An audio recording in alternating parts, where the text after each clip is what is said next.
Chapter 567. The lake water in the first month was bone-chilling.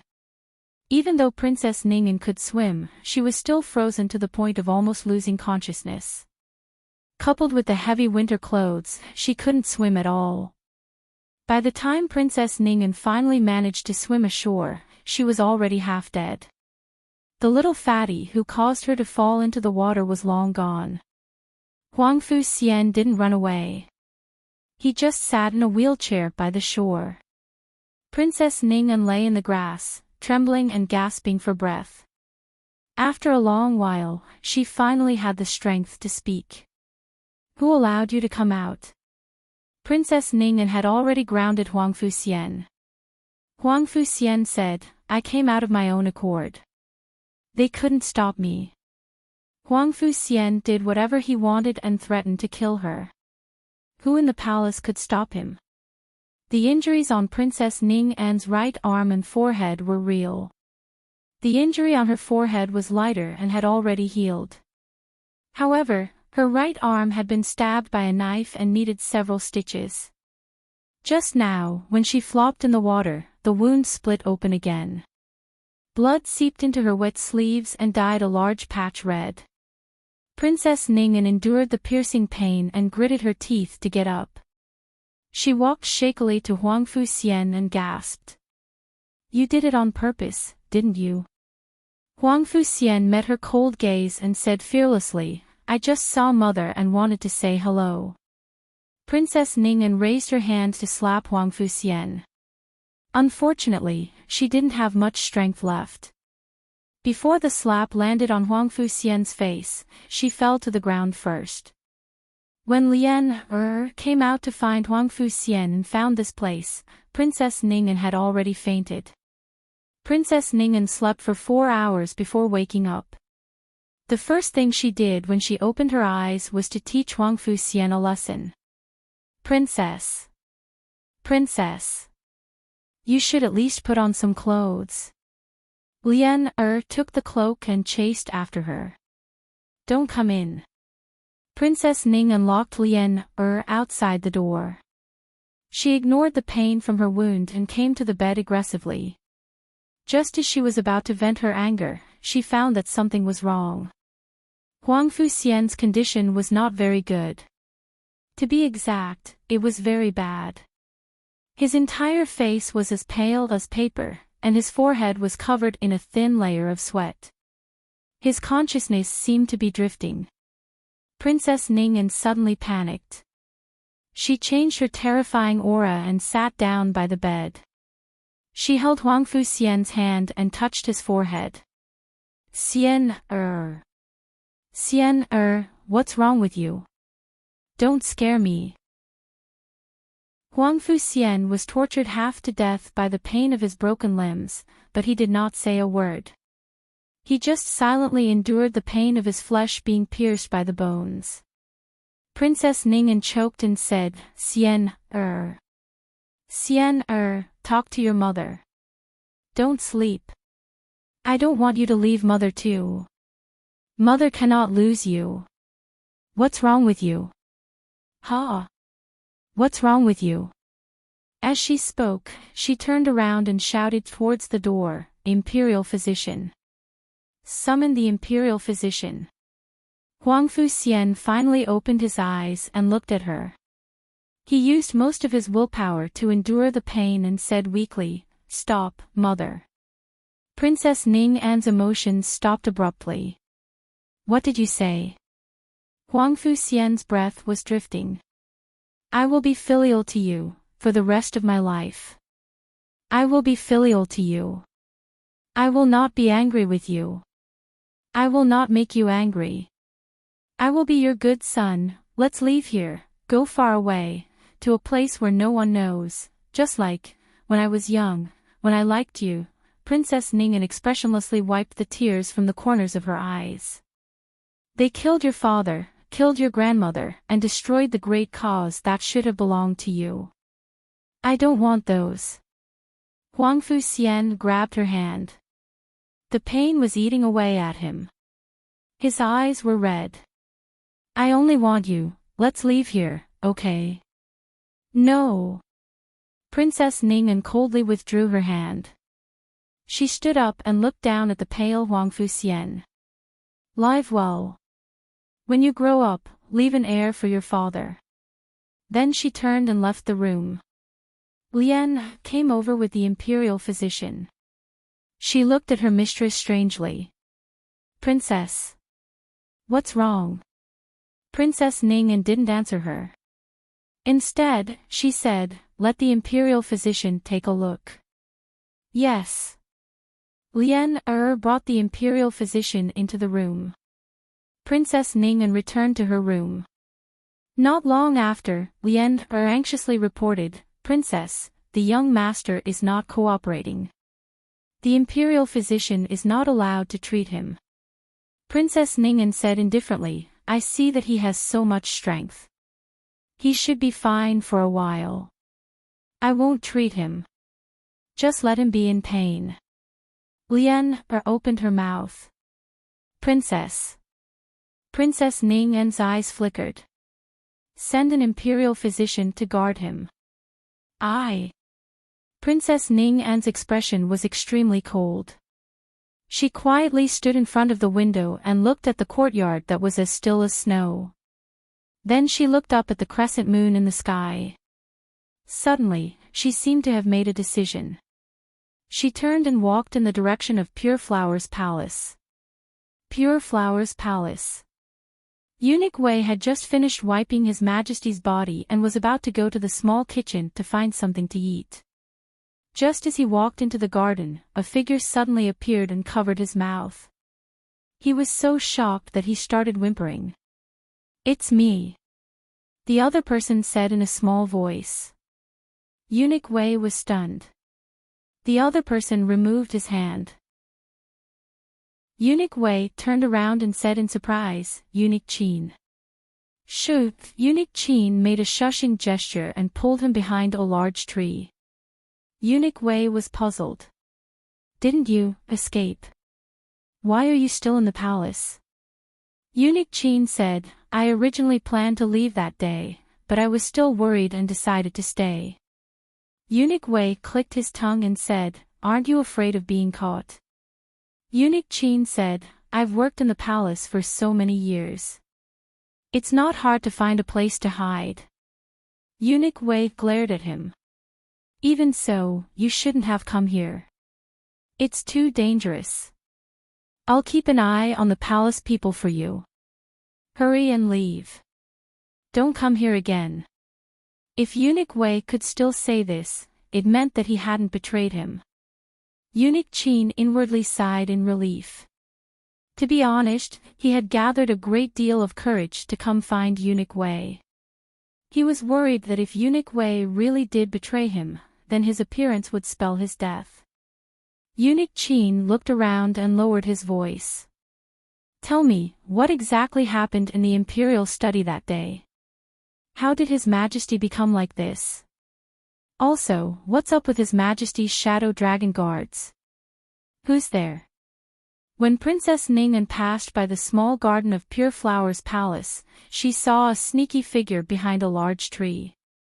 Eunuch Wei awkwardly walked out from behind the large tree. Princess. Princess Ning asked suspiciously, what are you doing sneaking around there? Eunuch Wei smiled and said, this one lost the key and was looking around. Did you find it? Princess Ning asked. No, Eunuch Wei said regretfully. Princess Ning coldly hooked her lips and walked towards Eunuch Wei. A trace of unconcealable panic flitted across Eunuch Wei's face. Princess Ning walked closer and saw the other figure on the ground. Her eyes turned cold. Hurry and get out here. That figure timidly walked out. Princess Ning frowned. You are. Eunuch Wei hurriedly blocked the person behind him and begged, Princess, this servant didn't do it on purpose. This servant won't dare to do it again, this servant. Princess Ning looked at Eunuch Wei's hand grabbing the other person's wrist and realized something. She burst out laughing. So Eunuch Wei is also into food.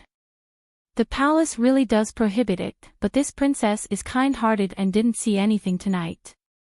Eunuch Wei pulled the palace maid behind him to kneel. Many thanks, princess. Many thanks, princess. Eunuch Qin only walked out from behind the large tree after Princess Ning and went to the emperor's sleeping quarters. Everyone let out a long sigh of relief. This person can be trusted, right? Eunuch Qin was referring to the palace maid that had been pulled in at the last minute to put on a show. She can be trusted, don't worry, Eunuch Wei said. Who didn't have a few trusted subordinates? She was the one who had reported that Princess Ning had entered Pure Flower's palace. Eunuch Wei. Princess Ning An's indifferent voice came from inside the sleeping quarters. Coming. Eunuch Wei hurriedly gestured to Eunuch Qin to leave quickly. Eunuch Qin looked at the emperor's sleeping quarters, then walked out of Pure Flower's palace with a dark expression. Princess. Eunuch Wei cheerfully walked up to Princess Ning and sat on the emperor's chair and put down the finished imperial edict. She said to Eunuch Qin, all right, use the imperial jade seal to stamp it. This. Eunuch Wei stared at the imperial edict and his eyes widened. Princess. Princess Ning smiled. What? Did I write something wrong? His Majesty's body is not well and he can't personally govern. The Empress Dowager also colluded to plot against His Majesty.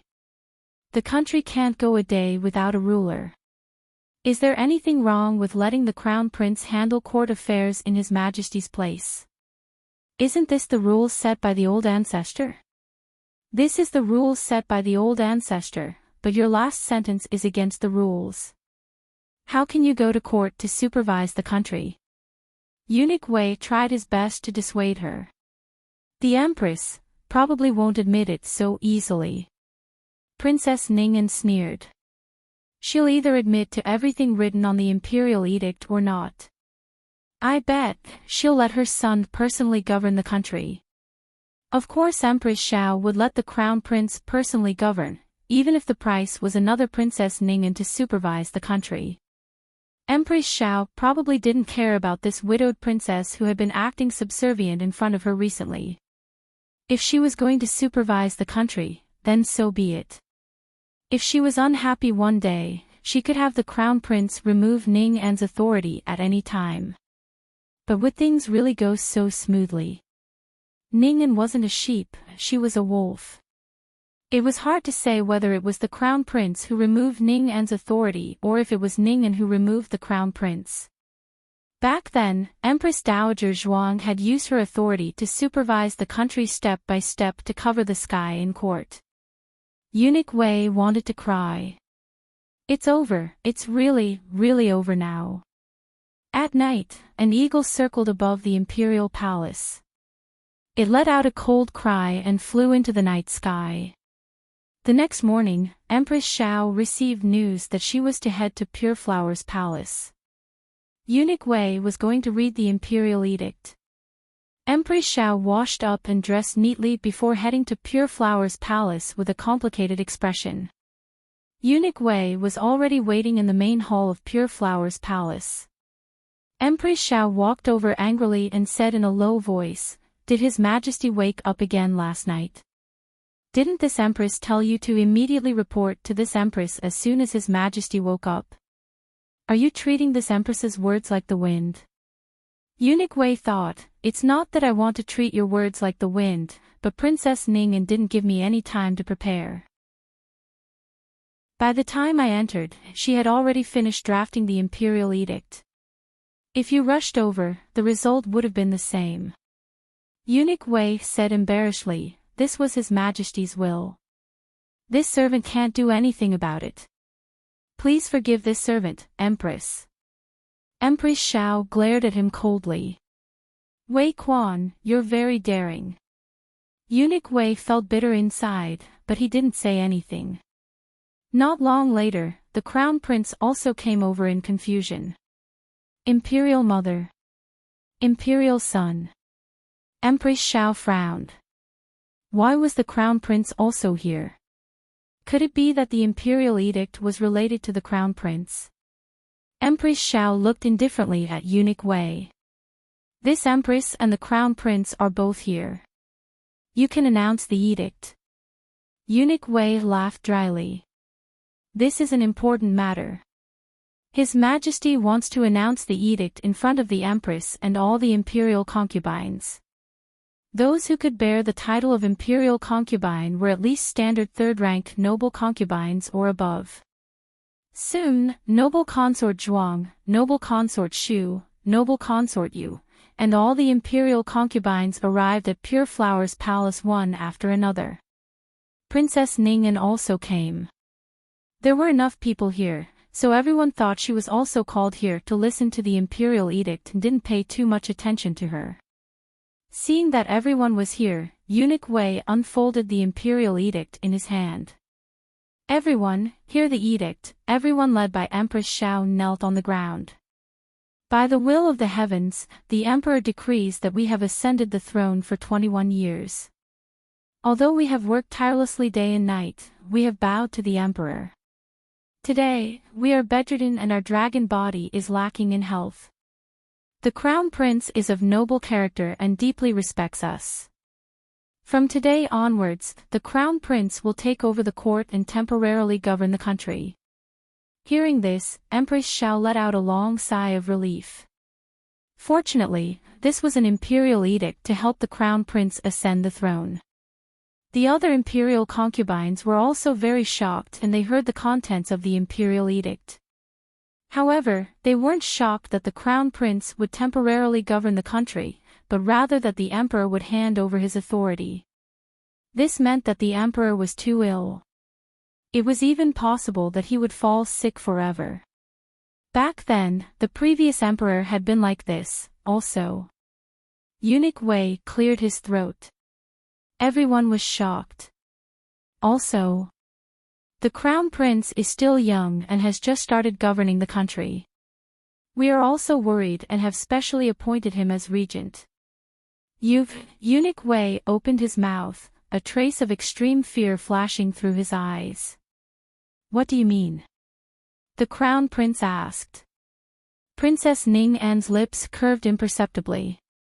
Eunuch Wei broke out in a cold sweat.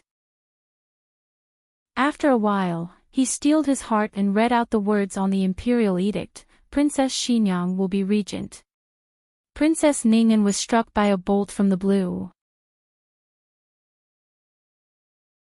Chapter 568. The rest of the people didn't have as big of a reaction as Princess Ning'an, but they were also very strange. His Majesty. Why did he let a princess govern the country? The one who asked was noble consort Zhuang. If it was revealed today that Princess Ning'an would govern the country, she would also ask the same question. Since Empress Dowager Zhuang was the Empress Dowager, she had set a precedent for a woman to govern the country. However, Empress Dowager Zhuang was the empress, and Princess Xinyang was only a princess. Moreover, she didn't hear that His Majesty loved this princess very much. The relationship between the emperor and Princess Xinyang was indeed not very close. The marriage between Princess Xinyang and Marquis Xianping was arranged by the emperor. Most people didn't know that the emperor was actually following the will of the late emperor, so the husband and wife didn't get along well. It was inevitable that people would think that the emperor randomly matched them. Princess Xinyang probably had complaints about the emperor in her heart. Everyone thought so. So why did the emperor let her govern the country? This imperial edict isn't fake, is it? Noble consort Zhuang's mouth really didn't have a lock. She dared to say anything. Empress Xiao was the first to have a black face. She stood up and looked coldly at noble consort Zhuang. Noble consort, what do you mean? The imperial edict is clearly written in black and white and is stamped with the imperial seal of the Zhao country. Do you not believe in the imperial seal of the Zhao country, or His Majesty's decree? The imperial edict had the part where the crown prince was the regent. If she said it was fake, wouldn't she also deny the crown prince? Empress Xiao didn't care who was the regent. In short, the crown prince had to replace his majesty in the imperial court.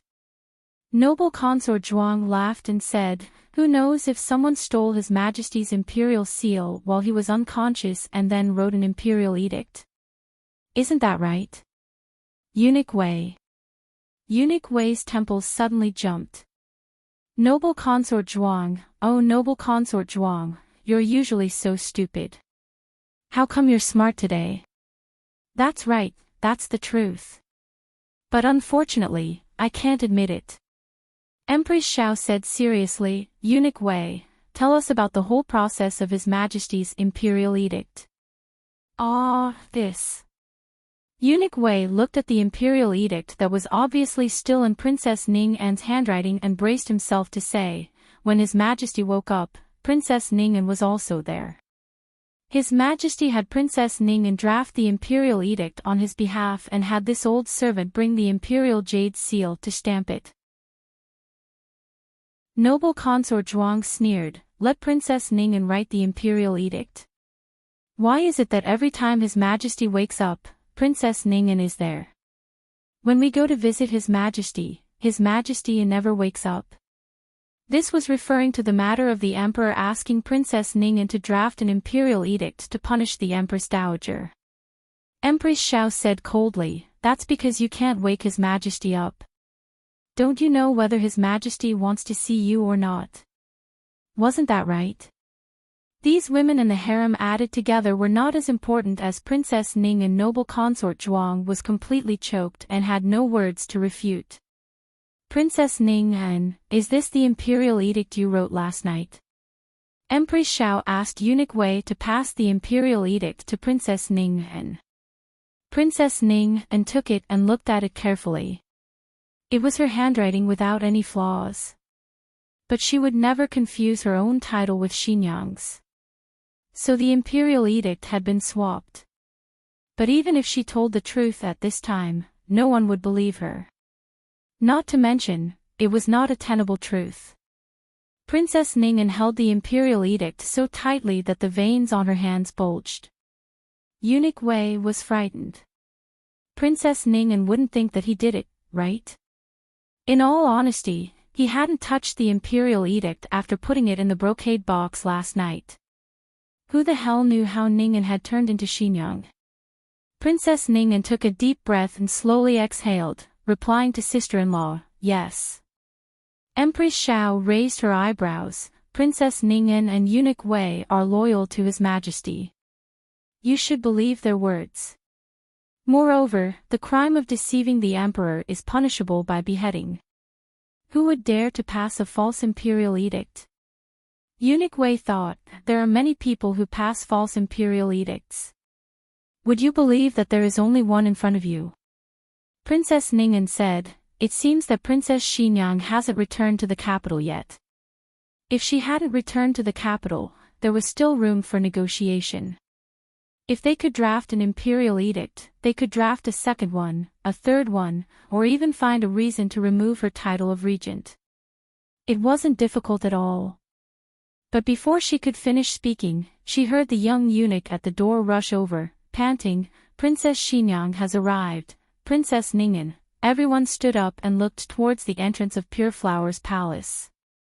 Under the golden light of dawn, Princess Xinyang, dressed in a light golden muslin palace robe and a bamboo hat, slowly walked over with the support of a young maidservant. Princess Xinyang's beauty was well known throughout the world. Even though she had passed the most beautiful years of her life, she was still unbelievably beautiful. But today, she wore a bamboo hat with a muslin veil, hiding her devastatingly beautiful face. Even so, her every movement still had the bearing of a member of the imperial family that made it hard for people to look away. There were 3,000 beauties in the imperial harem, but it had to be said that no man would look at Princess Xinyang when she appeared. Princess Xinyang gracefully walked towards Empress Xiao.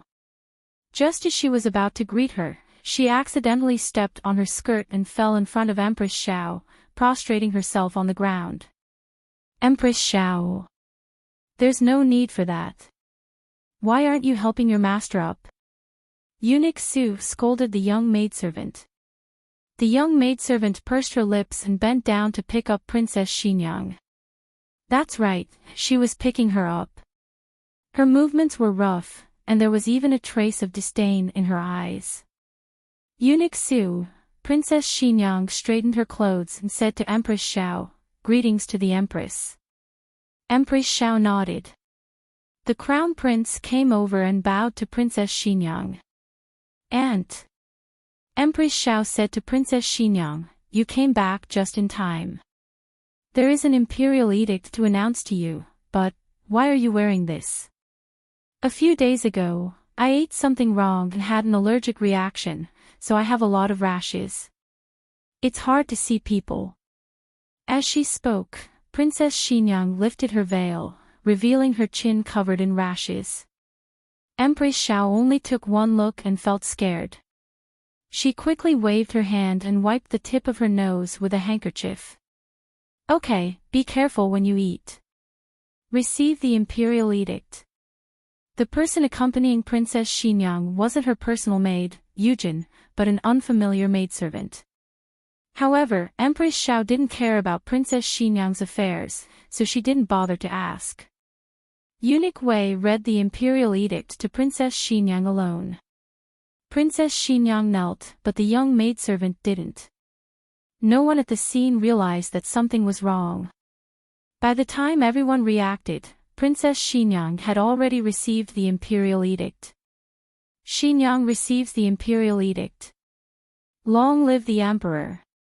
Then she turned her head and handed her noble, jade-like hand to the young maidservant behind her. She said in a tone of voice, "Help this princess up." The young maidservant pulled her up with a look of disgust, almost ripping her arm off. Princess Xinyang's veil was mesh-like. The inside couldn't be seen from the outside, but the outside could be seen from the inside. She looked at Princess Ning'an and asked in confusion, "I am Ning'an," Princess Ning'an said to her calmly. Princess Xinyang nodded. "So it's little sister Ning'an.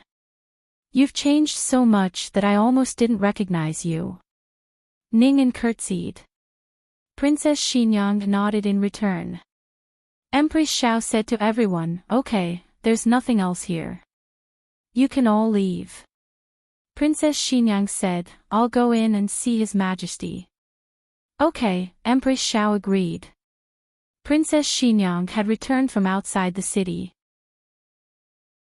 It was reasonable for her to pay respects to the emperor. The crown prince would go to court tomorrow. Empress Xiao had too many things to take care of, so she left with the crown prince. Noble consort Zhuang and the others naturally had to leave as well. When Princess Ning'an turned to return to Bixia Hall, she was stopped by Princess Xinyang. Princess Ning'an stopped and looked at her. "Sister Xinyang, do you have any other orders?" Princess Xinyang said in a concerned tone, "You don't look well. Are you sick?" Princess Ning'an pursed her lips and didn't say anything. Eunuch Wei hurriedly explained, "Princess Xinyang, you don't know. Not long ago, His Majesty was attacked by an assassin. It was Princess Ning'an who took the blow for His Majesty. Princess Ning'an must have not recovered from her injuries." Princess Xinyang said, "I see. I didn't expect such a big thing to happen in less than a month after I left the capital. Little sister Ning'an placed righteousness before family and risked her life to protect His Majesty.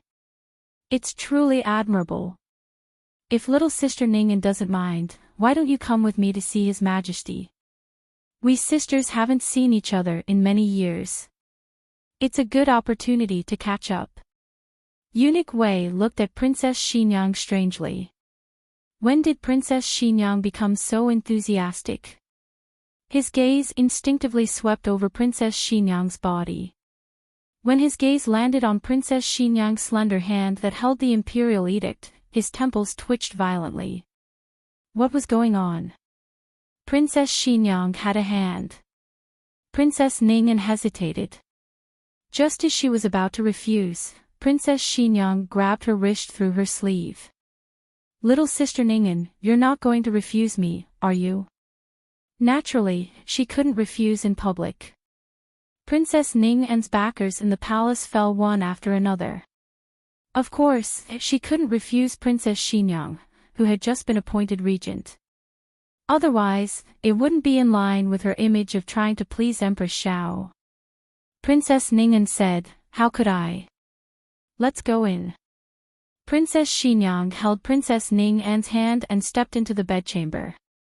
Eunuch Wei looked at Princess Xinyang's back and rubbed his eyes hard.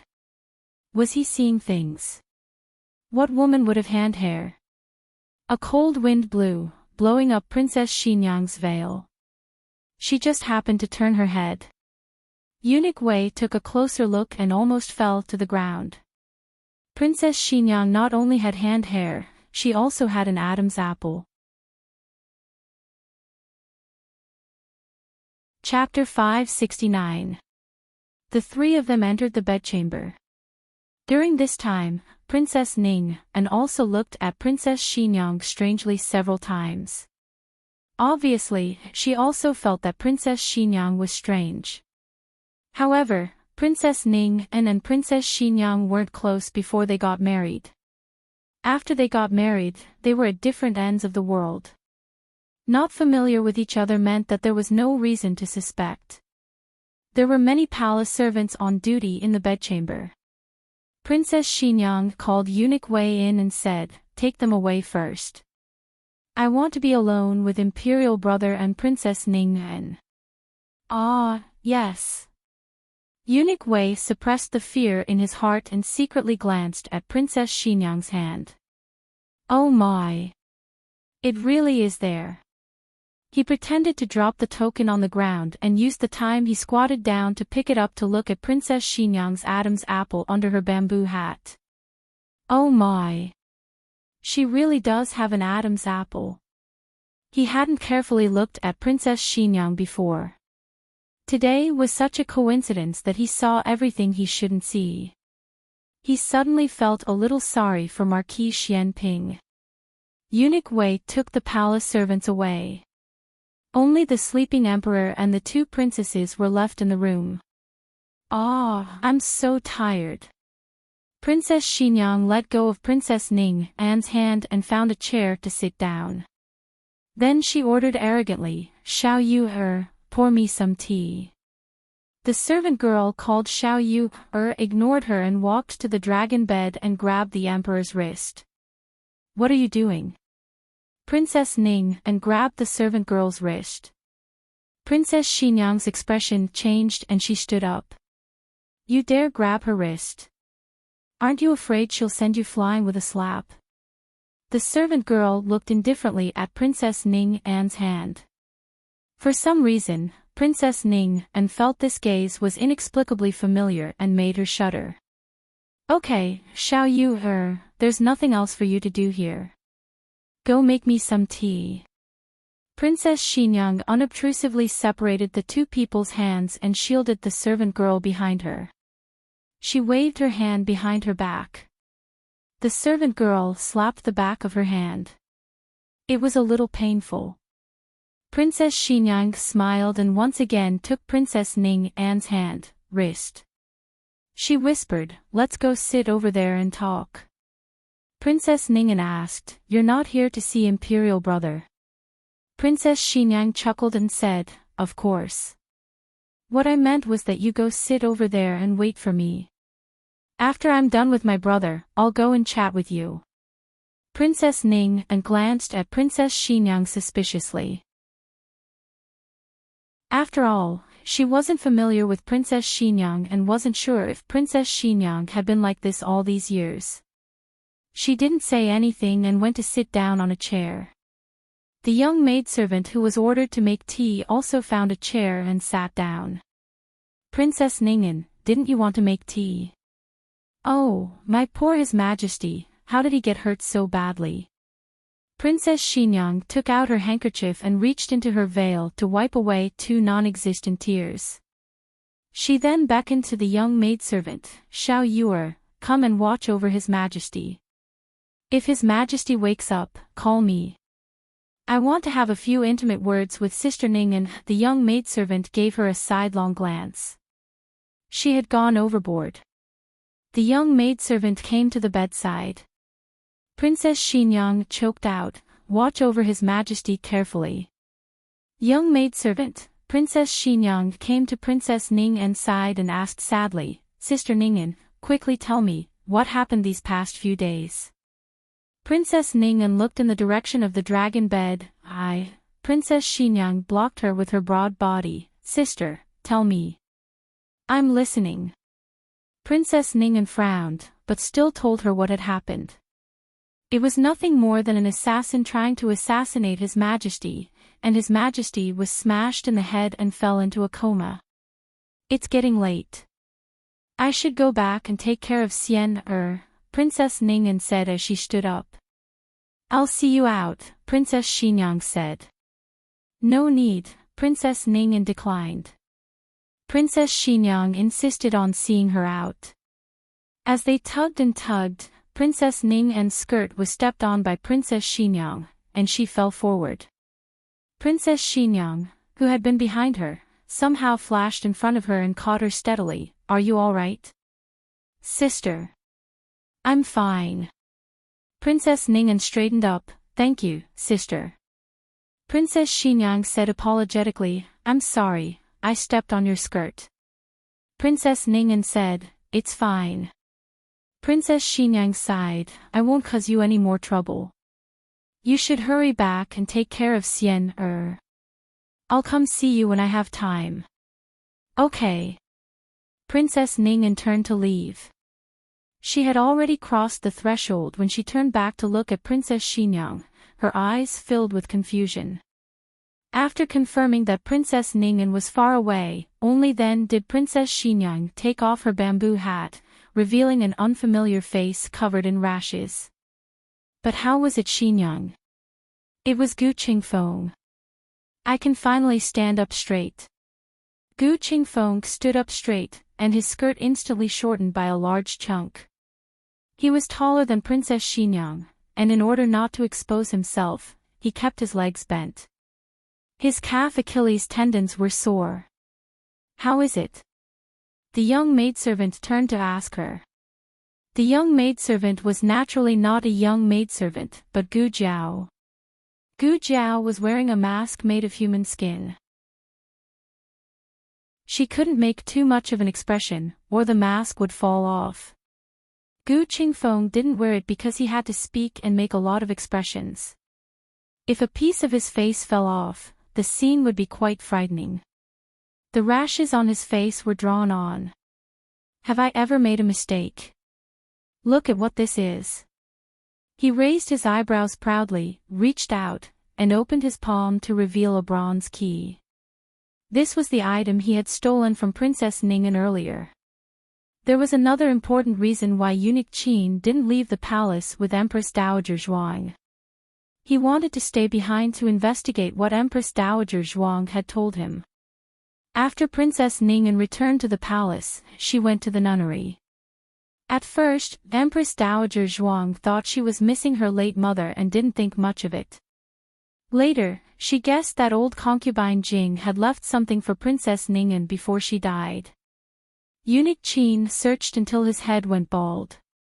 Finally, he found a clue. "It seems to be a key," Eunuch Qin said in the letter. Along with the letter, Little Nine brought back the imperial edict for Princess Ningen to be a regent. Thus, they came up with the plan of having Princess Xinyang be regent.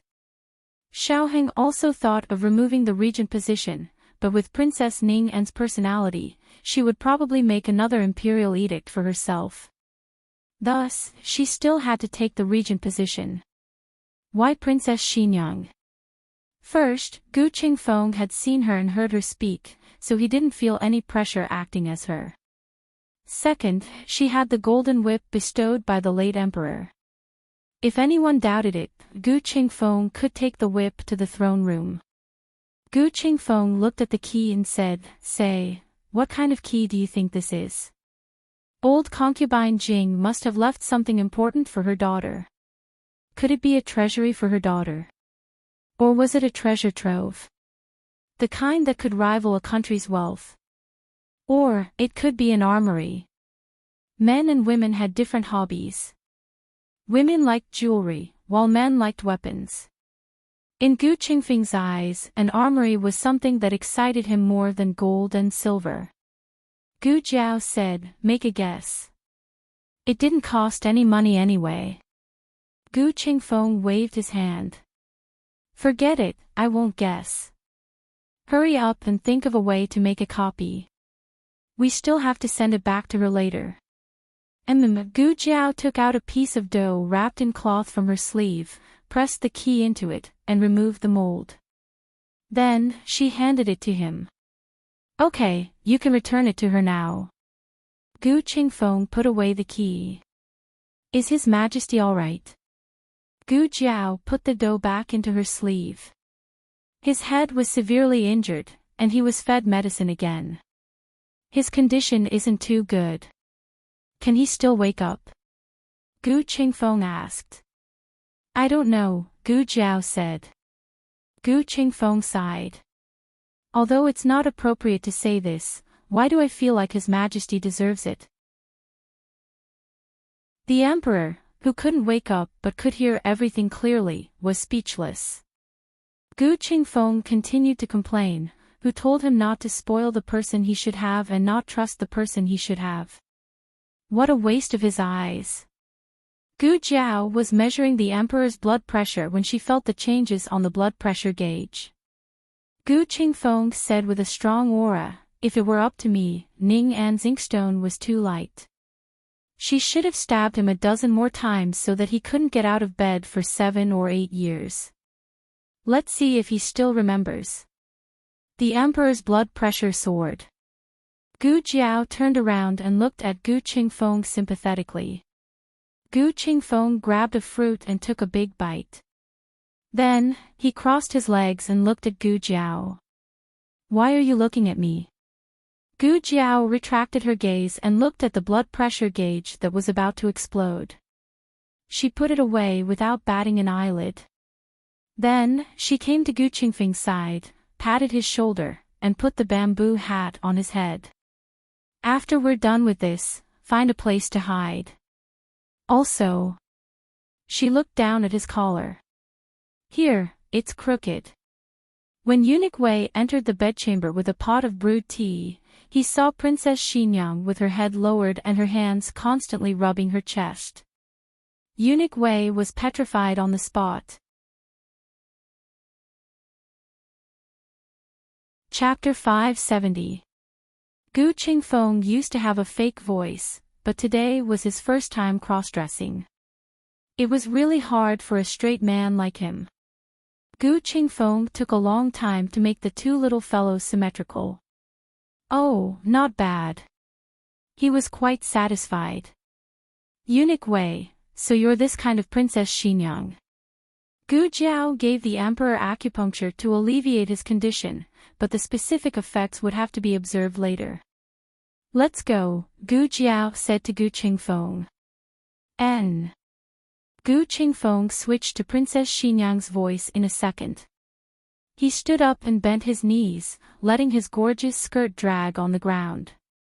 Then he elegantly reached out a hand. "Xiao Yue, support this princess." Gu Jiao didn't even look at that hand and walked past him. Gu Qingfeng, who was ignored, Gu Qingfeng forcefully recovered his dignity and said, "Xiao Yu is still so anxious to open the way for this princess. All right, you can open the door." Gu Jiao looked at him with a dark expression. "Can you not be so dramatic?" The two left Pure Flower's palace.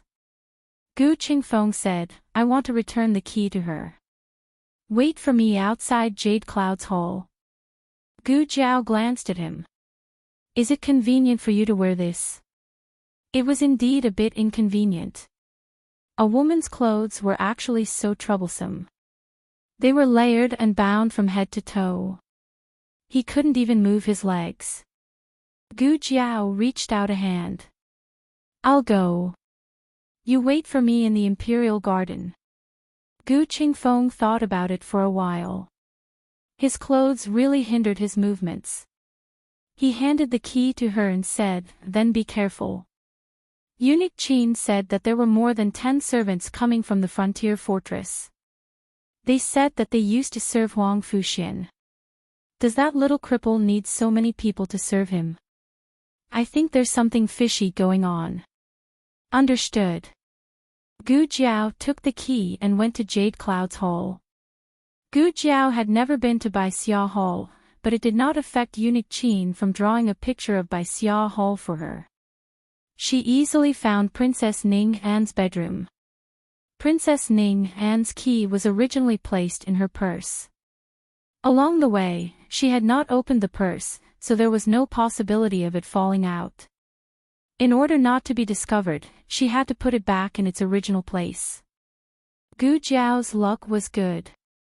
Princess Ning An had just put down the purse on the dressing table and then went to the side room. Gu Jiao put on her gloves, gently opened the pouch, and put the key inside. When Princess Ning An came out of the side room, Gu Jiao had already jumped out of the window. Gu Jiao planned to meet up with Gu Qingfeng, but when she passed by a room, she heard a muffled groan from inside. "There's a patient."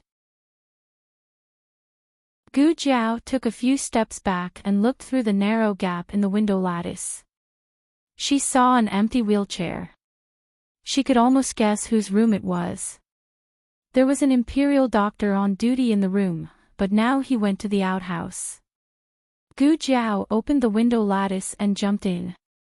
She came to the bed. Huang Fuxian's situation was very bad.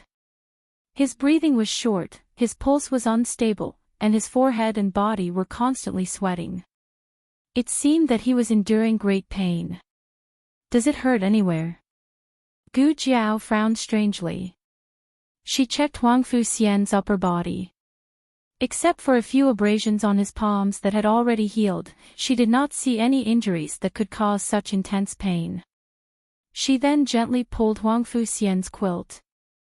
She pulled up Huang Fuxian's trousers and finally understood the problem. His bones grew out of his skin and flesh. Bones grew faster than skin and flesh.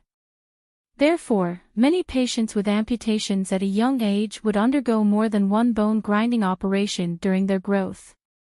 This kind of operation was a kind of torture for the patient's body and mind. His situation had already caused slight inflammation. He had to undergo the bone grinding operation as soon as possible. No matter how bad it was, he had to quickly treat the wound to stop the inflammation. Gu Jiao did not bring a small medicine box, but she carried a palm-sized emergency medicine bag. She took out disinfectant and gauze, did a simple cleaning of the inflamed area, and took 2 anti-inflammatory pills to feed him. Huang Fuxian was in a daze. He felt that he had fallen into a cold embrace. He wanted to open his eyes, but he did not even have the strength to look up. "Drink it." He heard someone talking to him in his ear. He was a rebellious teenager. No one could order him to do things. Gu Jiao said, "If you don't drink it, I'll take off your pants." Huang Fuxian drank the medicine aggrievedly. He was in great pain.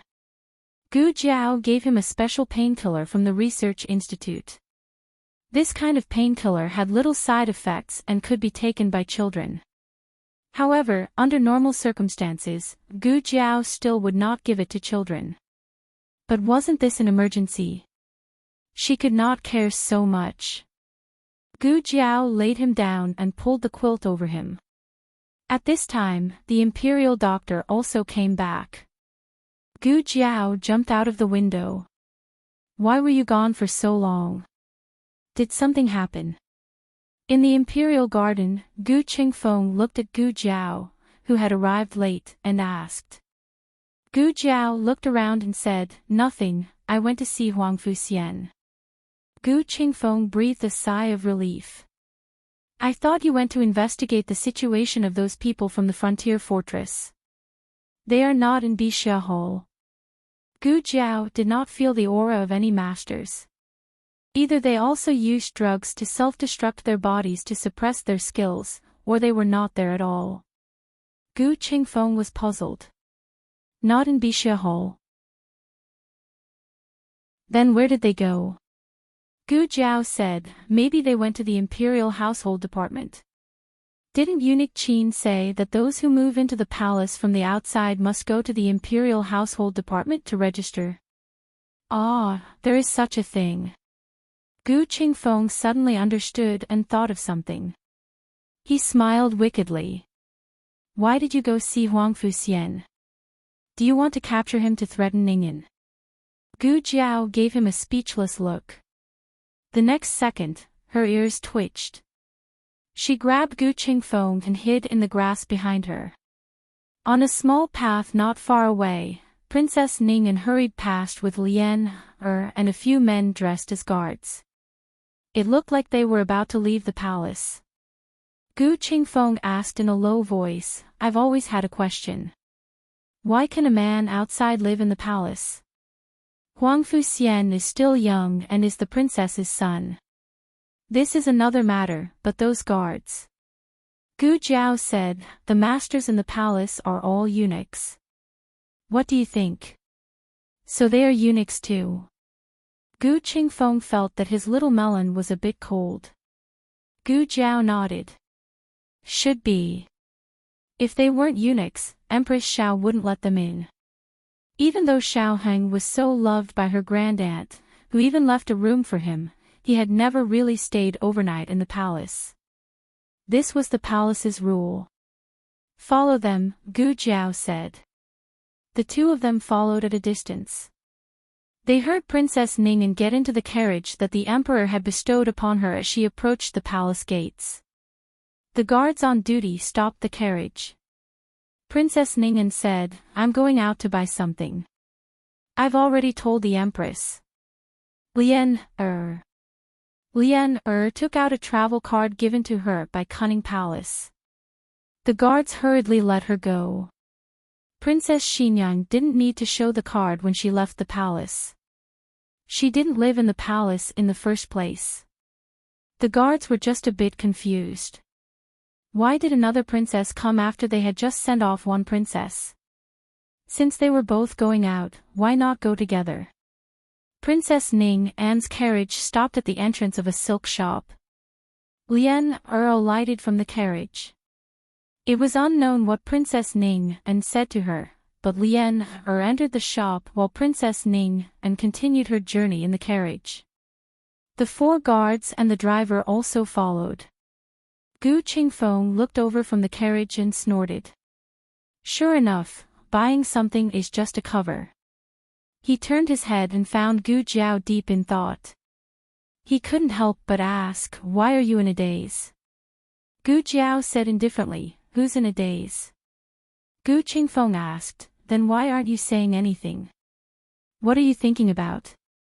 Gu Jiao said, I'm thinking about what happened in the imperial study that day. Gu Qingfeng raised his eyebrows. Didn't Eunuch Qin say that nothing happened in the letter? Even if His Majesty saw Hua Xiao's confession, Princess Ningyan didn't hesitate to commit suicide by hitting a pillar to prove her innocence. Who would have thought that she would do it for nothing? His Majesty didn't believe her at all. After that, she knocked His Majesty unconscious.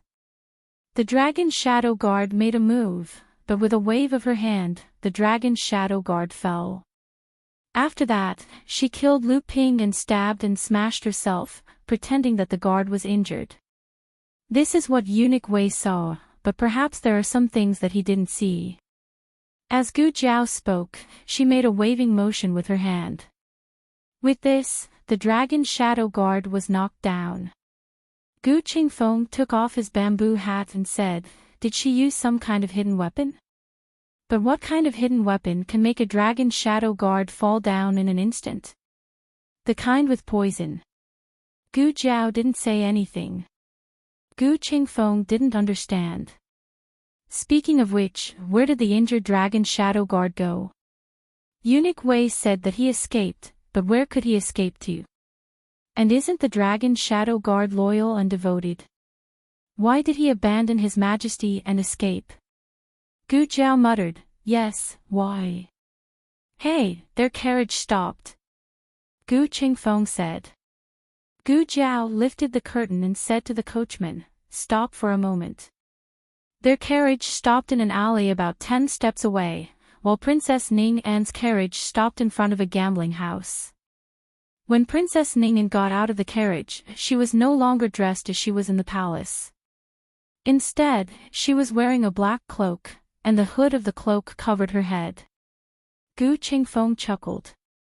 Sneaking around, it's obviously not a good thing.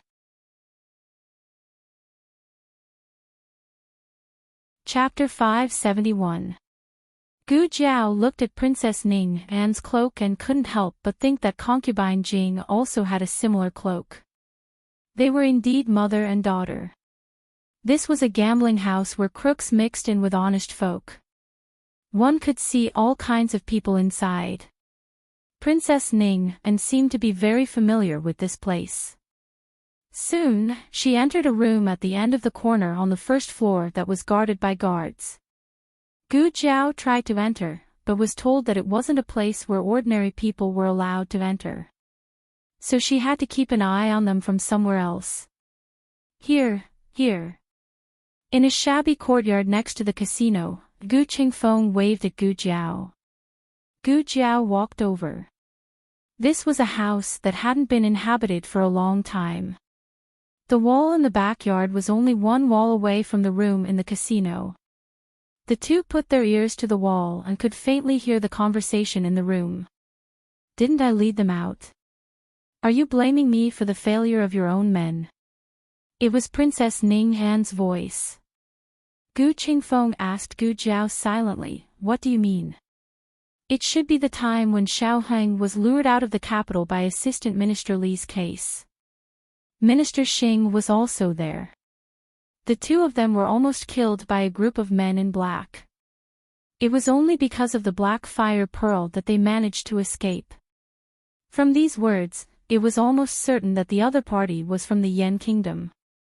There was a dangerous aura in it that even Gu Jiao was wary of. Gu Jiao narrowed her eyes, a little excitement surging in her heart.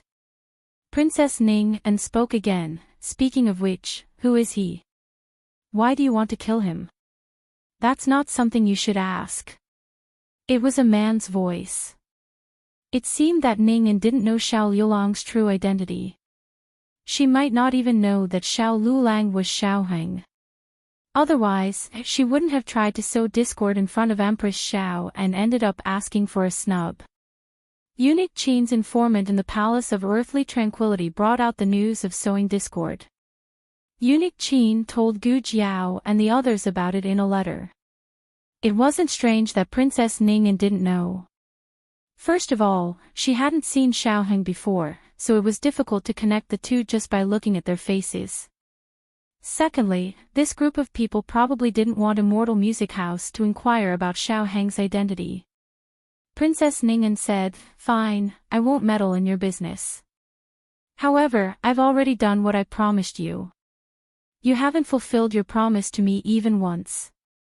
The man said, "Lure him out again." Princess Ning An asked, "Why must we lure him out?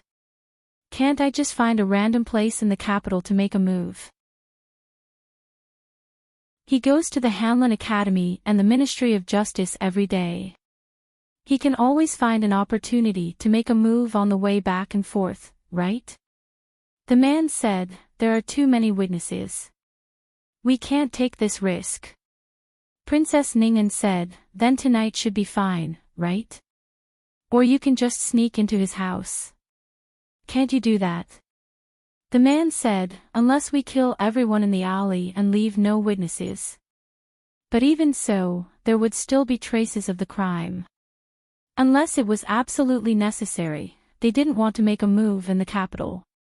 Princess Ning An said sarcastically, "It seems that there's no room for discussion between us." The man said, "If you want your things back, you'd better do as we say." Princess Ning An sneered, "Why go through so much trouble? Why don't I help you kill him?" The man said, "If you can really kill him, that's fine. Bring his head here and we'll give it to you." After that, the room fell into a strange silence. No one knew what Princess Ningen was thinking, but it wasn't difficult to judge that Princess Ningen was very angry from the sound of the table being hit and the cup being thrown. In the end, the man seemed to have given Princess Ningen a gift, which temporarily calmed her down.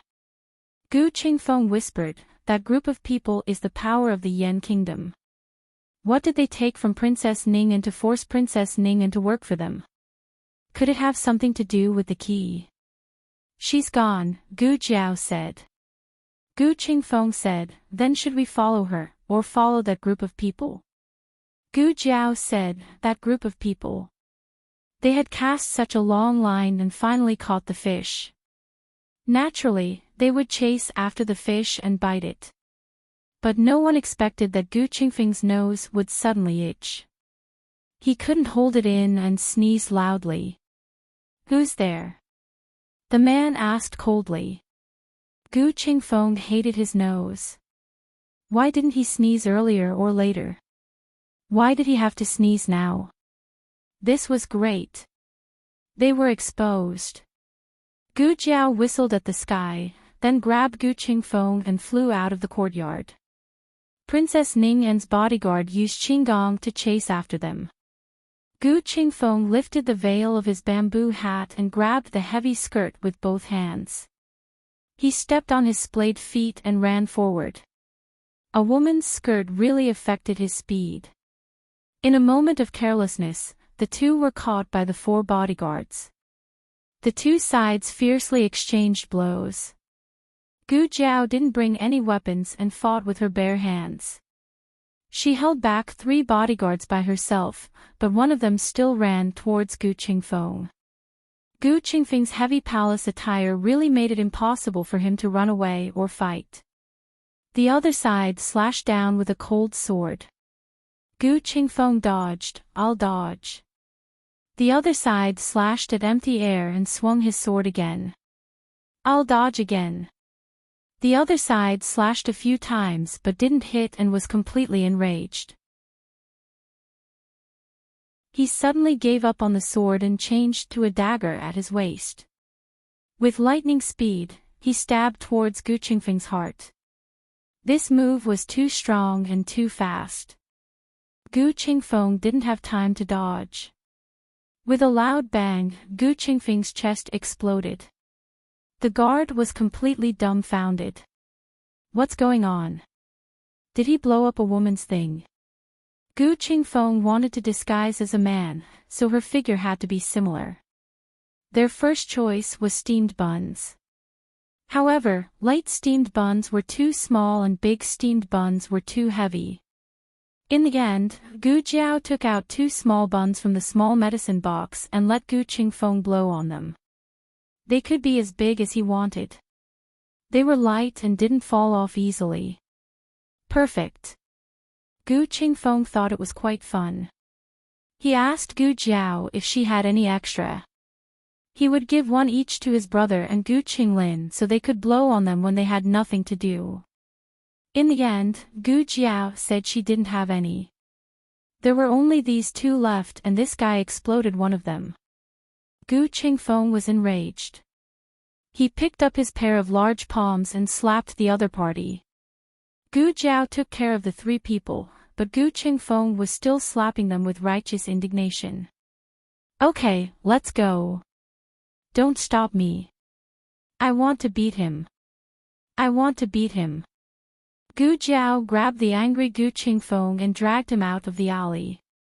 When Princess Ningen and the man rushed to the alley, Gu Jiao and Gu Qingfeng were long gone. Princess Ningen lost 4 bodyguards, but she didn't come out empty-handed. She found a section of golden muslin that had been cut off at the scene. She had seen this type of golden muslin on a person this morning. Before the 4th bodyguard died, he revealed 2 important pieces of information. It exploded. He was wearing women's clothes, but he spoke with a man's voice. Princess Ning and measured the footprints on the ground. There were 2 pairs of female footprints. One was a normal size, but the other was bigger than the bodyguard's feet. Ha! Princess Ning and laughed softly, her shoulders shaking. Xinjiang, oh Xinjiang, so you're a fake. After Gu Jiao and Gu Qingfeng got into the carriage, they had the coachman quickly drive the carriage to a crowded area. Gu Qingfeng was still feeling the pain of losing his treasure. Why are we running so fast? Gu Jiao said, they have a master. I can't beat them if you're with me. Gu Qingfeng snorted. What do you mean? Are my martial arts bad? Ha! When you broke into the marshal's residence at night, I wonder who saved you from the Tang army's arrows. Gu Jiao glanced at him. You know it was back then. Gu Qingfeng was speechless. Gu Qingfeng cleared his throat. They can't do anything in the capital, right? Gu Jiao said, they can't do anything easily, but there will always be a time when they have no other choice. Gu Qingfeng sighed regretfully. So we lost them just like that. Gu Jiao smiled and said, I won't. In the clear blue sky, a mighty gerfalcon flapped its wings and flew past. The next day, just after 3 in the morning, Empress Xiao took eunuch Su to the Eastern Palace. Today was the Crown Prince's first day in court. Empress Xiao was worried that her son would miss something, so she came over to explain everything again. Empress Xiao tidied up her son's clothes and said, your uncle is not in court. If you can't make up your mind, don't agree on the spot. Don't worry, I've already arranged everything. Your uncle's subordinates will help you. The Crown Prince said, I know. Mother, you've told me many times. That's because no one has reminded you. Empress Xiao paused in the middle of her words. Then she changed the topic and said, I'll choose a few concubines for you. When the time is right, you can choose one you like to be your wife. I'll listen to mother's orders. The Crown Prince whispered. Empress Xiao stroked her son's shoulder. Although he was still upset, he was not as stubborn as his father. The Crown Prince said, Mother, I'm going to court. Empress Xiao was still worried. Although I don't get along with Princess Xinjiang, she's still your aunt. She won't harm you. Listen to what she says. Don't argue with her in court. If someone wants to drive a wedge between you two, you're not allowed to listen. The Crown Prince muttered, if I bully her, my uncle will beat me when he comes back. My uncle loves my aunt. Empress Xiao rolled her eyes. Humph, your uncle doesn't love her. He's just a man who cares about his face. Eunuch Su hurriedly walked in. Empress. Your Highness. Something happened. Empress Xiao frowned and looked at him. What happened? Eunuch Su couldn't hide his panic. Princess Xinjiang and Princess Ning'an quarreled outside the throne room. Empress Xiao was puzzled. What are they quarreling about? Why did Ning'an go to the throne room? Eunuch Su said, Princess Ning'an seemed to have gone to find Princess Xinjiang. She said, Empress Xiao asked, what did she say? Eunuch Su braced himself and said, she said. Princess Xinjiang is a fake. You said I'm a fake. What evidence do you have? Outside the throne room, Princess Xinjiang, who was wearing a bamboo hat and veil, stood on the highest step. She looked down at Princess Ning'an, who was several steps shorter than her. If there's no evidence, then it's just slander. The doctor from the Imperial Censorate said, that's right. How could Princess Xinjiang be a fake? Her voice is clearly the same. Princess Ning'an looked at everyone sincerely. I guessed that you wouldn't believe me, but I really did see this person pretending to be Princess Xinjiang on the street yesterday. I asked the old nannies in the palace. Princess Xinjiang is accompanied by a female official called Yujin. No matter where Princess Xinjiang goes, Yujin follows her everywhere. Then why is it that on such an important day as the court, Yujin is nowhere to be seen? This The doctor from the Imperial Censorate choked.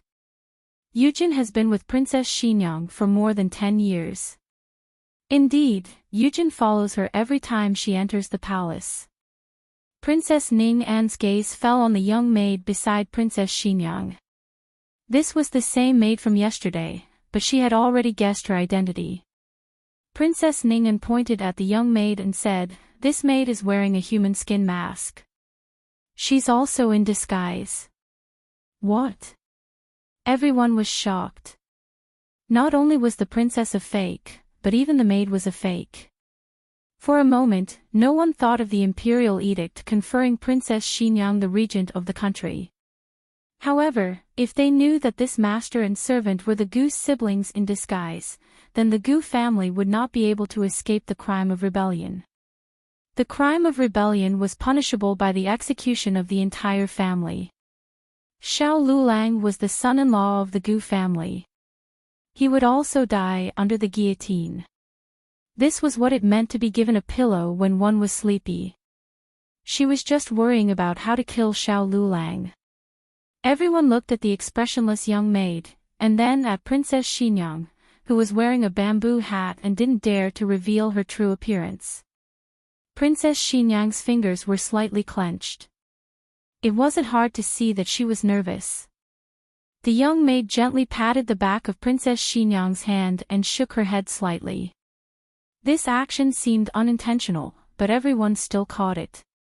Princess Xinyang took a deep breath and slowly said, "Sister Ningen, I've never done anything wrong to you. Why are you slandering me like this?" Princess Ningen said, "I'm not slandering you. I just don't want you to use the identity of Princess Xinyang to swindle others. Yesterday, you went to see His Majesty. I don't know if you did anything, but I heard that His Majesty's condition is getting worse." Everyone's eyes darkened. They looked at Princess Xinyang with suspicion and coldness. Princess Ningen stared straight at her. "If you were Princess Xinyang, would you dare take off your bamboo hat?" Princess Xinyang clenched her handkerchief and said calmly, "I have a rash. My appearance is unsightly. It's inconvenient for me to meet people." Princess Ningen walked up the steps step by step. "Do you have a rash, or are you not?" Princess Xinyang said indifferently, "What if I am?" Princess Ningen suddenly looked behind Princess Xinyang. "Brother." Princess Xinyang turned around. Princess Ningen took advantage of the unprepared situation and took off her bamboo hat. A face covered in rashes was exposed in front of everyone. What was surprising was that this was indeed Princess Xinyang's face. Princess Ningen was shocked. "Impossible. You must be wearing a mask." She reached out to tear off the human skin mask on Princess Xinyang's face, but was slapped by Princess Xinyang. "Impudent." Princess Xinyang's eyes were cold, and her aura was completely released. Princess Ningen was hit and rolled down the steps. The imperial experts behind her swarmed forward to capture Princess Xinyang. Who would have thought that suddenly, a dragon-like figure would descend from the sky and block in front of Princess Xinyang?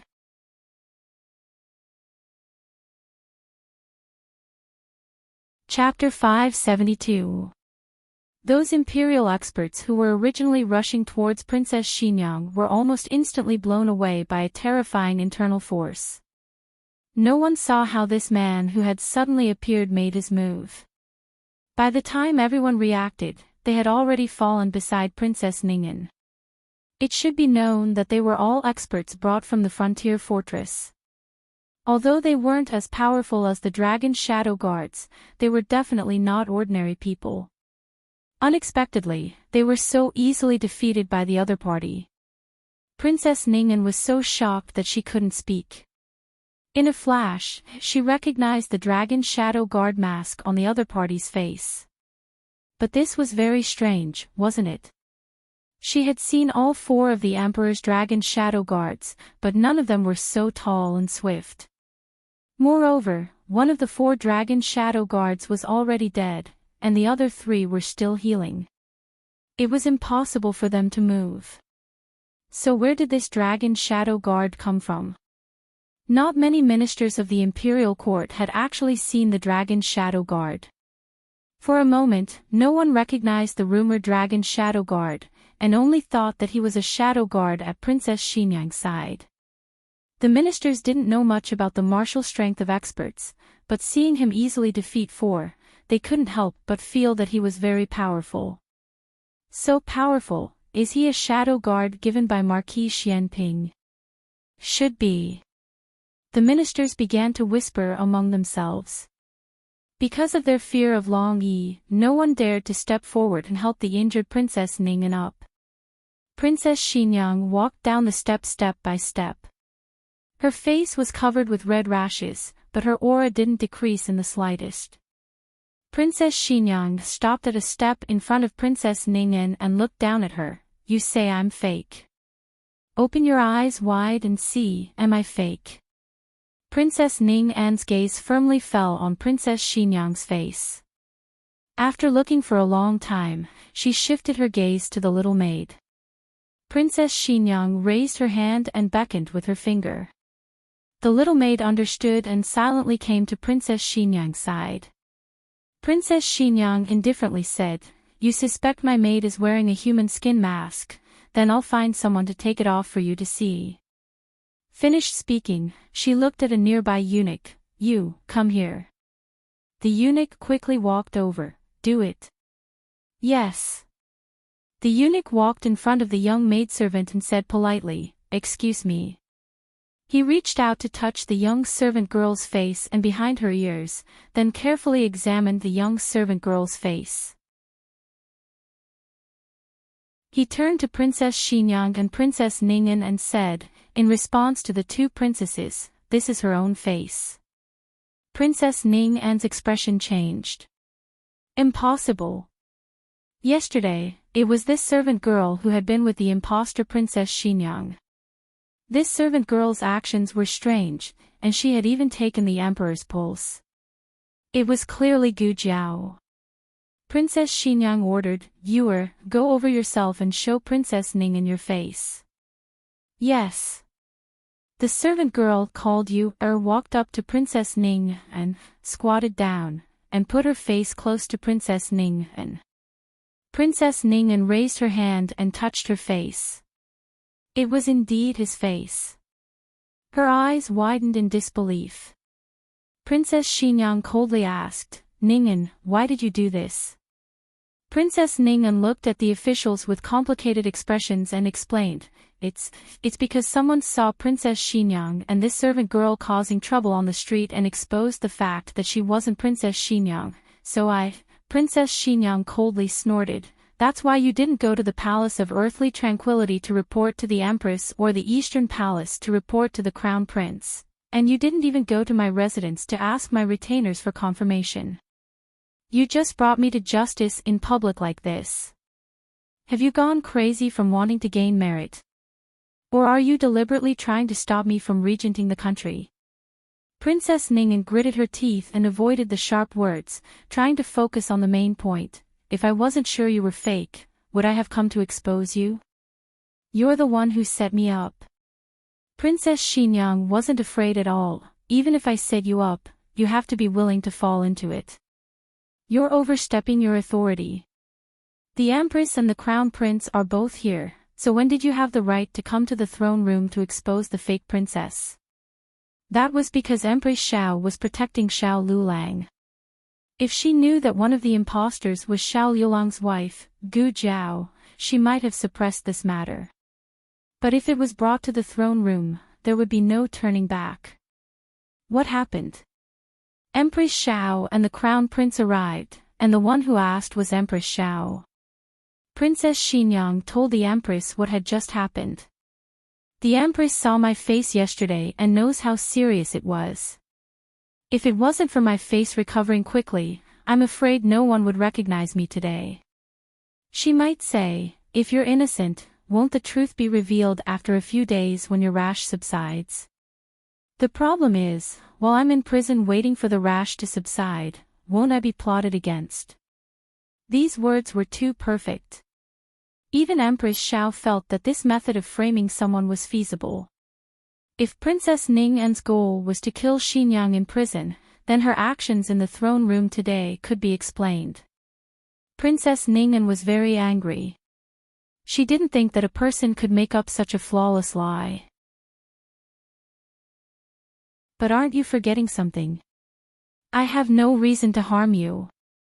She indeed had no reason to frame Xinyang. Now she wanted to see how Xinyang would make up another story. Princess Xinyang's lips curled mockingly. Do you really think that His Majesty didn't tell me anything? Princess Ning'en's brows furrowed. She didn't understand what Princess Xinyang was saying, but she instinctively felt that something was wrong. Princess Xinyang said, "There are some things that His Majesty didn't say because he wanted to save your face, and I didn't plan to expose it. But if you won't cry until you see the coffin, then don't blame me for announcing your and your mother's crimes to the world."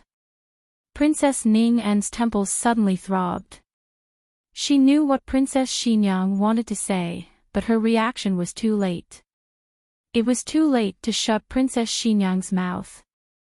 Princess Xinyang angrily looked at Princess Ning'en. When my son was 5 years old, he was poisoned near Renshou Palace.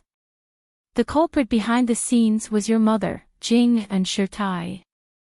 Not only did she poison my son to frame the Empress Dowager, she also drugged His Majesty and sowed discord between His Majesty and the Empress Dowager. She even found people to assassinate His Majesty and kidnap the Empress Dowager. Her crimes, one after another, are too numerous to list. Such a vicious and sinister person should be destroyed by the heavens and earth. It's funny that you actually think that we colluded to force her to death. Princess Ning'en, you. Princess Xinyang coldly said, "What about me? What did I say wrong? Or is there nothing wrong? You're so guilty that you can only glare at me." Princess Ning'en couldn't say a word for a long time. It was also at this moment that she truly realized that she had been crushed. Whether it was the truth or a lie, she had been completely crushed by Xinyang. Nonsense. I didn't. Sister-in-law. Believe me. Princess Ning'en couldn't out-talk Princess Xinyang, so she could only turn her head and place her hopes on Empress Xiao. Empress Xiao and Princess Xinyang had always been at odds. If you asked Empress Xiao which princess she hated the most, it would be none other than Xinyang. However, most people only saw Empress Xiao throwing a tantrum at Princess Xinyang, but they didn't know that it was all trivial matters. If Empress Xiao really wanted to scheme against someone, she wouldn't show her emotions on her face. Empress Xiao sternly said, "I will investigate this matter thoroughly. Men, take Princess Ning'en away. Without my orders, she is not allowed to leave Iridescent Cloud's Hall." This meant that she was going to put Princess Ning'en under house arrest. Yes. Eunuch Su complied and called for 2 capable eunuchs to drag the bruised and battered Princess Ning'en away. "Go to court," Empress Xiao said to Princess Xinyang. Princess Xinyang nodded and reminded, "Don't let her get close to His Majesty again." Empress Xiao was stunned. Princess Xinyang didn't say anything else. She put on the bamboo hat handed to her by the servant girl and turned to walk towards the throne room. Everyone, including Empress Xiao, was stunned for a long time. Concubine Jing really did those things, cough. A doctor from the censorate muttered in a low voice, but he was elbowed by the Minister of War. Minister Su from the Minister of War lightly coughed, hinting his old friend to shut up. "Mother." Crown Prince looked at Empress Xiao worriedly. "Mother is fine. You can go to court." Empress Xiao was greatly shocked. She didn't feel sorry for Concubine Jing.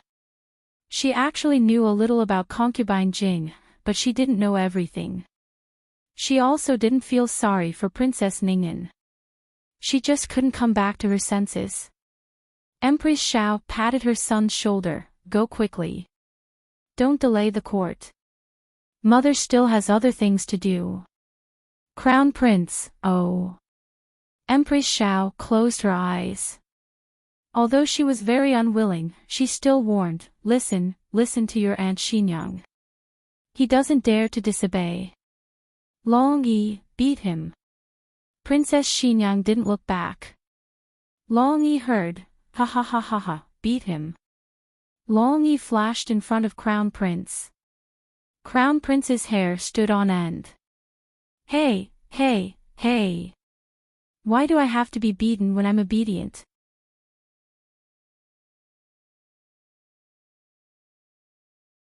Chapter 573. Long Yi took the Crown Prince to a deserted place and spanked him. He didn't hit him too hard, but it was enough for the Crown Prince to suffer. After returning to Cunning Palace, Empress Xiao called for Xiao Heng to enter the palace. It was inconvenient for Xiao Heng to enter Cunning Palace as a male, so Empress Xiao met him in the side hall of Pure Flowers Palace. Ever since she came from the throne room, Empress Xiao's mind was filled with doubts. From the moment Xiao Heng received the summons, he knew that there was no way to hide the truth. Some things would come back sooner or later. Moreover, at this point, there was no need to hide anything from Empress Xiao. Xiao Heng first told her everything about old concubine Jing. There were some things that Princess Xinyang didn't mention, such as the fact that she was ordered to die by the emperor. Empress Xiao had been waiting for Xiao Heng for a while, so when she heard that the emperor had ordered the death of her most beloved and respected old concubine Jing, there weren't many ripples in her heart. She just sighed. Everyone said that the imperial family was heartless, but Empress Xiao knew that the emperor was a very sentimental person. The crown prince had perfectly inherited his sentiments, so he was deeply in love with Wen Linlang. Then, what about Princess Ningyan? What's the matter with her? Compared to old concubine Jing, who had been dealt with long ago, Empress Xiao cared more about the living princess in front of her. Ningyan. Did she really want to harm Xinyang? Xiao Heng shook his head. That's not it. Princess Ningyan came back for revenge, but the target of her revenge wasn't Princess Xinyang. His Majesty, Grand Aunt, Gu Jiao, and the Gu family were her ultimate targets of revenge.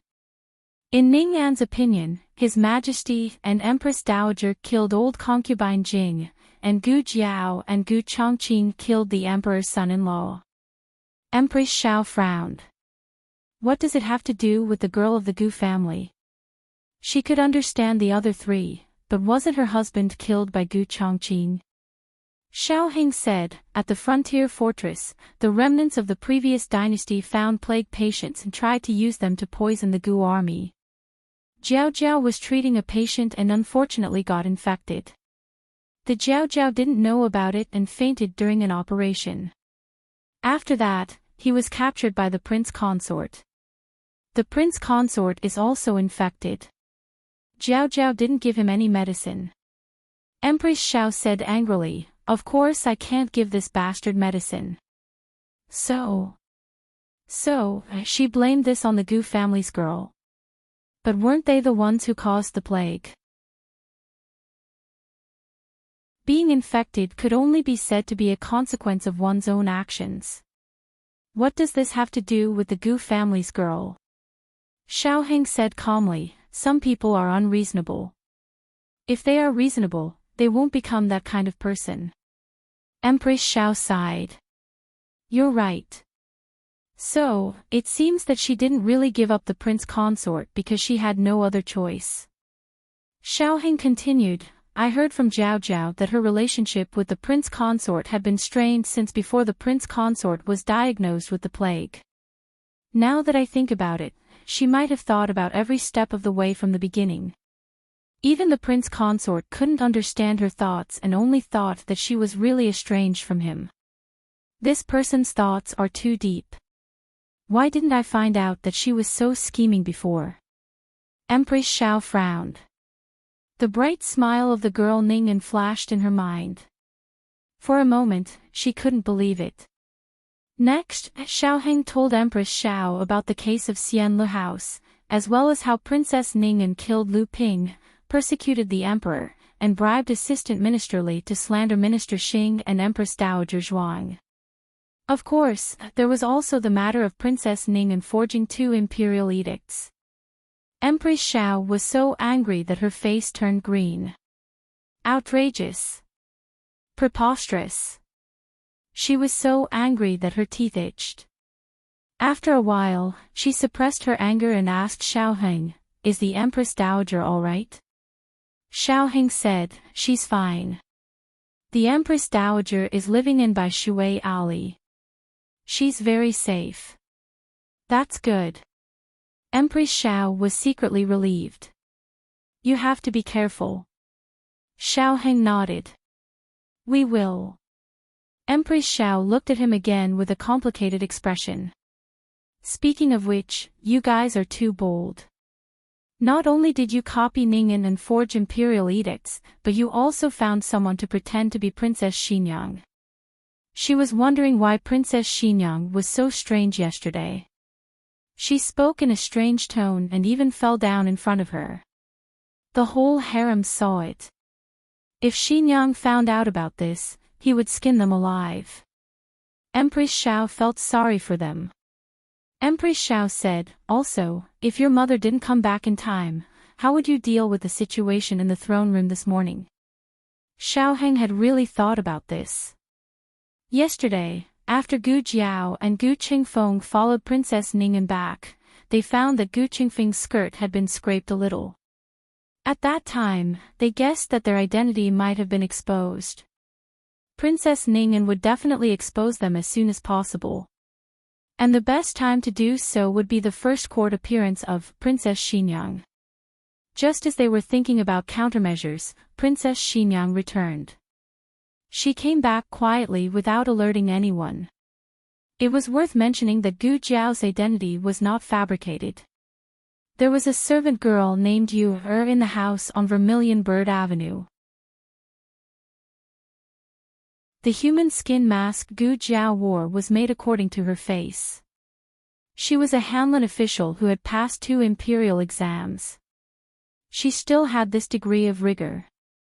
Princess Ning'an's act in front of the court officials today could be considered a complete failure. Princess Xinyang was not someone to be trifled with.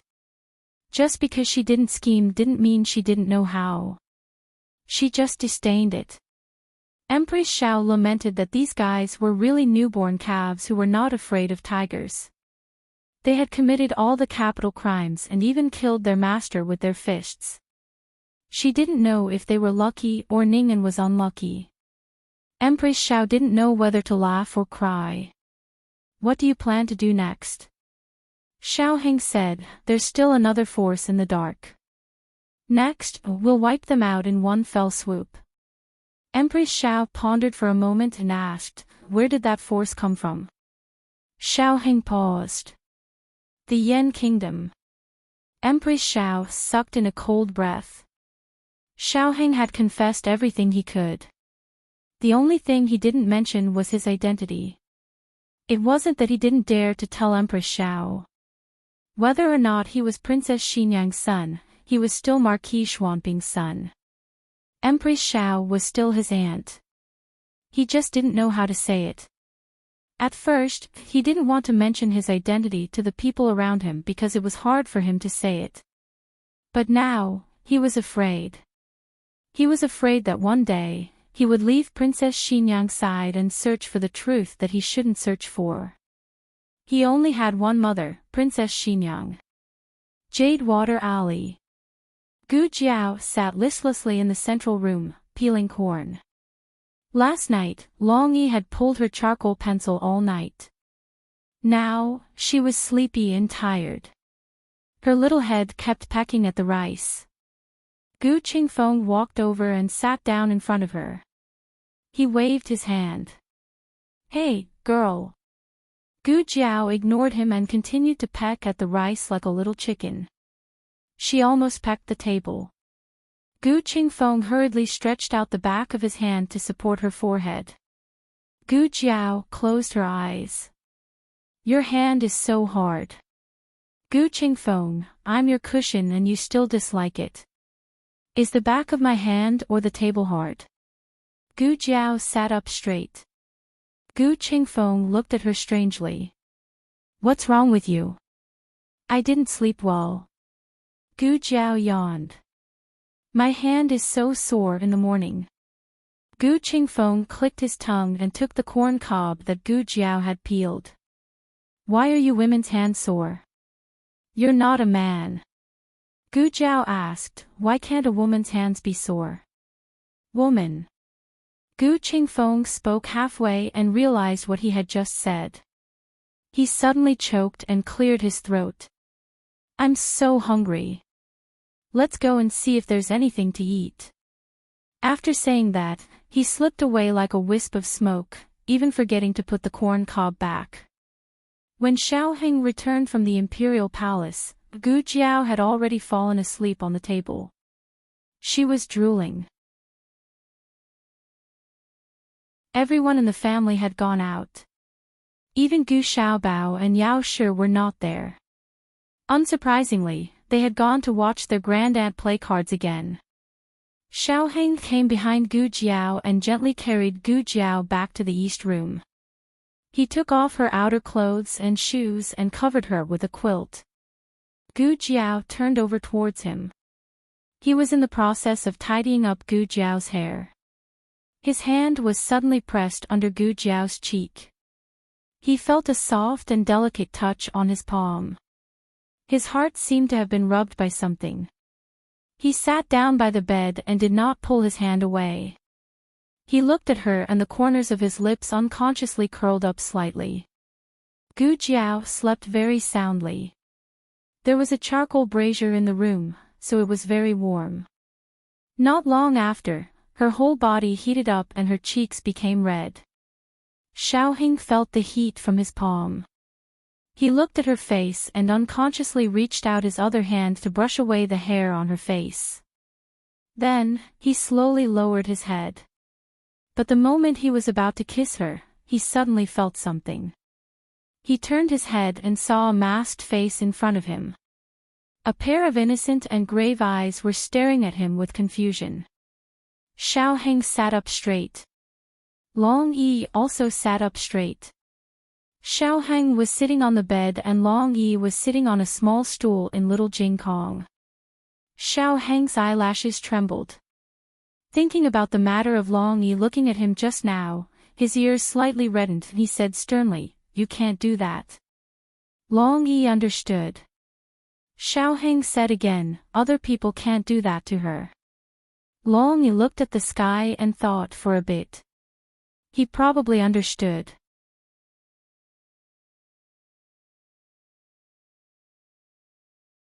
Chapter 574. Gu Jiao slept until the afternoon. Long Yi had already been taken out by Xiaoheng, so only Gu Jiao was left in the room. Gu Jiao sat up, looked at the bed she was on, and pondered for a while. Oh, did I sleep up here? Today, both the Imperial College and Qinghe Academy had classes, but Gu Qingfeng was busy helping Gu Jiao punish evil recently, so he asked for leave from the Imperial College on the grounds that he was not feeling well. Originally, he only asked for 1 day, but he changed it to 2 days without authorization. When Gu Jiao came out of the east room, he was chopping firewood in the backyard. When he saw Gu Jiao, he stopped chopping firewood and waved at Gu Jiao. Gu Jiao walked over indifferently. What's the matter? Gu Qingfeng looked around and lowered his voice. Come here, I have something to tell you. What? Gu Jiao didn't go over. Gu Qingfeng clicked his tongue, put down the axe, and skillfully wiped his hands with a rag. Then, he got close to Gu Jiao's ear and whispered to Gu Jiao, "It's..." Before he could finish his words, a tall figure descended from the sky, grabbed him by the collar, and threw him out. Gu Qingfeng, who was thrown to the tree branch, was dumbfounded. What? Gu Jiao was puzzled. How did this guy offend Long Yi? Not long after, little Jing Kong came back from the Imperial College. Jiao Jiao, Jiao Jiao.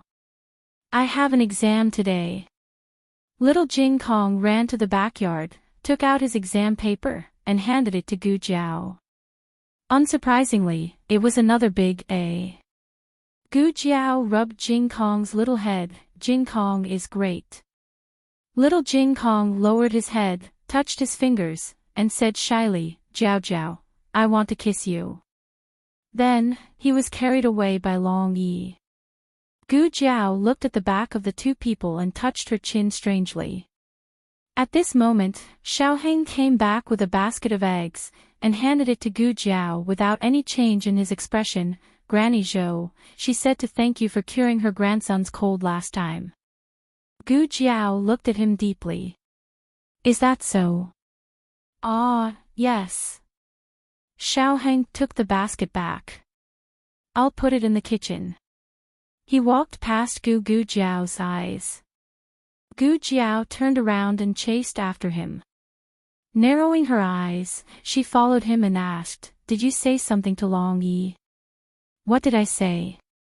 Xiaoheng calmly put the basket on the stove, opened the small jar of eggs, and put the eggs one by one. Gu Jiao asked, Why didn't Long Yi let people come close to me? Xiaoheng put the eggs with his back facing Gu Jiao, and his lips unconsciously curled. He turned his head, and his face became expressionless again. Did he? Yes. Gu Jiao nodded her head. Xiaoheng said with a straight face, maybe Long Yi was playing with them. Gu Jiao thought for a while, oh. After Xiaoheng finished putting the last egg, he turned his head to look at Gu Jiao. Gu Jiao was leaning against the stove, thinking about something. The setting sun slanted through the door, fell on her perfect face, and shone on her long eyelashes. Xiaoheng's eyes moved, and Gu Jiao confusedly looked at him. Here. Xiaoheng pointed at her temple. Gu Jiao raised her hand to touch it, but she didn't feel anything. Xiaoheng walked over, stretched out his left hand, and plucked a small leaf that had fallen on Gu Jiao's temple. Two people were very close to each other, and their breaths intertwined with each other in the quiet room. Xiaoheng lowered his head, and almost kissed her forehead. What is it? Gu Jiao looked up at him. Xiaoheng looked at her face in a daze, and with his heart beating like a drum, he tilted his head, and gently pressed down on her. In the next second, a shadow flashed, and Xiaoheng was also taken away by Long Yi. Xiaoheng. Xiaoheng's other people, other than me, all other people. Long Yi's other people, all other people. Gu Jiao went to the blacksmith shop in the afternoon, took a blueprint, and handed it to the blacksmith. The blacksmith looked at the strange blueprint and said with difficulty, we have never made this kind of thing before. Gu Jiao asked, Can you make it? The blacksmith said, I can make it, but it may not look as good as the one on your blueprint. Gu Jiao said, Let's make it first. Okay. Gu Jiao came out of the blacksmith shop and went to the medical center. She opened the small medicine box, looked at the full emergency medicine, and frowned. There are still no materials to make the socket. Do I really have to go and get resin? Just as she was mumbling to herself, the second master rushed into her courtyard in a hurry. Little Gu. Something big happened. Gu Jiao walked out of the room. What happened? The second master trembled with fear. I don't know.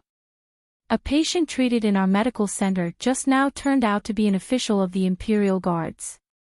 Then his subordinate reported that something happened in the palace, and the Empress asked him to go to the palace immediately. In the Bisha Hall of the Imperial Palace, Princess Ninghen, who had been slapped down the stairs by Princess Xinyang the day before, was now holding Qin Chuyu hostage with a dagger. Beside her and behind her, there were a total of 10 experts on standby to prevent anyone from snatching Qin Chuyu away from her. A large number of Imperial Guards were lying in ambush outside the Bisha Hall, and the archers were also on standby. Princess Ning'an looked at Empress Xiao and said fearlessly, Don't act rashly. It's okay if you kill me, but no one can guarantee that I won't slip and cut your son's throat when I fall down. Empress Xiao never expected that Princess Ning'an would fight to the death with them so soon. She couldn't hide it anymore, so she didn't even bother to pretend to be fearless. Empress Xiao had to admit that ordinary people couldn't be as decisive as Ning'an. She was really a bold woman. After Princess Ning'an was put under house arrest in the Bixia Hall, she began to secretly evaluate the possibility of a comeback. Princess Xinyang showed her undeniable strength in the throne room. The emperor doted on her, but Xinyang wouldn't let her be. It was only a matter of time before she was exposed. Instead of waiting for death, it was better to take the initiative and catch them off guard. "Mother, I'm scared." Boo-hoo, Qin Chuyu was so scared that he cried loudly. Empress Xiao's heart was broken. She wanted to tear this woman, who wouldn't even let her son go, into pieces. What would his brother do if he was here? His brother would definitely say, "Stop crying. Don't you feel ashamed when a man pees? Stop crying." Empress Xiao took a deep breath and said seriously, "You're a prince. Hold back your tears." Qin Chuyu was stunned at first, and then he cried even harder, "I can't hold it back." Boo-hoo, Empress Xiao was angry and heartbroken. She held back her emotions and looked coldly at Princess Ning'an. "What do you want?" Princess Ning'an said coldly, "Get the carriage ready and send us out of the city. Don't let anyone follow us, or I'll die with your son." Eunuch Su looked at Empress Xiao worriedly. Empress Xiao clenched her fists. "Get the carriage ready." Princess Ning'an said lightly, "Take Xian out." Lian was stunned by this scene. She looked at Princess Ning'an with red eyes as if it was the first day she met her. Princess Ning'an said angrily, "What are you waiting for? Hurry up and go." Lian body shook, and a bean-sized tear fell down. Yes. She went back to the room in a daze and came to the bed, choking with sobs. Young master," she called several times, but Huangfu Xian didn't respond. She reached out and touched Huangfu Xian's forehead, and her expression changed. "Princess. Young master is sick. His head is burning. Hurry up and get the imperial doctor for him." Empress Xiao comforted her. "Ning'an, calm down. The child's health is more important. I'll get the imperial doctor for you first. Let Xian treat him." "No need." Princess Ning'an looked coldly at a master beside her. "Go and help." The master entered and quickly wrapped Huangfu Xian in a blanket and carried him to the wheelchair. The pale-faced Huangfu Xian was pushed out. Carriage. Princess Ning'an's dagger was pressed against Qin Chuyu's neck. "Ah!" Qin Chuyu screamed and cried. Empress Xiao's heart trembled. She gritted her teeth and said, "Su Qian, prepare a carriage for Princess Ning'an. The kind that Xian can sit on." Eunuch Su went to prepare a special carriage. The master carried Huangfu Xian and the wheelchair onto the carriage. Princess Ning'an also got onto the carriage with Qin Chuyu. "Lian come up," she said. Lian sat on the carriage with tears in her eyes. Ning'an lifted the curtain and said to Empress Xiao, "Don't let anyone follow. I'll cut off one of his fingers every time I see him." The seventh prince was kidnapped. Which city gate did he go out from? Xiaoheng asked Eunuch Qin, who came to report. Eunuch Qin said, according to the city guards, he went out from the West City Gate. The West City Gate. Xiaoheng got up and searched. Gu Jiao tacitly gave him a map. Xiaoheng nodded. "Thank you." He spread out the map and pointed at the official road outside the West City Gate. Greenback Path, Greenback Mountain, Phoenix Pavilion. Their horses should be tired when they reach Phoenix Pavilion. There's a relay station near Phoenix Pavilion. If they want to change horses, they might stop here. Gu Zhao asked, what if they don't change horses? Xiao Heng frowned. If they don't change horses, it will be troublesome. It wasn't difficult to deal with Ning'an. However, she was a crazy woman. If she was forced into a corner, she would really hurt Qin Chuyu. Besides, Huangfu Xian was injured. If they really fought, it would be difficult to guarantee the safety of the two children. It was very dangerous to fight on the road. If they stopped, it would be easier to find flaws. The moon was dark and the wind was strong. A carriage was crazily galloping on the official road outside the West City Gate. There were 9 experts riding fast horses in front and behind the carriage. The expert driving the carriage said, "Princess, we've entered Greenback Mountain. 5 miles ahead is Phoenix Pavilion Relay Station. That's the only relay station in this area. The horses can't run anymore. Should we go to the relay station and change horses?" Qin Chuyu had cried himself to sleep and was held in Lian Er's arms. Princess Ning'an said, "No change horses. Keep going. Someone is waiting for us in front." This meant that they wouldn't stop even if the horses died. "Yes." The expert driving the carriage responded. Cough, cough, cough. Huangfu Xian coughed and slowly opened his eyes. "My stomach hurts. I want to go to the toilet. Endure it for a while." "I can't endure it. I vomit," Huangfu Xian said and suddenly spat out something.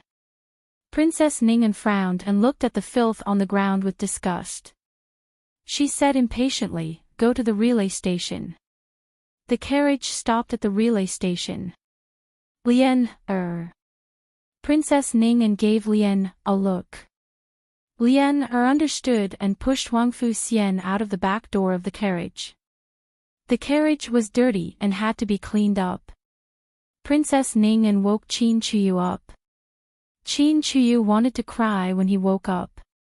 However, his voice was hoarse from crying and he couldn't cry. They got off the carriage. Princess Ning'an said to Qin Chuyu, "You go to the washroom too. There won't be a place for you to pee on the way." Qin Chuyu had peed several times on the way. Each time, he would use a water bottle to catch it. Princess Ning'an was almost suffocated. Princess Ning'an asked an expert to go with the 3 of them. "Young master, I'll help you," the expert said. The washroom outside didn't have any special facilities. Huangfu Xian couldn't use the toilet by himself. "Okay." Huangfu Xian didn't refuse.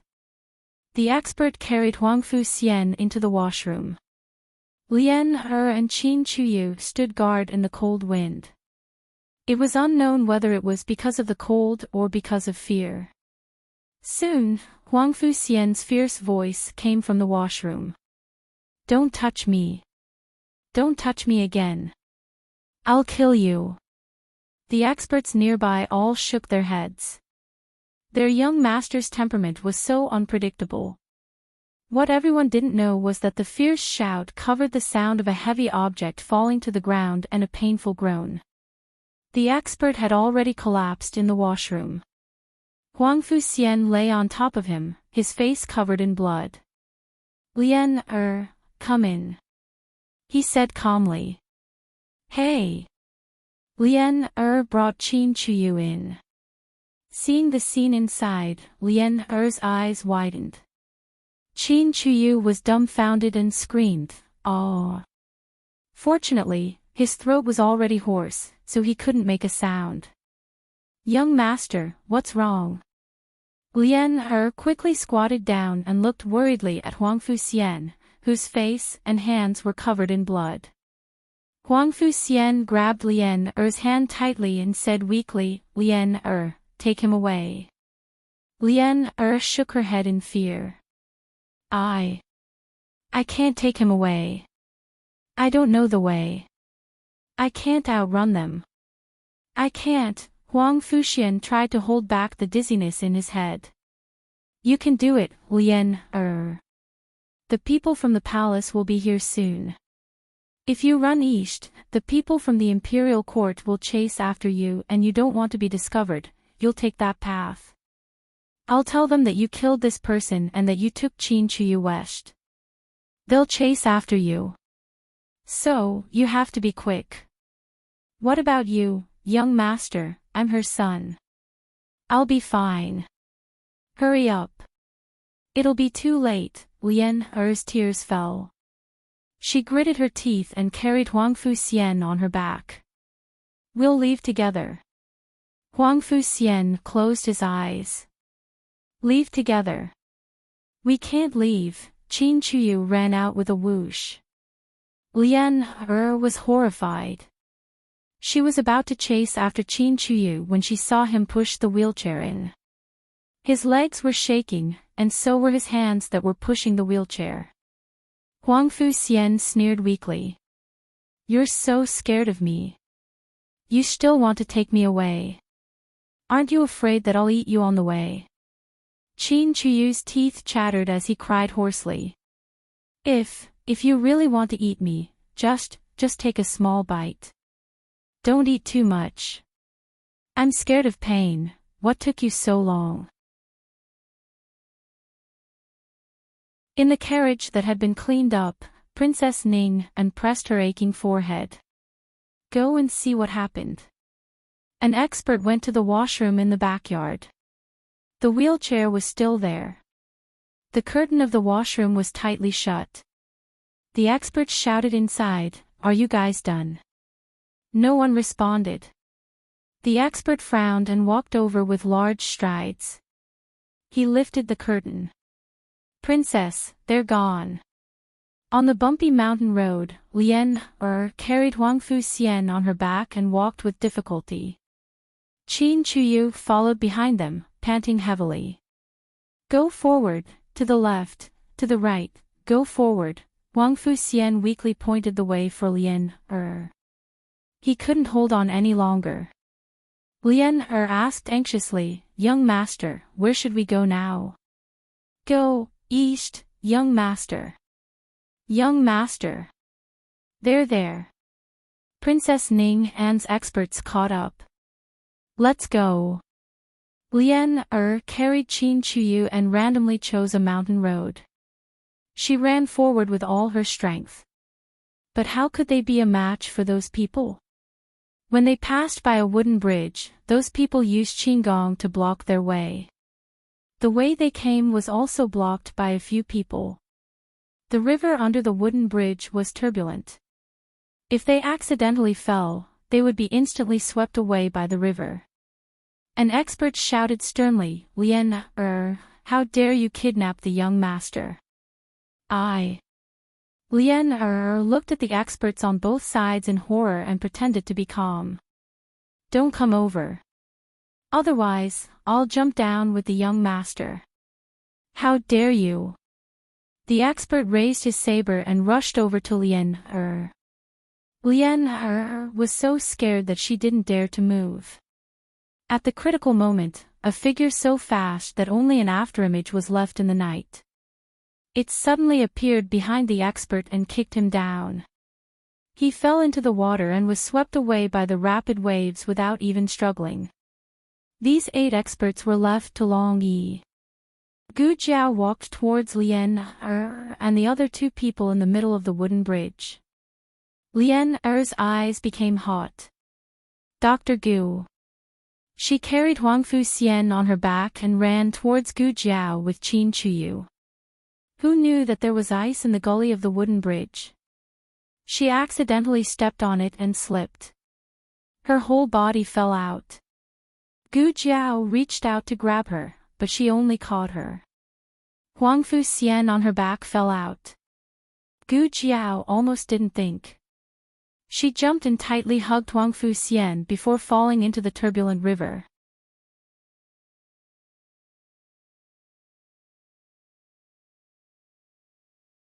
Chapter 575. Huang Fuxian woke up to the sound of saliva dripping from his mouth. When he opened his eyes, he found himself lying in an unfamiliar room. The ceiling was simple and crude, and the walls were neither like a palace nor a farmhouse. At the end of the room was a large wardrobe, and next to the wardrobe was a desk. On the opposite side of the bed was a window, through which bright sunlight shone. Perhaps people have a tendency to attract light, so Huang Fuxian subconsciously looked in the direction of the light. It was so bright that he had to close his eyes for a moment. Squeak, squeak. The sound of saliva came again. Huang Fuxian paused for a moment and let himself adapt to the light. When he opened his eyes again, he saw a cradle near the window. The cradle was originally higher than the bed, but the guardrail around it was hollow, so Huang Fuxian could clearly see the baby in the cradle. He was eating his fingers. The squeak-squeak sound came from his mouth. In a strange environment, in a quiet room, because of this little life that didn't cry or make noise, there was a different kind of intimacy and vitality. Suddenly, a young figure stepped in. He looked at Huang Fuxian on the bed, who turned his head to look at the cradle. Then, he followed Huang Fuxian's gaze and looked at Gu Xiaobao in the cradle. He smiled and walked over to pinch Gu Xiaobao's face. Xiaobao woke up.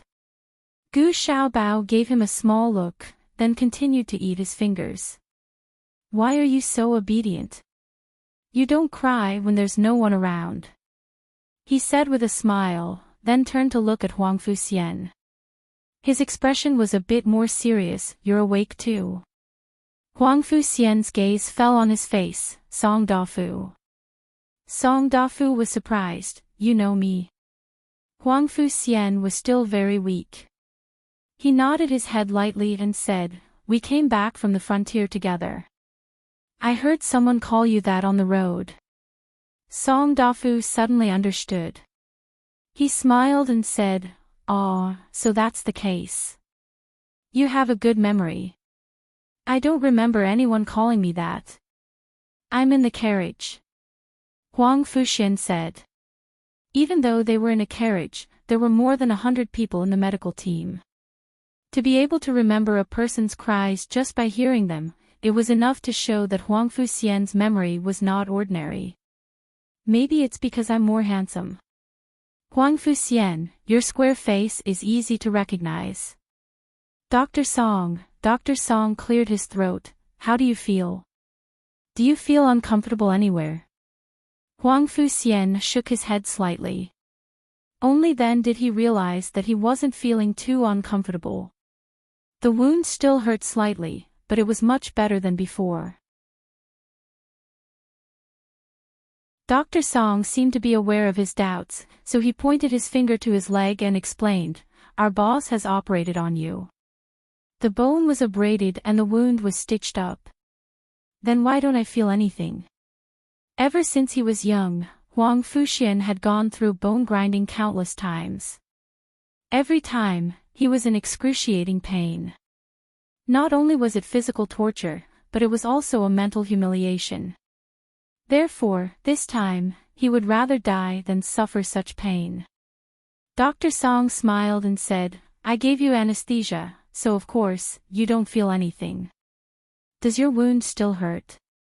"It doesn't hurt too much." Huang Fuxian shook his head slightly. Because he was too shocked, he forgot to say, "Who asked you to treat me?" "I don't want to be treated." "That's good. Our boss said that if you wake up, you should take the medicine." Dr. Song poured a glass of water and handed him a few anti-inflammatory and hemostatic pills. Huang Fuxian was so confused that he ate it in a daze. After eating, he remembered and asked, "Where is this place?" Dr. Song said, "Blue Water Alley, our boss's house." "You know our boss, he is Dr. Gu." Huang Fuxian suddenly remembered that Lian had fallen. He seemed to have fallen off the bridge. He thought he was dead for sure, but in his daze, he vaguely saw a slender figure jump down and pounce on him. With a plop, they fell into the water. He didn't remember what happened after that. He fainted. Huang Fuxian asked, "Was it Dr. Gu who brought me back?" Dr. Song said, "Yes. Speaking of which, you are really lucky. I heard that the river was very turbulent that night. When you fell in, you were washed away by the waves. Fortunately, our boss is a good swimmer." Huang Fuxian lowered his eyes and asked, "Where is she?"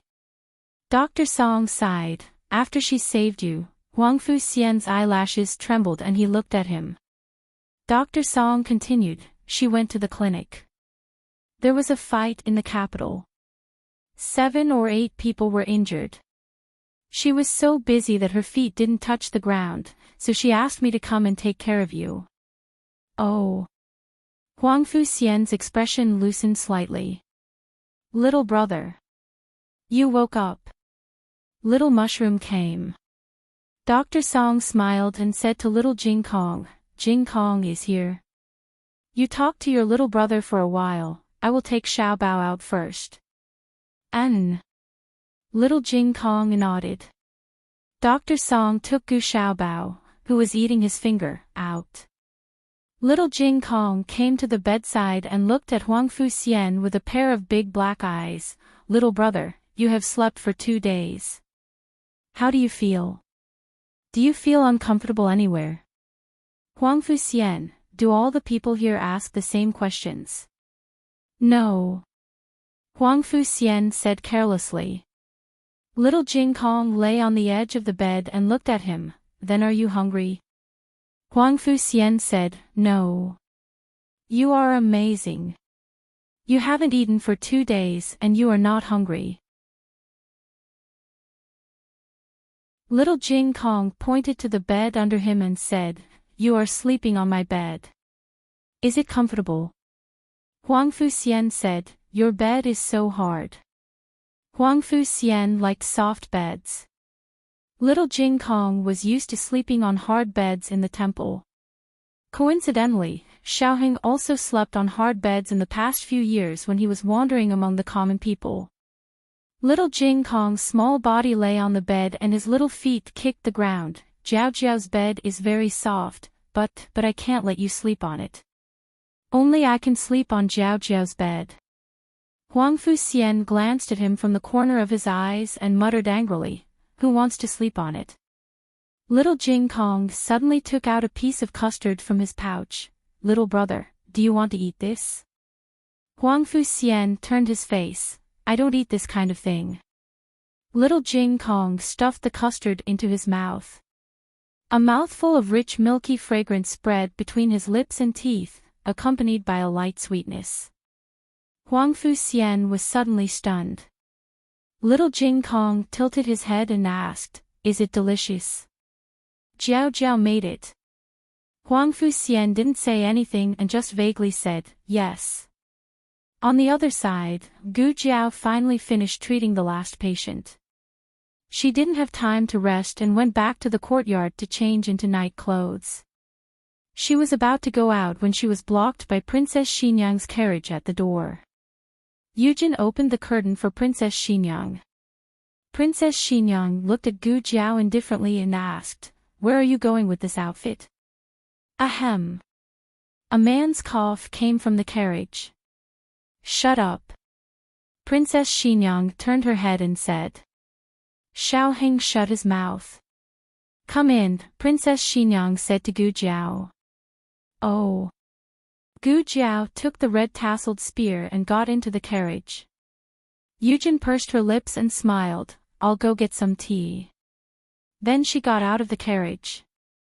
Only Princess Xinyang, Xiaoheng, and Gu Jiao were left in the carriage. Xiaoheng was dressed in casual clothes and was caught by Princess Xinyang halfway.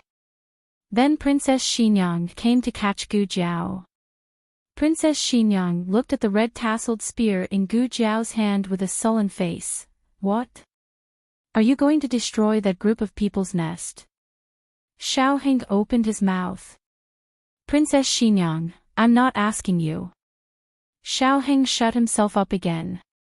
Gu Jiao blinked, didn't Princess Ning and run away?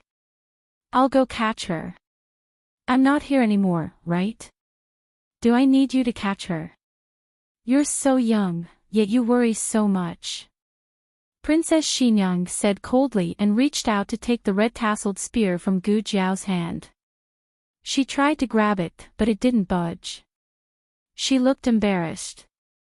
I'll do it. Xiaoheng held the red-tasseled spear wrapped in cloth with both hands and took it from his wife and mother. Hiss, it was really heavy. He almost didn't catch it. But he couldn't show his fear in front of his wife and mother. Xiaoheng's expression didn't change as he slowly placed the red-tasseled spear on his lap. Is it heavy? Princess Xinyang chuckled. Xiaoheng nonchalantly said, It's not heavy at all. This carriage is too small. Otherwise, I could show you a few moves. Princess Xinyang snorted coldly and said, I let her go on purpose that night. I know who I let go. I can't help much in the war, but I'm more than enough to deal with a few remnants. You just wait at home. Gu Jiao said, the people of Yen seem to have a way to deal with the dragon shadow guards. Princess Xinyang grunted, I know, don't worry. Xiaoheng didn't move. Since he didn't move, Gu Jiao also didn't move. Princess Xinyang said to Xiaoheng, What are you standing there for? Why aren't you getting off? Xiaoheng smiled, I just want to spend more time with you. Princess Xinyang said to Gu Jiao, he can't carry it anymore. Xiaoheng. How could she expose her son like this? Gu Jiao curved her lips and got off the carriage with the red-tasseled spear. After Princess Xinyang left, Gu Jiao asked Xiaoheng, I really don't need to go. Xiaoheng shook his head, no, she has 4 dragon shadow guards in addition to Long Yi.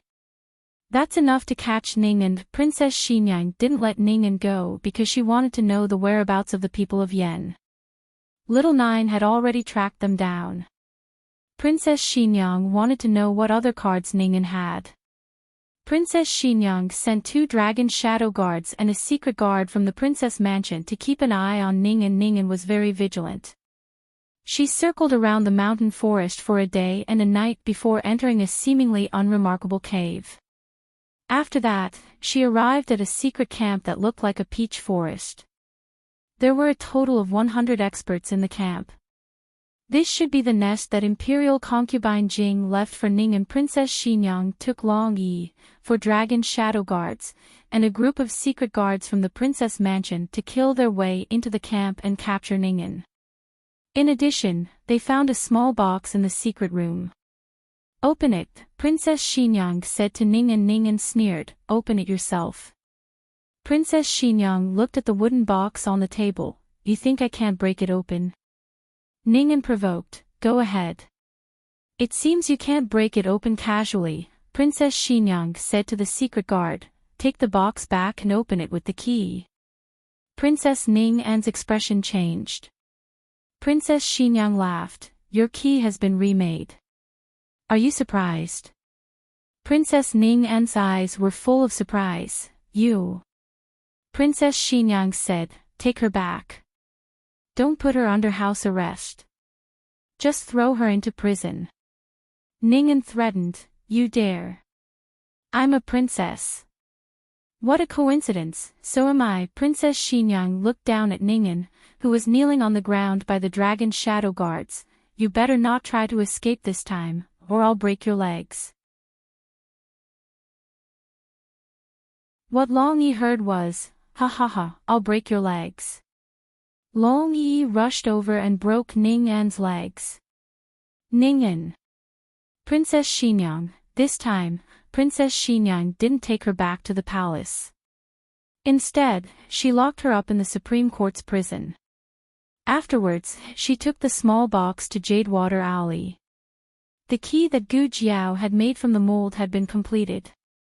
It could really open the box. After opening it, they found that this seemingly simple wooden box actually had a very complicated mechanism. If they forcefully broke it open or pried it open, the mechanism would destroy the contents of the box. Let's see what Imperial concubine Jing left for Ningen, Gu Jiao said. Okay. Xiaoheng took out the contents of the box. There were several account books, which recorded Imperial concubine Jing's dealings with some of the court officials over the years. These officials are the contacts Imperial concubine Jing left for Ningen. Princess Xinyang paused, then continued, these account books are very important. With them, we can threaten those officials.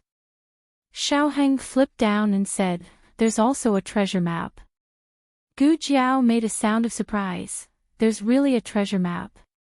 Xiaoheng looked at Gu Jiao in amusement. It's a lie. It's banknotes. Roughly calculating, there's a few 100,000 taels. Gu Jiao's eyes lit up. Princess Xinyang took in all of Gu Jiao's little eyes and helplessly rubbed her forehead. Minister Xing and the others can overturn the verdict. Xiaoheng nodded. That's right.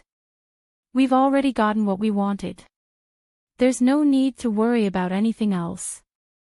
Princess Xinyang stood up. It's time for Ning An's crimes to be announced to the world. Princess. Yujin came to the door and reported, His Majesty is awake.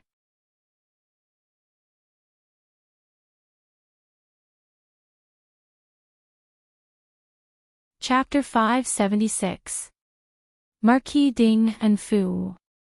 Gu Qingfeng had just finished bathing and was covered in sweat. It was reasonable to say that he should be very hot, but he inexplicably shivered. What's wrong? Gu Qinglin asked him. Gu Qingfeng scratched his head strangely, I don't know. I suddenly felt a chill down my spine. The emperor was awake, so Princess Xinyang naturally had to enter the palace to see him. Xiaoheng and Gu Jiao also stood up. Princess Xinyang looked at the two and indifferently said, You two don't need to go. Stay at home and wait for news.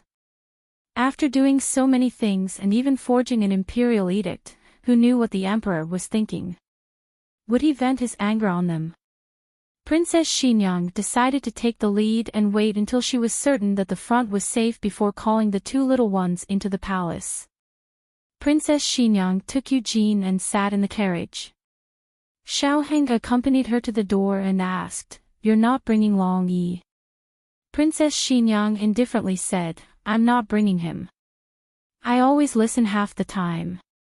The emperor had been unconscious for a few days and his face was very pale. When Princess Xinyang arrived at Pure Flower's palace, Empress Xiao had just fed the emperor some porridge. The emperor said to Empress Xiao, Zhen is fine here. Go take care of little Qi. Zhen has something to say to Xinyang. Qinxie will withdraw. Empress Xiao put down the bowl of porridge and walked out. Princess Xinyang slightly bowed to Empress Xiao. The emperor's entire body was sore and weak. He didn't even have the strength to raise his arm. He sighed and ordered Eunuch Wei and the others, all of you withdraw. Yes. Eunuch Wei secretly glanced at Princess Xinyang. Strange, did she shave her hand hair today? He couldn't see her Adam's apple. The rash on her face had completely disappeared, Eunuch Wei secretly muttered as he swept his gaze over Princess Xinyang's clothes. Eugene's eyes darkened, Eunuch Wei. Eunuch Wei acted as if he had been hit in the head and quickly rolled out. What's wrong? Princess Xinyang asked. Eugene wanted to speak but hesitated. It was mainly because she found it difficult to speak. Eugene said softly, Forget it, I'll tell Princess later. Princess, please see His Majesty first.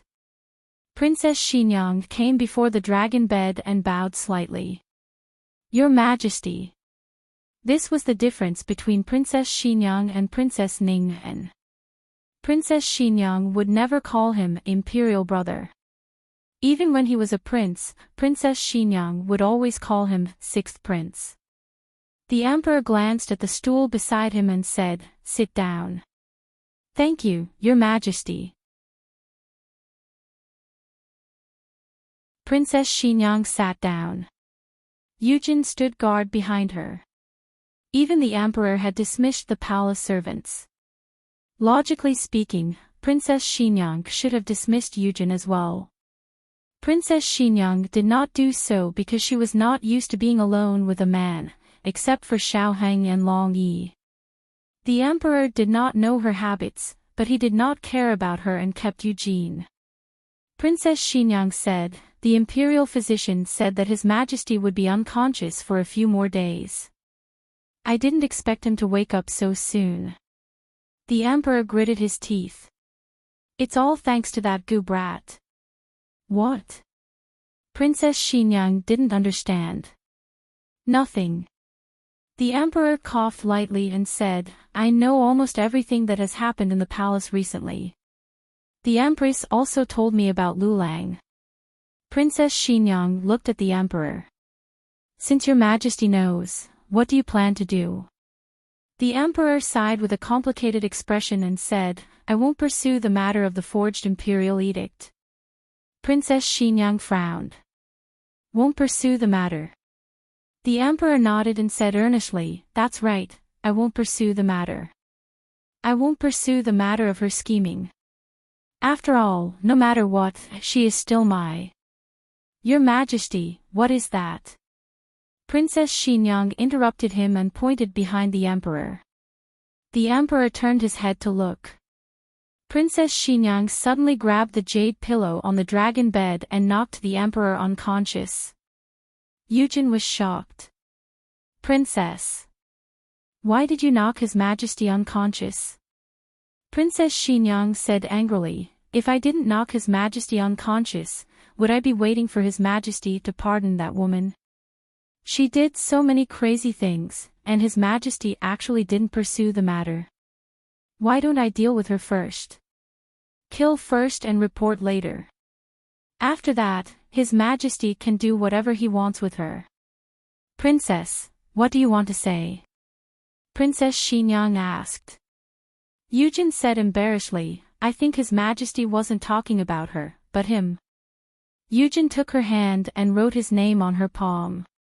Princess Xinyang said strangely, him. Yujin said, yes. Think about it, before you asked His Majesty what he planned to do, what did he say? Princess Xinyang recalled, he pretty much knows everything that has happened in the palace recently. The Empress also told him about Lulang. Yujin said, what else could it be about Lulang? The young duke's background. The forged imperial edict that His Majesty was talking about was that the young duke forged an imperial edict for you to govern the country, and had someone pretend to be you to enter the palace, as well as secretly plotting some actions. His Majesty said that he wouldn't pursue the young duke's actions. Princess Xinyang was afraid of ropes after being bitten once. The emperor was bewitched by that pair of mother and daughter. She had already lost her basic confidence in His Majesty, so she thought he said he wouldn't pursue Ning'an. Princess Xinyang looked at the emperor, who had fainted from her pillow, and her teeth ached. I was too careless. The prison was a place to imprison felons. It was heavily guarded and filled with traps. In the most heavily guarded cell, Ning'an, whose legs had been broken, grabbed onto a dirty wooden board and screamed at the top of her lungs, let me out. I want to see His Majesty. I want to see the Empress Dowager. I'm His Majesty's most beloved sister. If His Majesty and the Empress Dowager find out, they'll definitely sentence you to death. The jailers were as cold as iron. Not a single one moved. She grabbed a steamed bun that was brought in and threw it at one of the jailers. The steamed bun had long turned into stone. It hit the jailer's back, but he didn't move. Are you all dead? I'm Princess Ning'an. I want to see His Majesty. I want to see His Majesty.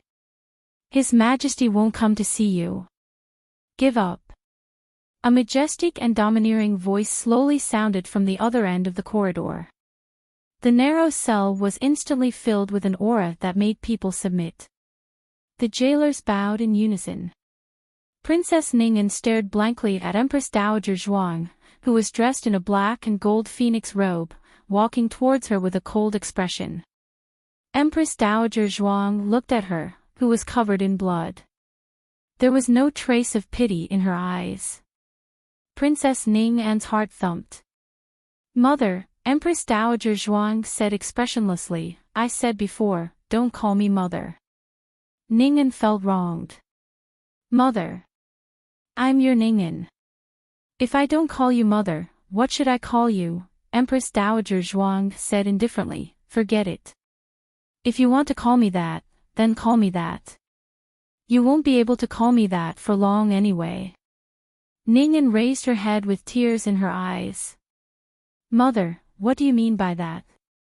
Empress Dowager Zhuang looked down at her. "You're so smart. How could you not understand what I mean?" Ning'an cried, "Imperial Mother. Xinjiang harmed me. They all harmed me." Empress Dowager Zhuang said coldly, "What did they do to you? Did they cause you to betray the prince consort and return to the capital for revenge? Did they cause you to take over concubine Jing's power and collude with the people of Yan to harm the meritorious officials of Zhao? Or did they cause you to assassinate His Majesty and frame me for it?" A trace of panic flashed through Ning'an's eyes. "Mother, don't believe them," Empress Dowager Zhuang looked at her coldly. "You don't have to pretend to be innocent. I didn't come here to hear you admit the truth. I don't care whether you admit it or not. If I say you're guilty, then you're guilty." Ning'an gritted her teeth and complained in a choked voice, "Mother, you're biased. Mother wasn't like this before. Mother used to love Ning'an the most. Since that girl appeared, Mother doesn't care about Ning'an anymore." Empress Dowager Zhuang said seriously, "So what if I'm biased? Do I need your permission?"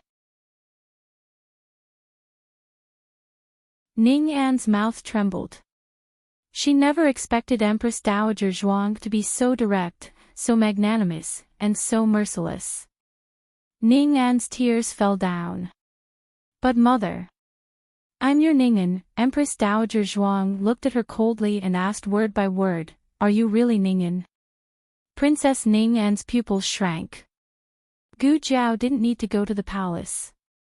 After coming out of the medical center, she went back to Jadewater Alley with Xiaoheng. Huang Fuxian woke up and was sitting in a wheelchair in the west room in a daze. Little Jing Kong secretly glanced at him several times. "What's wrong with him?" Gu Jiao stood in the front yard and looked at Huang Fuxian through the half-open window. Little Jing Kong sighed like a little adult. Little brother misses his mother. His mother doesn't treat him well and even hit him. But he's still worried about his mother. "I just thought that if Jiao Jiao hit me, I'd still like Jiao Jiao." If Ning'an was convicted, Huang Fuxian would be the one who would suffer the most. "I'll go and see him," Xiaoheng said. "Forget it. I'll go and see his injury." Gu Jiao handed little Jing Kong to Xiaoheng and stepped into the west room. The sun had already set and the west room was dark. Gu Jiao took out a match. "Don't light the lamp," Huang Fuxian said.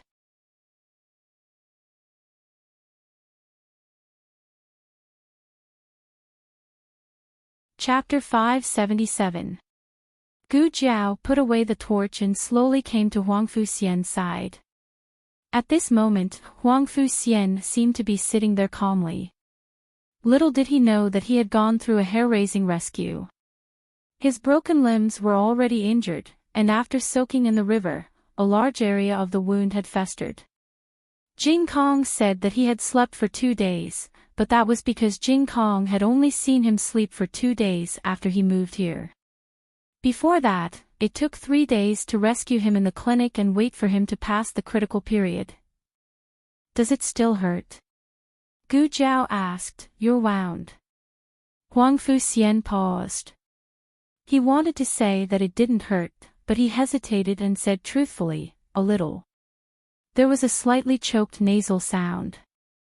Gu Jiao pretended that she didn't hear it. Let me see. It was dark now, and there was no light in the room, so she couldn't see anything. Huang Fuxian didn't refuse. Gu Jiao pulled up his trousers. Huang Fuxian was not used to it, but he tried his best to resist. Anyway, he couldn't see. That was what he thought. Unexpectedly, Gu Jiao took out a small flashlight from a small medicine box from her pocket and turned it on. Huang Fuxian's expression changed. Didn't I tell you not to use the light? Gu Jiao said, this is not an oil lamp, it's a flashlight. This is called turning on the flashlight. Huang Fuxian was speechless.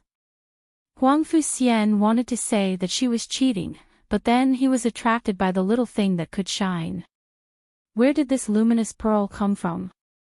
Huang Fuxian had seen things that could shine other than fire and luminous pearls, but they were not as bright as this. Do you want to know?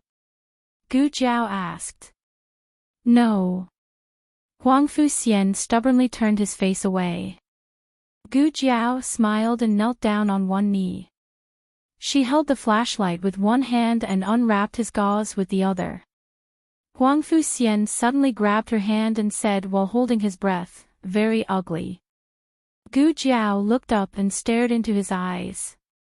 Her gaze was as pure and clean as little Jing Kong's, without a trace of disdain. However, compared to the naivety of little Jing Kong, there was a hint of convincing calmness in her eyes. Huang Fuxian's eyelashes fluttered as he slowly released his grip. Gu Jiao removed the layers of gauze, revealing the wound that she had stitched up. The recovery is pretty good. There is no postoperative infection, but you still need to take your medicine on time. After Gu Jiao finished speaking, she went back to the east room to get a small medicine box and carefully changed the medicine for him. You're not in too much pain, so I won't give you painkillers. Huang Fuxian replied gloomily. Gu Jiao finished bandaging him and started to clean up the medical supplies. What happened to that little fatty? Huang Fuxian suddenly spoke.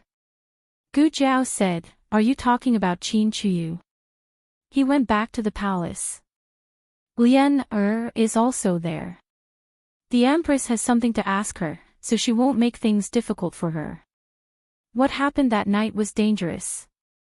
After she and Huang Fuxian fell into the water, she stabbed the dagger into a rock in the middle of the river. Long Yi killed those men in black in a few seconds and flew down to pull her and Huang Fuxian out of the water.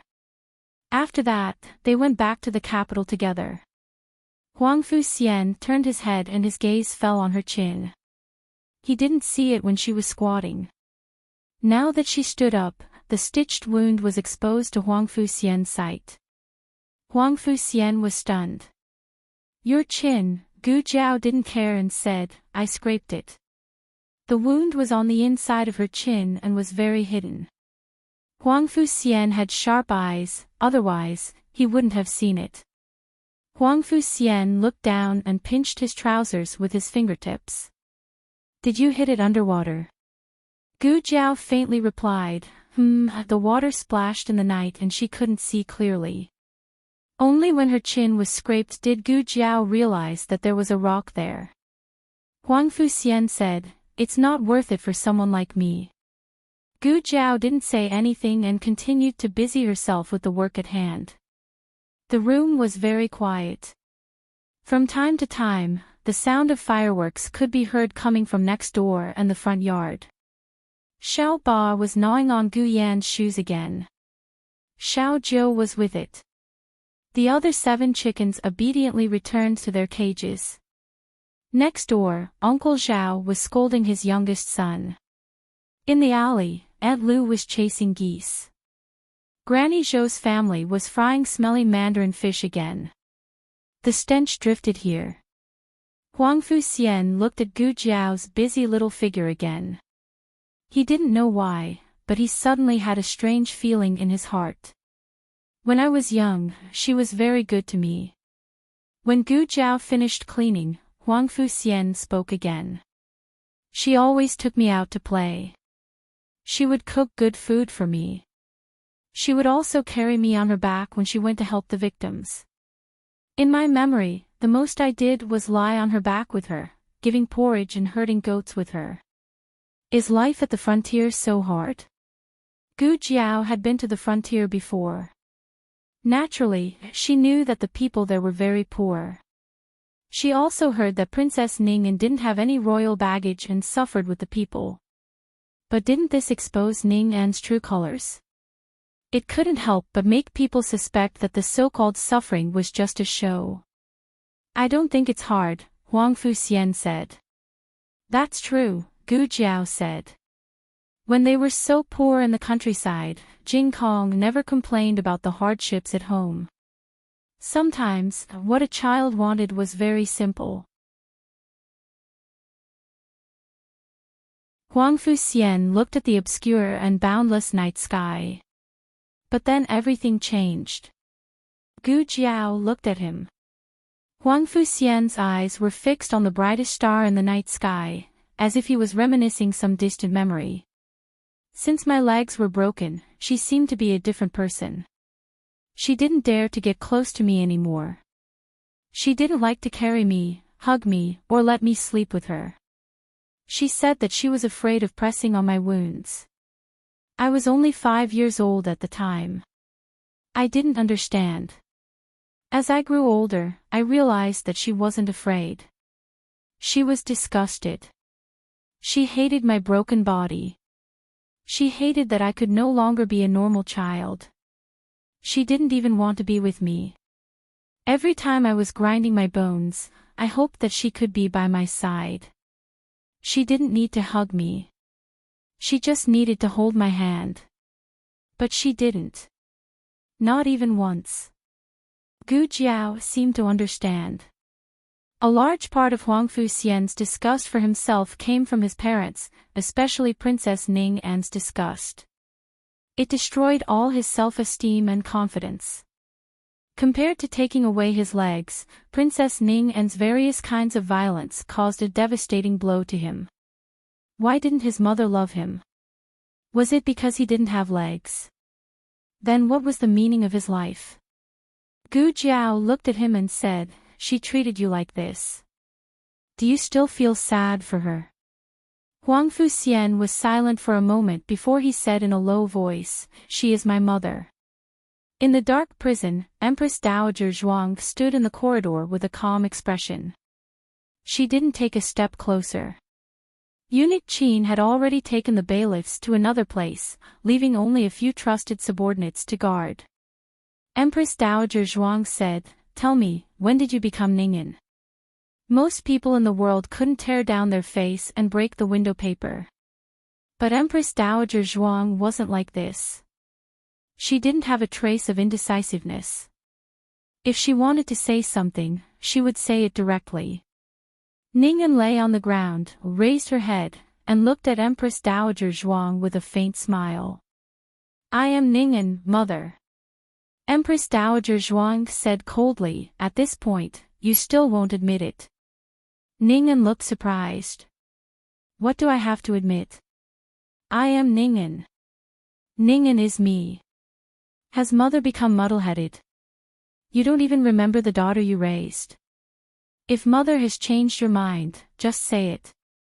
If you don't love Ning'an, just say it. Why do you have to use this method to humiliate Ning'an? Empress Dowager Zhuang wasn't angered by her. She just looked at her condescendingly, as if she was looking at the last struggle of an ant. Ning'an laughed under Empress Dowager Zhuang's gaze. She laughed until her shoulders trembled. "Mother, your ability to frame people hasn't changed at all. You framed my mother like this, and now you're framing me." Empress Dowager Zhuang didn't argue with her. She just let her laugh and talk to herself. Ning'an's every punch seemed to hit cotton. She grabbed the wooden board of the cell and squeezed her cheek tightly in the gap between the boards. Mother said I'm not Ningen. Do you have evidence? Mother, look at my face. Isn't it Ningen's face? Pa. Empress Dowager Zhuang threw a stack of letters on the corridor in front of Ning, and Ning An's gaze moved down. She slowly reached out and took the letters through the gap of the cell door. Using the dim light in the corridor, she carefully read them. Every time she read a page, her face changed a bit. Halfway through, she suddenly tore up the letters like crazy. Nonsense. Nonsense. It's all nonsense. I am Ningen. I am Ningen. She was so emotional that the veins on her forehead popped out. Empress Dowager Zhuang glanced at her and said neither quickly nor slowly, "Well, why don't I tell you a story? Where should I start? Why don't I start with the experience of a daughter of an aristocratic family?" This daughter of an aristocratic family was intelligent and courageous since she was young. She was also born with a good appearance. However, her birth mother wasn't favored. She was also repeatedly bullied by her concubine-born sisters at home. Once, on the way to the temple to burn incense, she happened to meet a master. The master and she felt like old friends at first sight. After a few exchanges, they became close friends. After a year of contact, the master successfully convinced her friend to join a civil organization called the Red Lotus Society. The Red Lotus Society was actually another identity of the remnants of the previous dynasty. This daughter unsurprisingly became a death warrior of the remnants of the previous dynasty. She was ordered to enter the palace to get close to the emperor. Her initial goal was to become the empress or the most favored concubine of the emperor. She wanted to give birth to the emperor's son, support him as the crown prince, and then take the emperor's life. In this way, the country fell into the hands of the remnants of the previous dynasty. Unfortunately, things didn't go as planned. She didn't become the empress or the favored concubine. Even the emperor didn't like her very much. She could only cling to the empress's thigh. The empress painfully lost a daughter. It was also a coincidence that she was pregnant only 1 month later than the empress. Thus, she had a plan and secretly prepared a medicine to induce labor so that the child would be born prematurely and on the same day as the empress child. However, no one knew that in her stomach, there was another child. They were only separated by 2 hours, but they were born 2 days after each other. 2 children never cry together. After the elder sister cries, the younger sister cries. After the younger sister cries, the elder sister cries. To outsiders, it sounds like there was only one child crying. The midwife who delivered the babies was her trusted aide. To be exact, she was a trusted aide arranged by that expert. The fate of these 2 children was determined from the moment they were born. One stayed in the palace, and the other was carried out. They would be 2 perfect chess pieces, even more perfect than the empress. However, who stayed in the palace to be the princess, and who was carried out to be the death warrior? The empress kept the elder sister, who was born first, because the child was already lying in her arms and had her first sip of milk. She couldn't let go of the child. She didn't even look at the other child and cruelly had someone carry her out. Ningen covered her ears. Don't say it, don't say it. Everyone said that the empress loved the little princess because she was born on the same day as her daughter, as if her daughter was reincarnated. However, the empress loved her because she was indeed a beautiful and cute child. It had nothing to do with the so-called birthday. That child was lively and active. She seemed to be fearless, but in fact, she was afraid of this and that. She was simply a paper tiger. She was afraid of the dark, very, very afraid. However, sometimes she didn't seem to be afraid. She liked to eat chestnuts, but occasionally she would hate them. The empress only thought that she was a child and didn't take it to heart. The empress loved the child, But do you know when the Empress truly decided to live up to the child for the rest of her life? Ning'an subconsciously pricked up her ears. Empress Dowager Zhuang said, "It was one night when the Empress was banished to the cold palace. The Empress fell ill and no imperial doctor dared to come and treat her. That night, lightning flashed and thunder roared.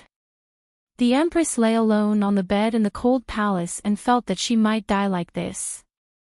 However, at this time, a thin figure climbed over the wall of the cold palace and came in.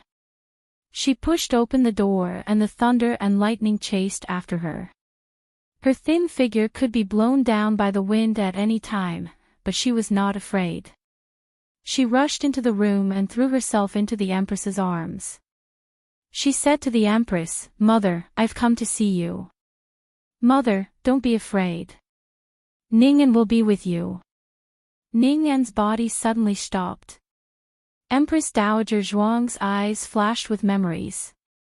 It was at that time that the child ran for her in the thunder and lightning. The child's hand was pierced when she climbed over the wall. The child fell many times on the road and the child's knees were bruised. The Empress said to herself that she would love her for a lifetime. Ning'an's eyes widened in disbelief. That child, even if it's just once, tell the Empress, she is not Ning'an, she is Ning'an's sister. Empress Dowager Zhuang choked and clenched her fingers under her wide sleeves. Ning'an's eyes gradually filled with tears as she stared blankly at Empress Dowager Zhuang. Empress Dowager Zhuang took a deep breath, raised her head, turned around, and looked at the dim corridor. The Empress will save her and love her. She will never have to live in Ning'an's shadow. Mother. Ning'an's tears burst out of her eyes as she rushed over and grabbed the corner of Empress Dowager Zhuang's clothes. Empress Dowager Zhuang walked to the exit expressionlessly. A drop of hot tear fell, but she did not turn back once.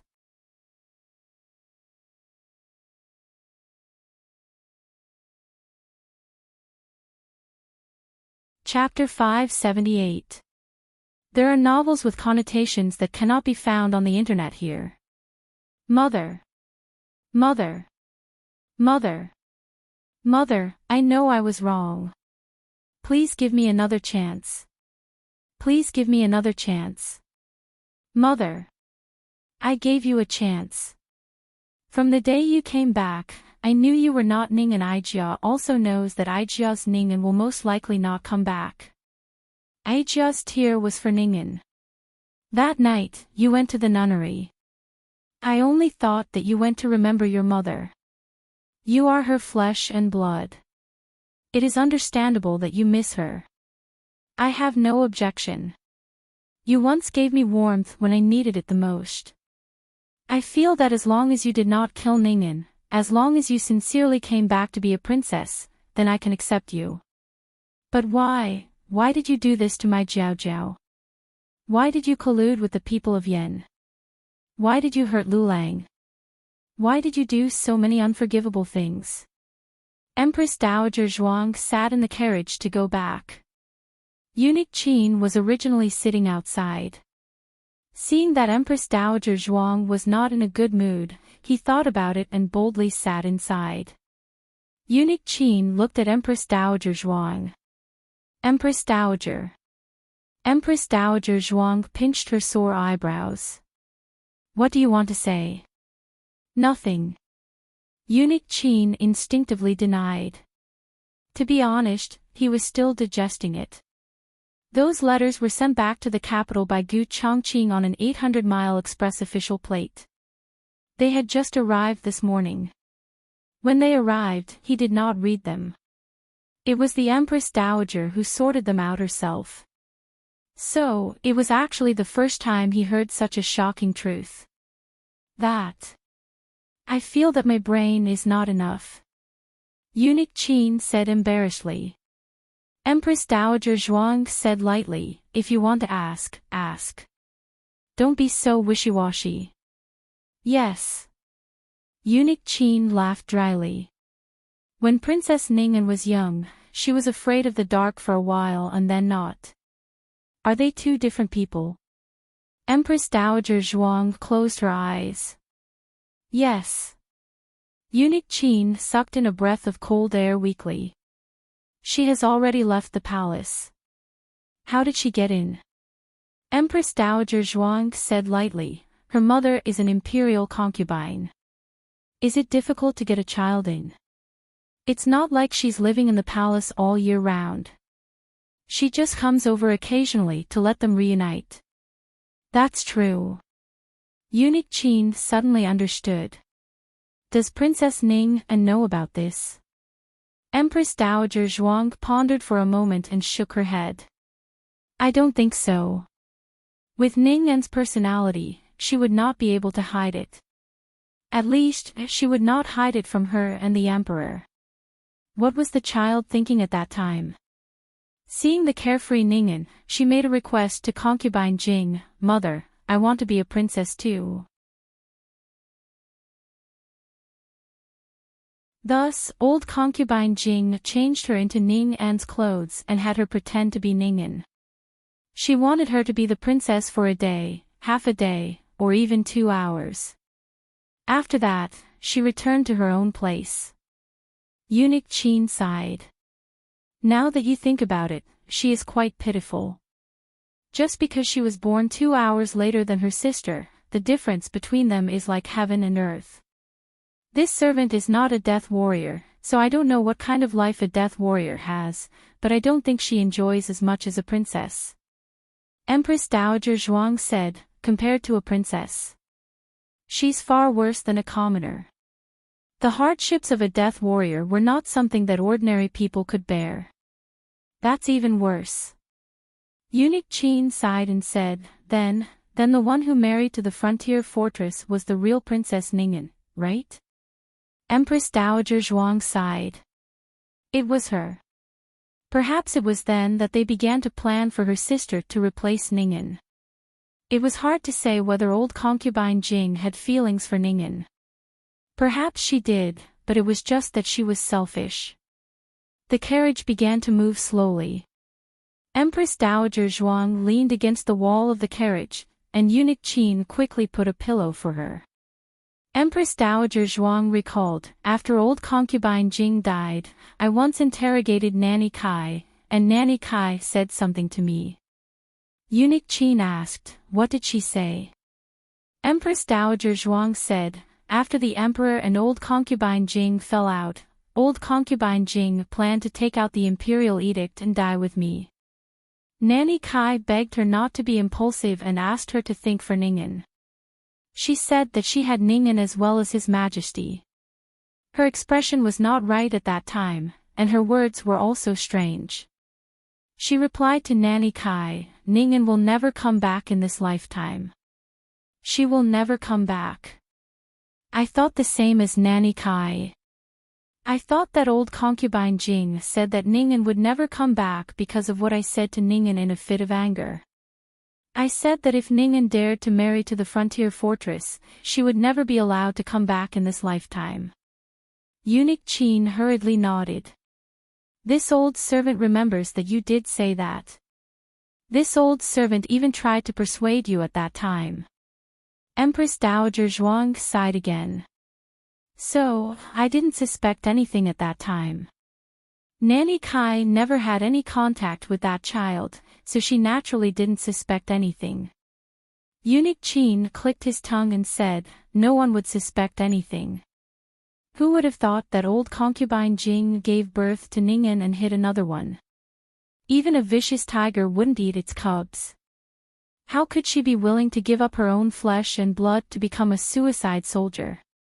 Empress Dowager Zhuang said coldly, there are all kinds of people in this world.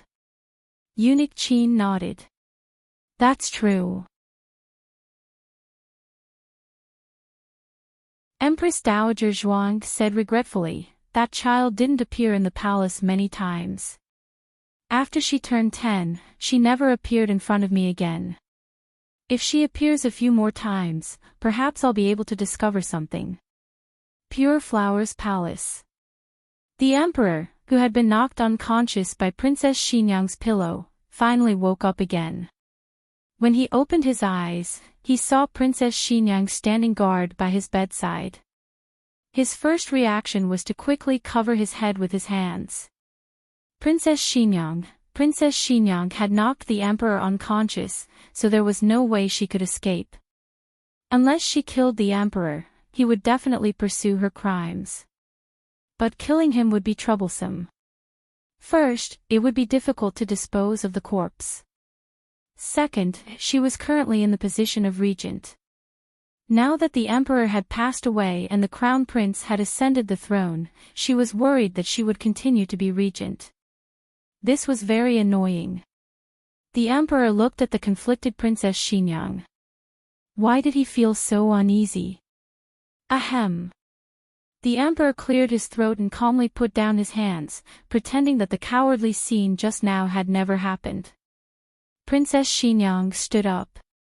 The emperor once again covered his head with his hands.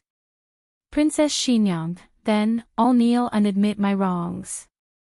After the emperor reacted, he flew into a rage out of humiliation and sternly shouted, "Sit down.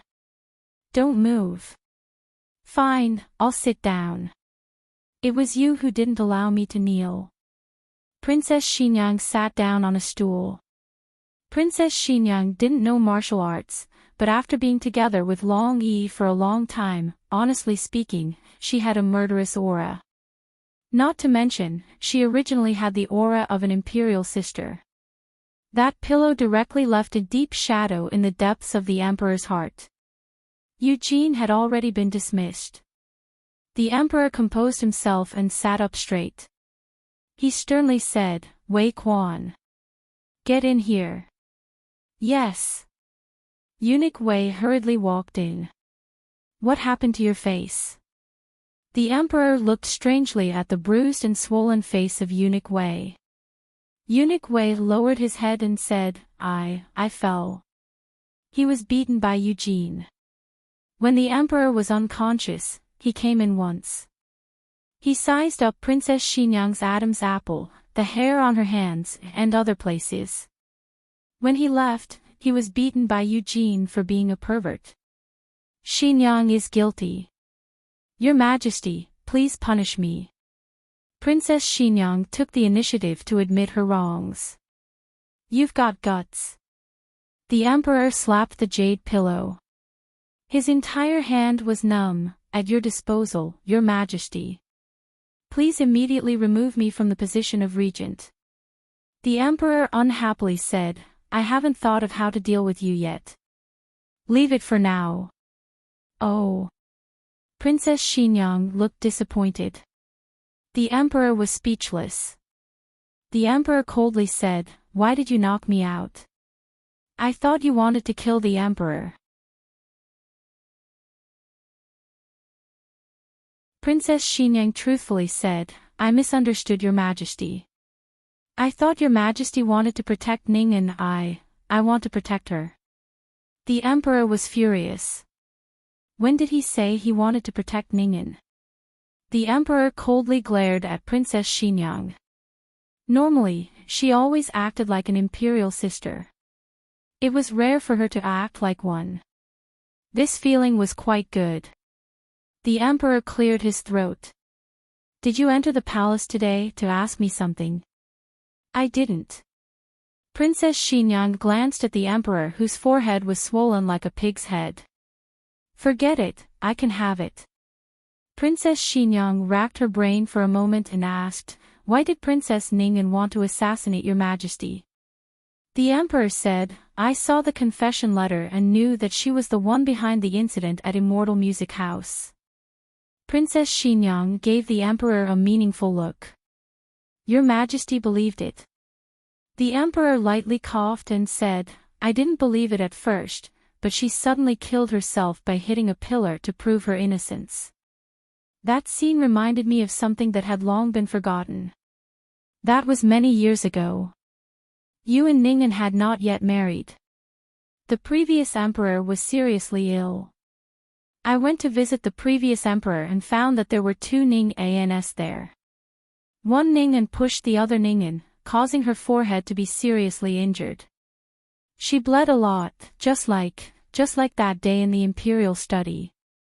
2 Ning Ans. Princess Xinyang frowned. The Emperor's expression became complicated. That was the first time I saw 2 Ning Ans. I was scared out of my wits and thought I had seen a ghost. It was then that Concubine Jing appeared. Concubine Jing brought me back to my chambers and told me not to tell anyone what I saw. I asked Concubine Jing what was going on and why there were 2 Ning Ans. If she didn't tell me the truth, I would go find Imperial Father. Concubine Jing told me that Ningen had a younger sister. Unfortunately, she was born without any breath. She thought it was a stillborn and was worried that Imperial Father would be unhappy, so she had the midwife secretly take the child out of the palace and bury it. But on the way out of the palace, the child came back to life. It was already announced that there was only one child. If she brought the child back, it would be revealed that she took out the stillborn and buried it. Imperial Father would definitely be angry, so she could only secretly raise the child outside the palace. Your Majesty didn't believe it, did you? It was obvious that this story was fake. The Emperor fiercely said, "Of course, I don't believe it." Princess Xinyang curled her lips. You do believe it? The Ningen who pushed her is the younger sister? Princess Xinyang asked. How do you know everything? The Emperor looked at Princess Xinyang in surprise. Princess Xinyang didn't say that even an idiot could guess. If there was a kind Ningen and a demon Ningen in this world, then the one who grew up with them would definitely be the kind Ningen, and then? Princess Xinyang looked at the Emperor. After that, Concubine Jing begged me to keep it a secret. The Emperor paused. Princess Xinyang continued, but Your Majesty was close to the Empress Dowager, as if they were mother and son. Your Majesty would definitely tell the Empress Dowager. The Emperor didn't deny it. He knew his personality well. Even if he promised Concubine Jing that he wouldn't tell anyone, he would definitely tell Imperial Mother afterward. The Empress Dowager definitely wouldn't believe the story Concubine Jing made up. She would have sensed that something was wrong. Princess Xinyang combined what had happened and said, so. Concubine Jing wanted Your Majesty and the Empress Dowager to break off their relationship. But she was afraid that the break wouldn't be thorough enough, so she gave Your Majesty medicine so that Your Majesty would listen to her. Under the effects of the medicine, Your Majesty naturally forgot everything that might affect your relationship with your son. The Emperor sighed and nodded. That's right. Princess Xinyang suddenly understood. Then everything makes sense. The Emperor continued, that accident in the Imperial study reminded me of what I saw in the previous Emperor's chambers. I immediately concluded that she was another Ningen, not the one who grew up with me. So that's how it was. She was wondering how a mere confession could affect the relationship between His Majesty and Ningen. Princess Xinyang asked seriously, how does Your Majesty plan to deal with her? The Emperor said seriously, she's not Ningen. I won't let her off. That's more like it. Princess Xinyang slowly got up. It's getting late. Xinyang will take her leave. Xinyang. The Emperor suddenly called out to her. HM. Princess Xinyang looked at the Emperor in confusion. The Emperor hesitated for a moment, then said with difficulty, do you think Ningen is still alive? Princess Xinyang didn't say anything. She bowed slightly and turned to leave.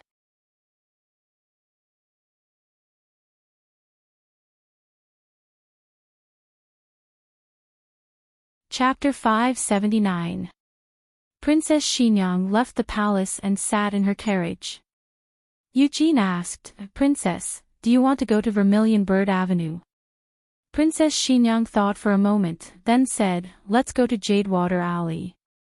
When the carriage arrived at Jadewater Alley, Gu Jiao and Xiao Heng were plowing the ground in the front yard. The two of them held hoes and did a decent job. They really did look like a young farmer couple.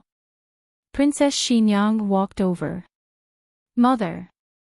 Xiao Heng saw her and greeted her. Gu Jiao called her Princess. Princess Xinyang glanced at a certain person, not satisfied with this form of address. Xiao Heng smiled and grabbed Princess Xinyang's hand. "Mother, why are you here? I won't bully your wife." Princess Xinyang glared at him and slapped his hand away. She asked the two of them, "Has the Empress Dowager returned?" Xiao Heng looked at Gu Jiao. Gu Jiao said, "She's back. She's talking with Huangfu Xian inside." Princess Xinyang asked, "Do you know about Ningnan's matter?" Gu Jiao nodded. "I just heard from Great Aunt." Princess Xinyang's expression relaxed. "Then there's nothing else. I'll go back first." "I'll see you out," Xiao Heng said. Princess Xinyang turned and walked towards the door. She hadn't taken 2 steps when she caught sight of the red-tasseled spear basking in the sun on the bamboo. Her lips twitched. She said to Xiao Heng, "This courtyard is empty. Let's play with the spear for a bit." A trace of embarrassment flashed across Xiao Heng's face. He held her arm and walked out. My own son, my own son." Princess Xinyang glared at him, both angry and amused. She then boarded the carriage. Gu Jiao held the hoe and looked at the tightly shut window in the west room. She asked, "Do you think Great Aunt will tell him everything?" Xiao Heng's gaze also landed on the tightly shut window. He said, "Probably." Gu Jiao thought for a moment. "Aren't you afraid that he'll be sad? He's still so young. Children seem to be very fragile. You're only 3 years older than him." Xiao Heng didn't know whether to laugh or cry. How old did this girl think she was? Xiao Heng said, "We should choose the lesser of 2 evils. If we don't tell him and let him live in the misunderstanding of being hated by his own mother for the rest of his life, that would be the saddest thing." Gu Jiao seemed to have sensed his emotions and understood a little. She turned to look at him. "Do you remember what happened to you?" "Yes." Xiao Heng did not deny it. The most painful thing he had experienced was not that he was not Princess Xinyang's child, nor was it that he was almost burned to death in the fire. It was that he had misunderstood Princess Xinyang's disgust and abandonment of him. It was a kind of self-detachment that dug out one's heart and liver.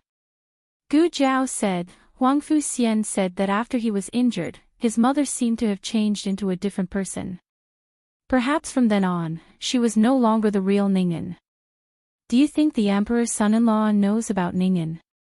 Xiao Heng shook his head. "I don't know. Some things will never have an answer." It was 2 hours later when Empress Dowager Zhuang came out of the west room. She looked very tired and her eyes were bloodshot. When she stepped over the threshold, she stumbled. Gu Jiao was sweeping the room. She quickly went forward to support her. "Great Aunt." Empress Dowager Zhuang waved her hand. "It's okay. I'm old. I'll go back to my room and lie down for a while." Then, she slowly walked to her room. Her hair was silver and white. Her entire person was shrouded in great vicissitudes. Her back seemed to be slightly bent. In just one day, she seemed to have aged 10 years. Her life had been too bitter. She had protected the country of Zhao, the throne of His Majesty, and the glory of the Zhuang family. But the people she had raised with her own hands were all gone. Ningnan, who she wanted to see, would never come back. Empress Dowager Zhuang slowly lay on her bed. There was no light in the room. Creak, the door was pushed open. With another creak, the door was closed.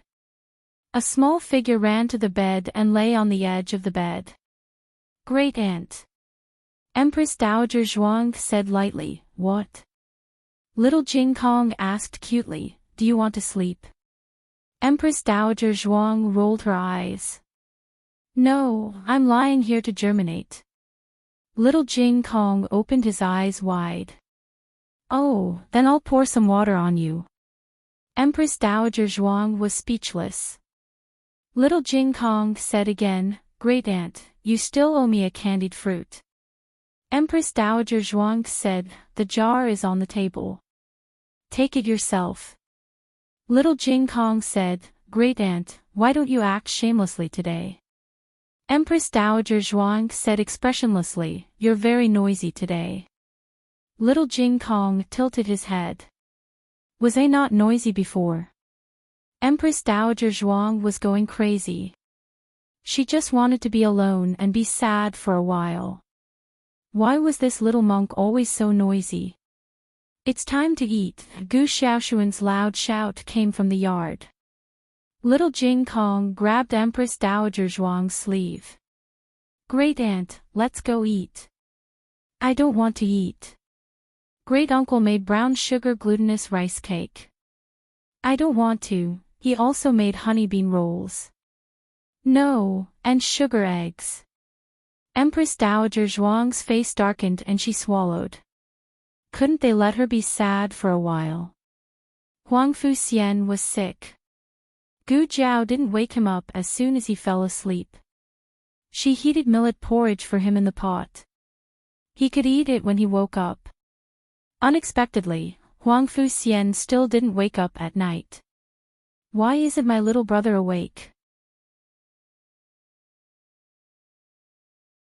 Little Jing Kong asked in confusion. "Let me see." Gu Jiao checked Huang Fu Xian's pulse and touched his forehead. His pulse was normal and his body temperature was normal. He should just be asleep. Huang Fu Xian was indeed asleep. He had a dream that he went back to the time when he was 5 years old. That year, the snow at the frontier fortress was very heavy. Many people froze or starved to death at home. Princess Ning'an took the servants and planned to go to the market in Yi City to give out porridge. The 5-year-old ran over and hugged Princess Ning'an's leg. He said crisply, "Mother. Xian wants to go too." Princess Ning'an looked at the snow outside the house and gently stroked his head. She smiled and said, "The snow is too heavy. Xian will freeze if he goes out. Xian will obediently stay at home and wait for mother to come back, okay?" The 5-year-old shook his head. "But mother will also freeze." Princess Ning'an said softly, "Mother won't. Mother wears a lot of clothes." The 5-year-old puffed out his chest. "Xian can also wear a lot of clothes." Princess Ning'an laughed softly and held him in her arms. She kissed his little face and forehead. "Good boy. Mother will be back soon." Then, Princess Ning'an put him down, put on her cloak and went out. He chased to the door with his short legs. As expected, he was stopped by the servants. He had dreamed of this scene many times. The next scene was that he pretended to take a nap. When no one was looking, he sneaked into the shopping cart and hid under the stool. He then followed the cart out of the residence. But the young him didn't know that not all carriages would go to his mother's porridge stall. The carriage stopped at a strange place. It was already dark. The coachman went to do something, so he got off the carriage. On a strange street with strange people, he became flustered. He began to call out, "Nyangqin." He didn't know how long he called and how long he walked. The helplessness of not being able to find his mother always woke him up from his nightmares. But this time was different. He continued to run around on the street like a headless fly. The wind and snow became heavier and heavier. He lost his way. Unknowingly, he came to an empty official road. There was white snow on both sides as far as the eye could see. He didn't have any strength. He fell into the snow and couldn't get up again. Just as he was about to lose consciousness, a gentle and anxious voice sounded above his head. Then, he was picked up by a pair of gentle arms. It was his mother. He weakly opened his eyes and saw a face full of tears. Mother finally found you. Princess Ningen hugged him tightly in her arms.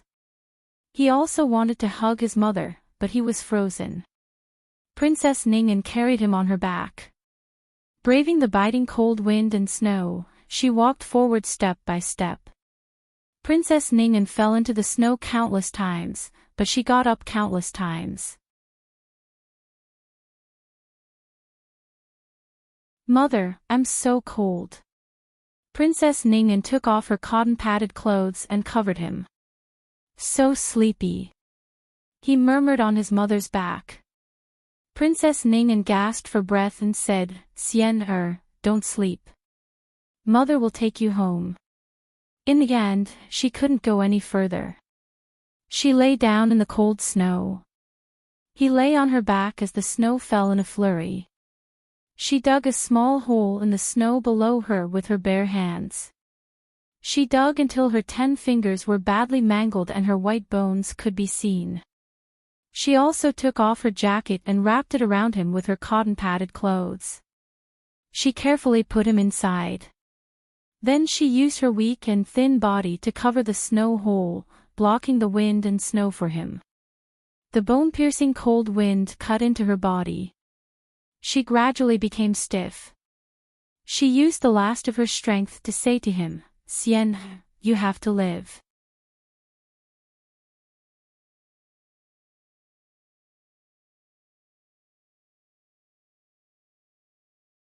Chapter 580.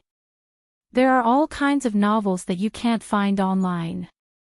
Before dawn, Gu Jiao came out of the east room.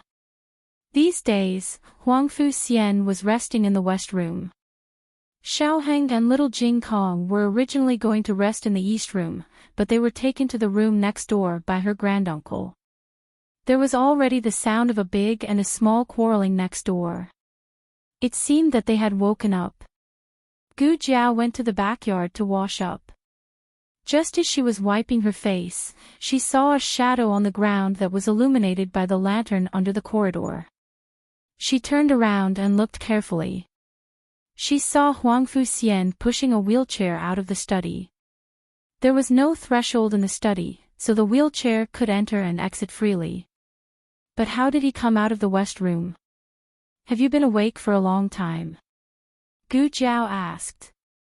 Not too long. I asked your secret guard to help me. He was referring to the secret guard who helped him and the wheelchair out of the west room. This kid even asked the secret guard to help him. Gu Jiao said, wait a moment. I'll go and make breakfast after washing my face.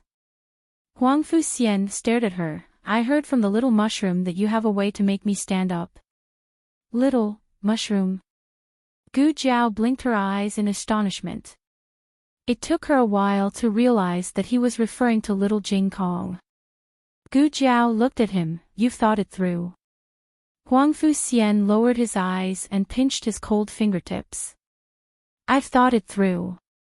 He wanted to live. He didn't want to live like a walking corpse, but like a real person. Even if he didn't have legs, he wanted to be indomitable. He wanted to visit the rivers and mountains of Zhao country and use his feet to measure the territory of Zhao country. He would carry his mother's hope and try his best to live on. It's very hard. I'm not afraid. It's also very painful. It's more painful than bone scraping. I'm not afraid of pain. Gu Jiao scratched her head. It's not a matter of whether you're afraid or not. It's just that I don't have the materials to make an receptor cavity. Forget it, I'll go harvest resin when spring comes. After washing her face, Gu Jiao returned to the east room. She took out the medicine box and was about to take out the medicine and gauze to change Huang Fuxian's dressing. However, she was surprised to find that the weight of the medicine box was not right. She opened it and saw that there was a new pair of receptacles on top of the emergency medicine. What happened to old concubine Jing and her daughter had taught the emperor a bloody lesson. He no longer mentioned hiding someone's crime. Of course, even if he wanted to, he couldn't. Princess Xinyang had already announced old concubine Jing's crime in front of all the officials in the throne room. There was no way to take it back. As for Ning En's identity, he had to announce it to the world. The crimes of the fake Ning En had to be made public as well. These matters were handed over to the Ministry of Justice. Minister Xing's case was overturned this morning and he was acquitted. Xiao Heng and Assistant Minister Li personally went to the Supreme Court to bring him back. Assistant Minister Li cupped his hands at Minister Xing and smiled apologetically. Lord Xing, I had no choice but to accuse you of putting on an act that day. I apologize for offending you. You brat. Minister Xing raised his hand to slap Assistant Minister Li. Assistant Minister Li shrunk back in fear. In the end, Minister Xing restrained himself and only kicked him lightly. Why didn't you give me a heads up? I've always said that I've always treated you well. Why are you pouring dirty water on my head in the blink of an eye? Assistant Minister Li smiled awkwardly and glanced at Xiao Heng. Isn't it because Lu Lang didn't want me to tell you? Lu Lang said that it was dangerous enough that I pretended to be bribed by her. I'm afraid I'll be exposed if more people know. Minister Xing was unconvinced. What? You can put on an act, but I can't. Assistant Minister Li smiled wryly. You just don't know how to put on an act. You're so upright. Minister Xing's anger was greatly reduced by this flattery. He looked at the two and said sternly, this is the only time. There won't be a next time. If you have any plans in the future, remember to inform me in advance. Don't keep me in the dark. Yes, yes, yes. Yes. Assistant Minister Li replied with a smile. As they spoke, they left the Supreme Court and the carriage stopped at the side of the road. Assistant Minister Li personally helped Minister Xing into the carriage. Then he turned around and walked towards Xiao Heng with an embarrassed expression. He lowered his voice and said, Lu Lang, this time, thank you very much. Assistant Minister Li wasn't pretending to be bribed by the young master of Immortal Music House. He was really bribed. After the matter was exposed, it was Xiao Heng who came forward and said that Assistant Minister Li had taken his advice and put on an act with the other person. The purpose was to lure the fish into the bait. Xiao Heng said, Assistant Minister Li is too polite. Assistant Minister Li said embarrassedly, this time, I was possessed. I won't dare to do it again. I'm deeply grateful for your saving my life. If there's anything you need me for in the future, don't hesitate to tell me. I'll definitely be willing to sacrifice myself for you. Xiao Heng smiled faintly. You're too polite. It didn't matter if Assistant Minister Li was truly so grateful that he was willing to sacrifice himself for him. What was important was that Assistant Minister Li would be very loyal to him with this information in his hands. From this moment on, Xiao Heng began the first step of cultivating his power. Princess Xinyang had given Xiao Heng the account book of concubine Jing. Xiao Heng understood what the princess meant. If he wanted to, he could hand over the account book or keep it in his hands. With this information, the connections that concubine Jing had built up over the years would become his leaks. After returning to the Ministry of Justice, Minister Xing immediately had Xiao Heng bring over the case file. Xiao Heng had organized it very clearly. Minister Xing was very satisfied. He felt that after this incident, Xiao Lu Lang should be promoted. Minister Xing flipped through the file as he said, I'll let Assistant Minister Li handle Sun Ping's funeral. You just focus on organizing this case. Oh right, Ningen. Halfway through his words, Secretary Xing Shang remembered that it was a fake Princess Ningen. He changed his words and said, since this matter has been handed over to the Ministry of Justice, send someone to the Supreme Court in a moment and bring the young master of Xian Le House here. Xiao Heng said, the young master of Xian Le Ju was taken away by His Majesty's men. His Majesty said that he would personally deal with her. Is that so? Minister Xing nodded. All right. His Majesty was the boss. What could he say? Sir. Sir. As they spoke, a prison guard hurriedly walked in. He cupped his hands and reported, Sir Xing, a eunuch Su came from the palace. He said that he has an urgent matter to discuss with Minister Xiao. I remember that the Empress has a eunuch Su by her side. Minister Xing didn't know about Xiao Heng's background, but he knew that Xiao Heng was deeply favored by the two masters in the palace. But when did the Empress get involved? Minister Xing looked at Xiao Heng. All right, go. Don't make them wait too long. Xiao Heng bowed and excused himself. At the entrance of the Ministry of Justice's Yamen, he saw the anxious eunuch Su. Eunuch Su, he greeted. Ouch! Eunuch Su hurriedly ran over and grabbed his arm. He sobbed in a low voice. Young Duke, bad news. Something happened to the seventh prince. Xiao Heng went to the medical center and picked up Gu Jiao in the carriage. They rushed to the palace as quickly as possible. What's the situation? Gu Jiao asked. Xiao Heng said, he fainted. He said that after he was rescued that day, he was a little listless. The Empress had the imperial physician check his body. There was nothing strange, so she just thought that he was too frightened. But at noon, when he was eating, he suddenly fell from the chair. I don't know if he fainted and then fell down, but he fainted. Gu Jiao pondered. What did the imperial physician say? Xiao Heng shook his head. The imperial physician couldn't diagnose the problem. The two entered Kunning Palace.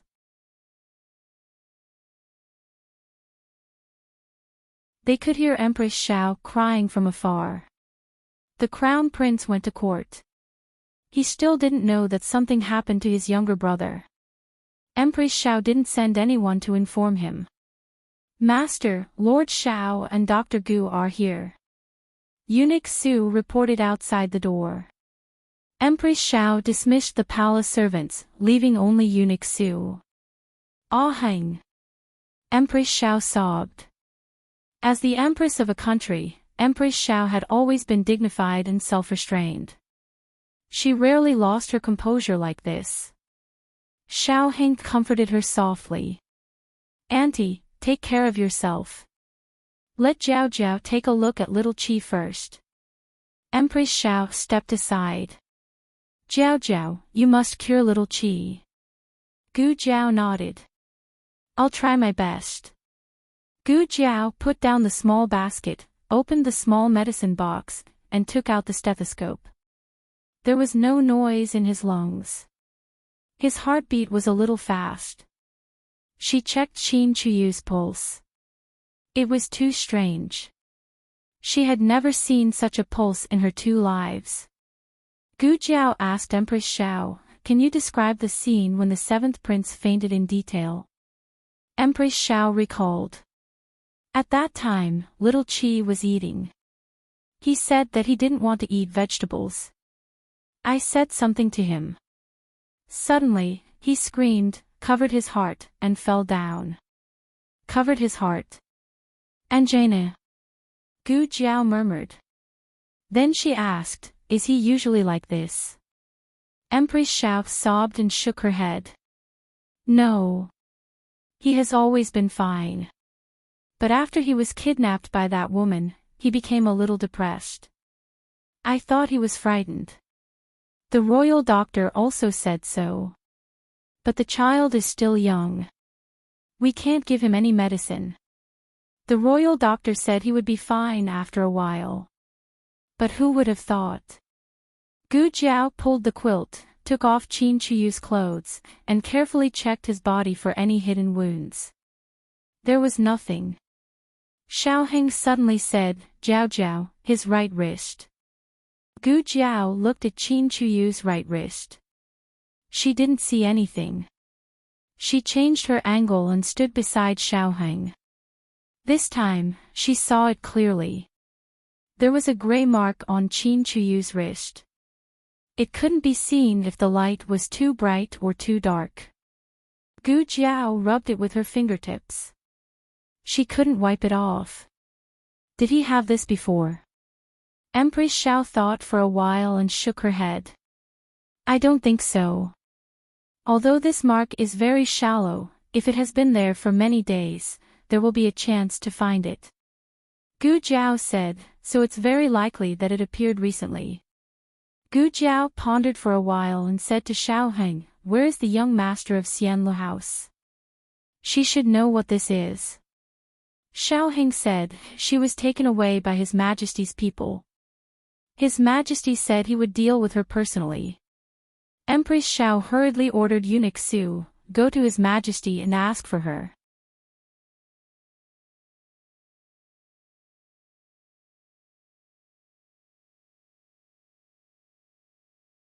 Chapter 581. There was a secret room in the side hall of Pure Flower's palace used to interrogate palace personnel. It wasn't as eerie as the Ministry of Justice's prison, but it was still dark and strange. At this time, Princess Ning'an was lying on the cold floor. Because her legs were broken, she couldn't stand up and walk. There were doctors in the imperial prison who helped her set her bones, but how could they heal so quickly? The emperor sat 10 steps away from her. Eunuch Wei and 2 palace experts were guarding him. What should we call you? The emperor asked coldly. Qin. Qin Fengyan, she said weakly. You think you're worthy of the surname Qin? The emperor coldly glanced at the face that was almost identical to Princess Ning'an's.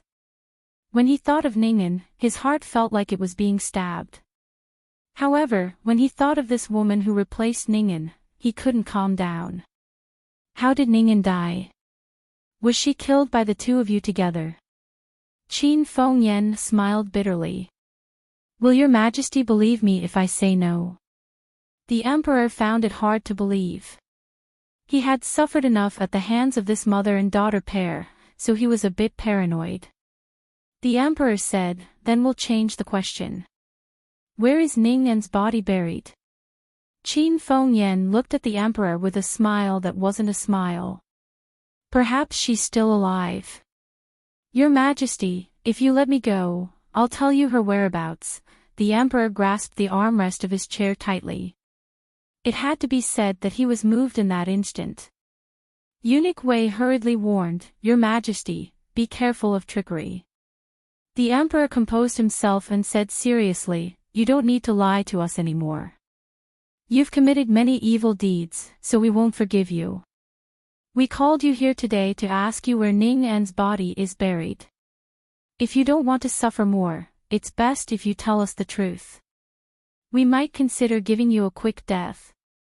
Quick, ha ha ha ha. Qin Fengyan laughed until her entire body trembled. Imperial brother, oh Imperial brother, don't you think your words are very hypocritical? Death is death, what's the point of dying a quick death? I don't understand. We're both your sisters, so why is Ning'an's life so good? But I was taken out of the palace from a young age, living a life that was neither human nor ghost. Brother, do you know how much I've been tortured since I was a child? Being exposed to the scorching sun on a hot summer day and freezing in the cold winter. Being disobedient would result in starvation or a severe beating.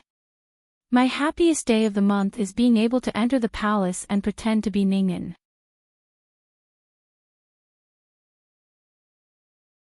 That way, I can be a royal princess for a day. When the emperor heard her mention her past, he couldn't help but frown. Why didn't you tell me? Qin Fengyan sneered. Didn't I say that? Did I really not mention it? A distant memory suddenly surged into his mind. The young him and the young Ningen squatted by the lake and used tree branches to write. Little Ningen wrote the word yen in big letters. Brother, I'm not yen, I'm yen, The young man took the branch and flicked her forehead. Silly girl, why can't you even write your own name? Little Ningen said angrily, I am yen, That's the name. With that, she ran off in a huff. Qin Fengyan said with tears in her eyes, Brother, do you remember now?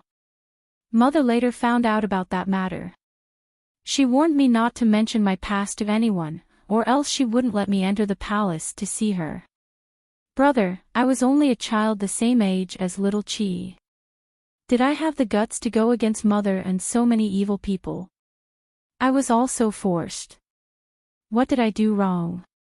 Why do you always only care about Ningen, and no one cares about me? Qin Fengyan cried sadly. A thick layer of self-blame suddenly rose from the bottom of the emperor's heart. A person's nature at birth was good. If she had been raised in the palace like Ningen, raised by her father and mother, would she not have grown up to be like this?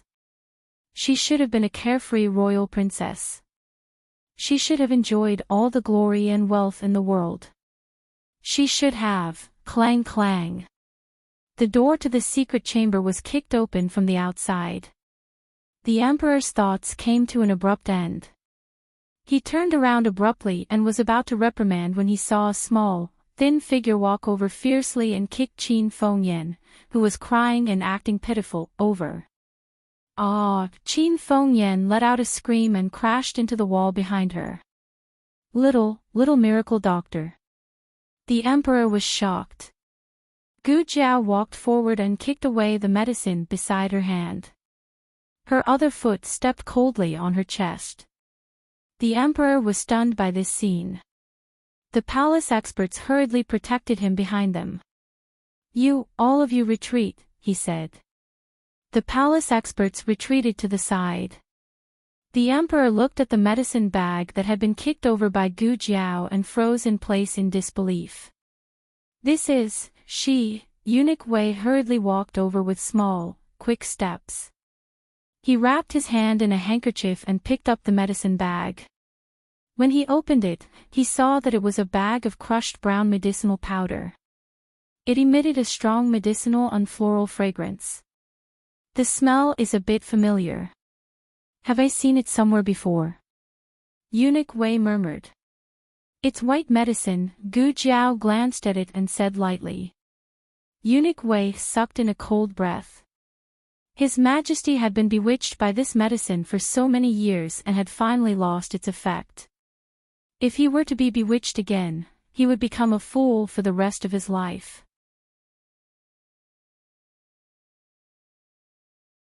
The emperor flew into a rage out of humiliation. How does the Supreme Court do things? They don't even search the prisoners. Male prisoners were usually searched, but she was not a normal prisoner. It was not that professional to find a nanny to search her, so it was not difficult for her to smuggle a pill. An extreme chill ran down the emperor's spine. He looked at Qin Fengyan on the ground with disgust. To think that I was sympathetic to you just now. So you were acting all along. Qin Fengyan wanted to struggle, but she could not move at all. Gu Jiao was stepping on her chest like a mountain, making it hard for her to breathe.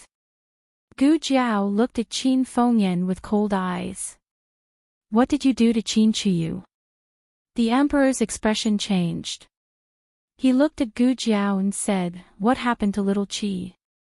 Gu Jiao stepped down and broke one of Qin Fengyan's ribs. Qin Fengyan did not expect Gu Jiao to be so ruthless. Didn't people interrogate prisoners without saying anything before using torture? How could she break someone's bones as soon as she came up? The light outside the house shone in at an angle. Gu Jiao's back was against the light, and her face was hidden in the dark. Her pair of dark, deep, and cold eyes reminded people of the god of death. Qin Fengyan had a trump card, but for some reason, in front of this powerful god of death, she could not help but feel a sense of fear. She used all her courage and shouted, "If I die, he will die too." The emperor walked over and looked at her angrily. "What do you mean? What did you do to little Qi?" "Ha ha ha ha.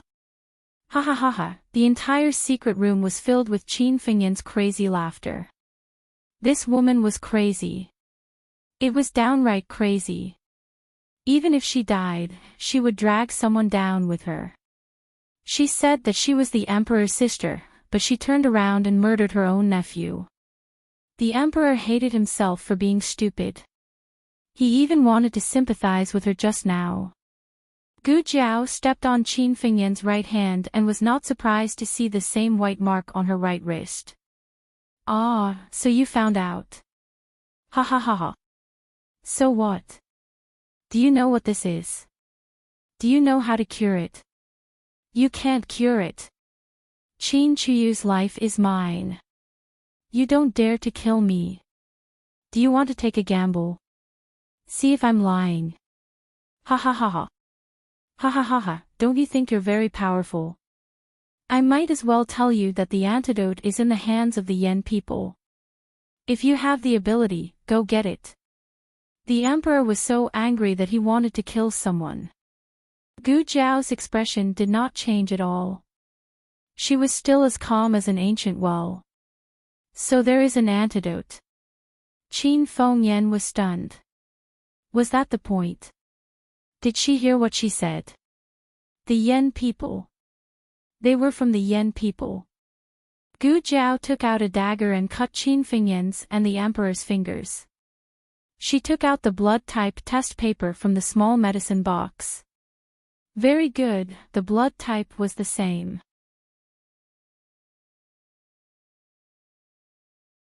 Gu Jiao put on gloves and took out an infusion tube and a disposable bleach. Her movements were calm and elegant, like a devout believer. But for some reason, Qin Fengyan's heart skipped a beat. She instinctively felt fear. "What are you going to do?" Gu Jiao raised her gloved hand and looked at her calmly. Qin Fengyan backed up with her hands in fear. "What are you going to do? What are you going to do? What are you going to do? Don't come over." She retreated to a corner and had nowhere to go. Gu Jiao came in front of her, raised her gloved hand, and gently patted the top of her head. "I hate it when people threaten me." The emperor was afraid of injections, so he had already fainted. The two imperial experts did not know what was going on and wanted to protect the emperor, but they were knocked down by Gu Jiao in one move. Eunuch Wei swallowed. He did not know whether to leave or not. "Light the lamp," Gu Jiao said. "All right." Eunuch Wei ran over eagerly.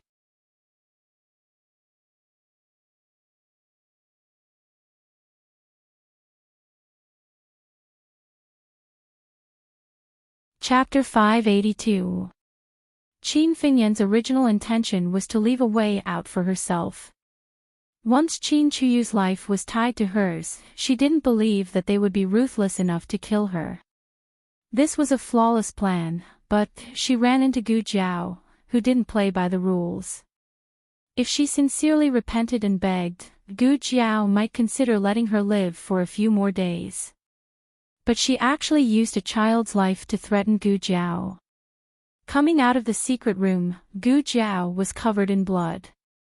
Not a single drop was hers. Eunuch Wei had been a eunuch for many years and punished countless people in the palace, but he had never seen someone treat someone like that. G, Eunuch Wei stuttered. Without waiting for him to finish, Gu Jiao took off her gown and gloves and left expressionlessly. Coming out of the palace, Gu Jiao returned to Jadewater Alley. She planned to change her clothes before going out. Just as she entered the courtyard, she found that Nan Xiang's master's wife and Master Lu were also there. The three little boys at home had gone to school. Yao Shi was sitting in the living room chatting with the two of them. "Jiao Jiao, you're back. Yao Shi immediately saw Gu Jiao enter. Gu Jiao greeted the three. Jiao Jiao, what's wrong? Are you in a hurry to go out? Yao Shi noticed that Gu Jiao's footsteps were hurried. Gu Jiao said, there's something I need to do.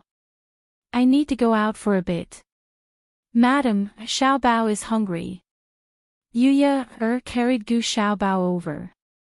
Yao Shi said to Nan Xiang's master's wife and Master Lu, excuse me. Nan Xiang smiled and nodded, go ahead. Yao Shi carried Gu Xiaobao back to the room to feed him. Master Lu continued to sit in the living room and drink tea. Nan Xiang's master's wife hesitated for a moment before knocking on Gu Jiao's door. Jiao Jiao, it's me, she said. Madam Nanxiang, please come in. Gu Jiao had just changed into a set of light men's clothing when she picked up the red tasseled spear hanging on the wall and tied up the loose cloth. When Nan Xiang saw Gu Jiao's posture, she knew that it was not simple for her to go out. Now that they were all on the same side, Nan Xiang naturally would not turn a blind eye to it. You are like this in broad daylight, is there something important? Gu Jiao asked, the seventh prince has been poisoned by a very strange poison. I'll go get him the antidote. Poison. The Tang sect was best at using hidden weapons and poisons. Nan Xiang asked, what are the symptoms? Can you tell me? Gu Jiao told her about Qin Chuyu and Qin Fengyan's symptoms. Qin Chuyu's condition was more serious and he was already unconscious. This isn't our Tang sect's poison. Nan Xiang frowned and muttered. What?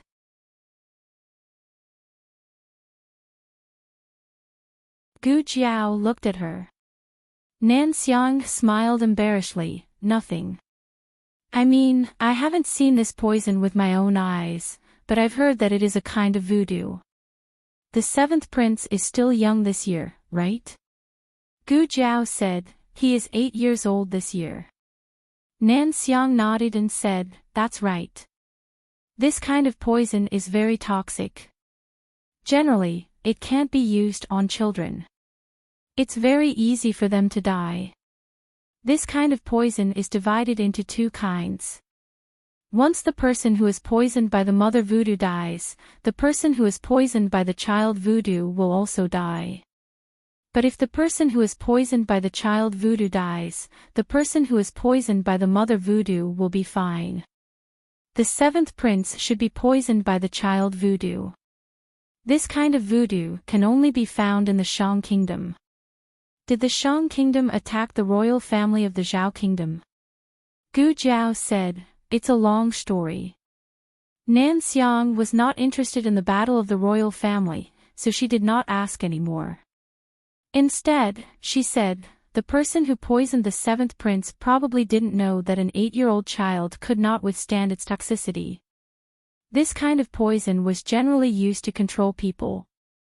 But if people died after being poisoned, then there was no point in controlling them. Nan Xiang, do you know what the antidote looks like? Gu Jiao asked. I haven't seen that kind of antidote, so I can only take it back and try it first. Nan Xiang asked, by the way, how long has the seventh prince been poisoned? Gu Jiao said, he was poisoned at noon. Nan Xiang's expression became dignified. He can't hold on for more than half a day. It had been more than half a day. Even if Gu Jiao flew, it was impossible to get the antidote back in time. Nan Xiang thought for a moment and said to Gu Jiao, find someone to take me into the palace. I have a way to temporarily stabilize his toxicity, but it won't last long. You must get the antidote back before dawn. Gu Jiao nodded. Thank you, Nan Xiang. Grand Aunt, Xiaoheng, and people from Jingkong were not here. Granduncle was not here either. Now only Huangfu Xian could enter the palace. Gu Jiao came to the west room and woke up Huangfu Xian who was sleeping. Master Lu pulled Nan Xiang into the front yard, looked back, and whispered, do you really want to enter the palace? Don't you remember Empress Xiao? Nan Xiang smiled, that's all in the past. The seventh prince is a friend of Jing Kong. Have you forgotten? Master Lu said, of course I haven't forgotten. Jing Kong always talks about him and Su Kanji. Nan Xiang said, if something happens to the seventh prince, Jing Kong will be very sad. Master Lu sighed, that's true, but I don't want you to go back to that place. Nan Xiang touched her disfigured face through the veil, I'm like this. Who will recognize me? Even if they recognize me, no one will care, right? Master Lu, I'll go with you. Nan Xiang, don't go.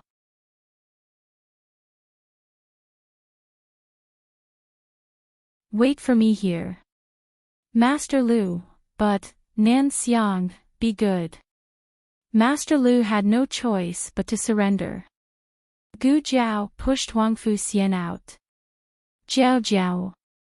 Nan Xiang turned around and saw Huang Fu Xian sitting in a wheelchair at a glance. Huang Fu Xian just woke up from his sleep and leaned against the wheelchair impatiently. He looked a little sick. The corners of his eyes were red and his eyes looked surly. Nan Xiang's eyes suddenly popped out.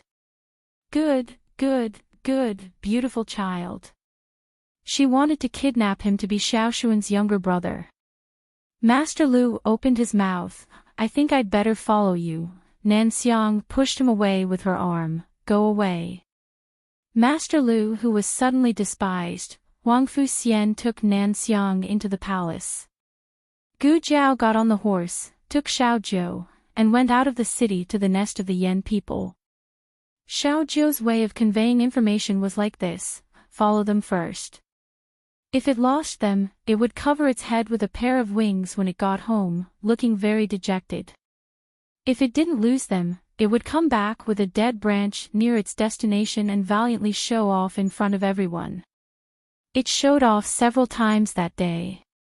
It probably knew that it had done something big. Gu Jiao took out the dead branch it brought back that day. Xiaojiu excitedly flapped its wings and soared into the sky. Gu Jiao followed Xiaojiu out of the west gate and went southwest. When night fell, Gu Jiao came to a village near a mountain and a river. Xiaojiu circled in the sky for a while before landing back on Gu Jiao's shoulder. Is it here? Gu Jiao asked. Xiaojiu flapped its wings, cluck cluck cluck. Gu Jiao, that's a hen. Xiaojiu, coo. Gu Jiao, that's a pigeon. Xiaojiu, gee. Gu Jiao, how many bird languages do you know? Gu Jiao secretly estimated that it took her no less than 3 hours to reach here from Jade Water Alley. This was because it was relatively easy to travel during the day. If it was nighttime, it might take more than 2 hours. For insurance, it would be best if she could get the antidote before 3 o'clock. Chirp. Xiaojiu's bird feathers suddenly stood up. Gu Jiao felt a very powerful aura. She grabbed the red tasseled spear on her back. In the next second, a tall shadow flew over from the sky and stepped on the back of the horse. With a whoosh, she was carried away. Gu Jiao was carried to a nearby forest. There was a carriage parked there. Gu Jiao's face was black. Her cheeks were swollen due to the whistling cold wind. She looked like a sad frog that couldn't close its mouth. When Long Yi was flying, he was very rough, but when he put a person into the carriage, he was extremely gentle. Moreover, he especially considerately used his internal force to smooth out Gu Jiao's messy hair, especially that bunch of a hogue that refused to admit defeat. Princess Xinyang looked at Gu Jiao and casually said, "Who told you to follow me?" Gu Jiao seriously said, "I didn't follow you."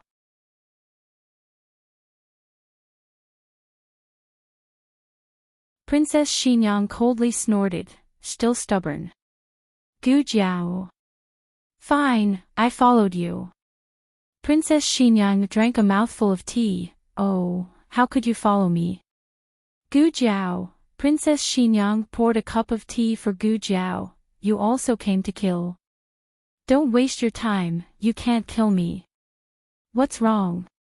Gu Jiao took the hot tea. Princess Xinyang said, I've been observing here for a day. 100 dragon shadow guards, give up on this idea.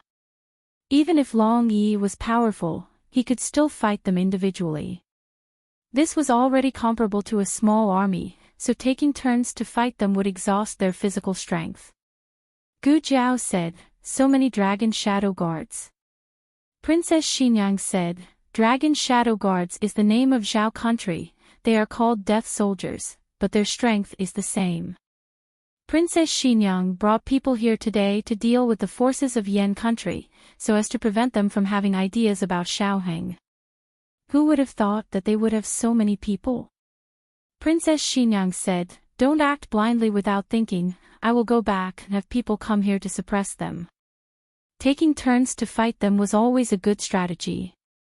100 dragon shadow guards had amazing fighting strength, but if they were to face an army of 10,000, they still had no chance of winning. Gu Jiao said, it's already dawn, the 7th prince can't wait that long. Princess Xinyang frowned. What do you mean? What happened to little Qi? Gu Jiao told her about Qin Chuyu being poisoned. Princess Xinyang angrily slammed the table, damn Qin Fengyan. And His Majesty too. I was only gone for a day. That's what he's trying to do. That pillow was really too light. Gu Jiao, I drew the poison from Qin Fengyan's body into His Majesty's body. Princess Xinyang, well done. Gu Jiao, well, he's your brother. Gu Jiao said, I will go in first to find the antidote, I won't confront them directly. Thinking of something, Princess Xinyang asked, why didn't you bring Gu family's boy? Isn't that boy specialized in this? With him, stealing things will be faster. Gu Jiao said indifferently, no need, I will do it myself, his martial arts are too weak. Gu Jiao only brought Gu Qingfeng for things she was confident in.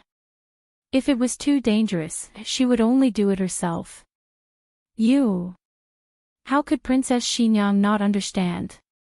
She said, you are not allowed to go alone, bring Long Yi. Gu Jiao refused, they have methods to deal with the dragon shadow guards, it's better not to bring Long Yi. What methods to deal with the dragon shadow guards? How could Princess Xinyang not understand Gu Jiao's thoughts? Gu Jiao was worried that if something happened inside, she would also be in danger, so she wanted to leave the most powerful person to her. Gu Jiao didn't care about other people could make decisions, but if Gu Jiao wanted to make a decision, no one could change it. Gu Jiao got off the horse and put on a mask.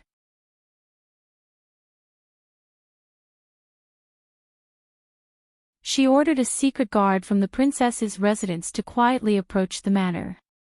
That secret guard followed behind Gu Jiao, and with a whoosh, he was taken away. The secret guard was forced to the ground by a tall figure, and his clothes were stripped off. In the next second, Long Yi also took off his own clothes with a swish.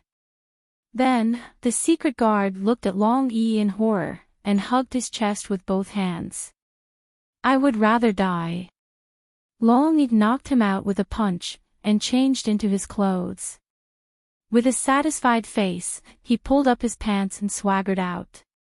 The remaining 4 dragon shadow guards walked out from behind the big tree. Looking at their boss, and then looking at the secret guard lying on the ground, they suddenly understood something. They uniformly rushed over, and each of them caught a secret guard of the princess's mansion. Incomparably beastly, they pressed each other to the ground, and regardless of their tears and struggles, they took off their clothes. Then, the 4 of them changed, pulled up their pants and valiantly followed their boss's footsteps. Gu Jiao sneaked into the manor's courtyard wall. She rushed behind the wall and blew a secret signal. It was safe, so she could come over. Then Gu Jiao saw a secret guard came over. 2 secret guards came over. 3 secret guards came over. With Long Yi as the leader, the 5 dragon shadow guards neatly lined up in a row like a tonghulu. Gu Jiao.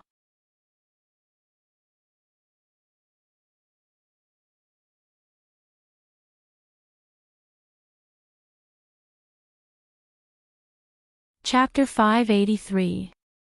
In the afternoon, Huang Fuxian took Nan Xiang into the palace. Along the way, Nan Xiang kept being infatuated with this child, which made Huang Fuxian roll his eyes. "What are you holding in your arms? Can you show it to me?"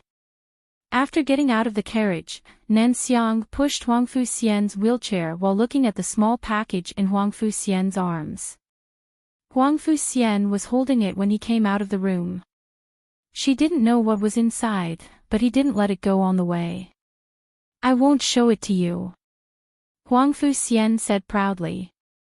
Gu Jiao had said that with this pair of things, his broken limbs could be reattached to his legs. Now that his injuries had not healed, he could not wear them. However, he had thought about it. He wanted to cultivate a relationship with them in advance. Nan Xiang laughed instead of being angry. This child was cute, so cute. He was cute even when he was angry. The two arrived at Qiankuan Palace. Huang Fuxian asked the servants to inform Empress Xiao that he brought a doctor to treat Qin Chuyu. Empress Xiao hurriedly invited him in. Empress Xiao already knew that Huang Fuxian saved Qin Chuyu that night, so she changed her opinion of Huang Fuxian. "How are you? Aren't you recuperating in Clearwater Alley? Why did you come to the palace?" Although she was exhausted, she still cared about Huang Fuxian. Huang Fuxian said, "I'm fine. I brought a doctor here. She is the foster mother of Dr. Gu's younger brother. Her surname is Nan. Dr. Gu asked her to come and check the 7th prince's injury." The foster mother of Jiao Jiao's younger brother, this relationship was a bit complicated. At this point, Empress Xiao didn't have the time to care about these relatives, but since it was introduced by Gu Jiao, it must be reliable. Xiao Heng was on duty at the Ministry of Justice. Only Empress Xiao, Eunuch Su, and the others were here. Empress Xiao looked at Nan Xiang hopefully and said, "Dr. Nan, do you really have a way to cure my son?" Nan Xiang shook her head, "I can't cure him. I can only temporarily suppress the poison in his body. Jiao Jiao has to bring back the antidote for him to fully recover." Empress Xiao was stunned. Poison. Was little Qi poisoned? Before Gu Jiao left, she only asked Eunuch Wei to tell her that she was going to get the medicine. Nan Xiang thought to herself. Just now, the two of them parted in a hurry and didn't finish matching their statements. But since they had already said it, it was impossible to take it back. She could only tell the truth. "Yes, it's a very rare poison. Empress, don't worry too much. Jiao Jiao has already gone to get the antidote."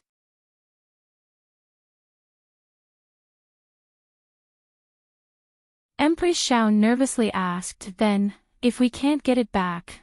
Nan Xiang took a deep breath and slowly said, "Bring it back before daybreak and His Highness can still be saved." "You mean? Little Qi can only hold on until dawn." Empress Xiao felt the world spinning around her, and she almost collapsed. Eunuch Su caught her in time. Nan Xiang walked to the bedside and took out a bottle of pills. She pulled out the cork and placed one pill under Qin Chuyu's tongue. This was actually also a type of poison. Fighting poison with poison to suppress the poison in his body. However, he had to control the dosage. If it was too light, it would have no effect. If it was too heavy, it would poison Qin Chuyu to death. Therefore, she had to stay and observe slowly. "Empress, don't fall down yourself. If you fall down, what will happen to His Highness?" Eunuch Su earnestly advised. Empress Xiao tried to force herself to calm down. She held back her tears, closed her eyes, and said to Eunuch Su, "Go and arrange a room for to rest." "Yes." Eunuch Su pushed Huangfu Xian out. Empress Xiao stabilized her emotions and sat down beside the bed. Nan Xiang sat on the stool opposite the bed. Empress Xiao sat slightly higher than her. Perhaps because she had calmed down, Empress Xiao carefully looked at Nan Xiang. Nan Xiang was wearing a veil, so she couldn't see her face clearly. But because of the angle, Empress Xiao still saw a little disfigurement through the gap of the veil. Empress Xiao didn't say anything and looked away. But for some reason, she shifted her gaze back to him.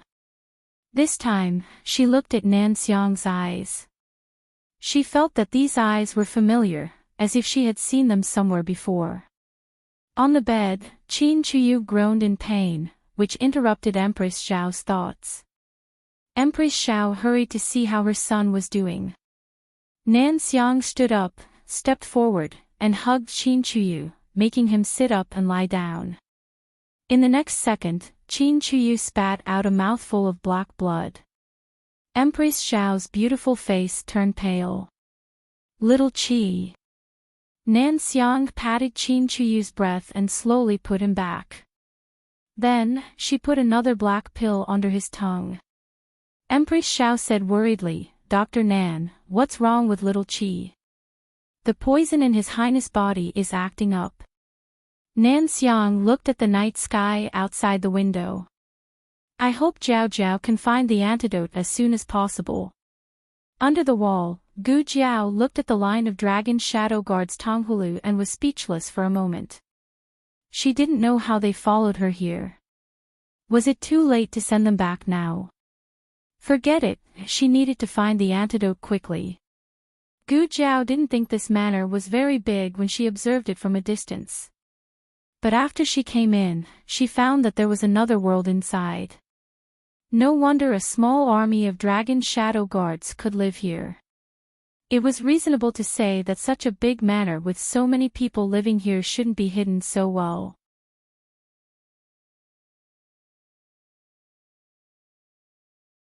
Gu Jiao wandered around before she finally understood why there were so few people here. This manor was actually built on top of a graveyard.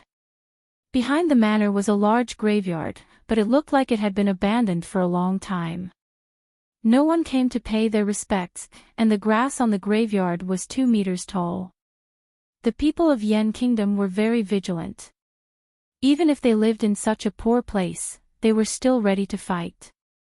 There were guards of Yan Kingdom and dragon shadow guards patrolling back and forth in the manor 24 hours a day. Gu Jiao didn't confront them directly. She carefully avoided their sight. There were 3 big courtyards and 7 or 8 small courtyards in the manor. Most of the small courtyards were for dragon shadow guards and guards. The big courtyards were Gu Jiao's target.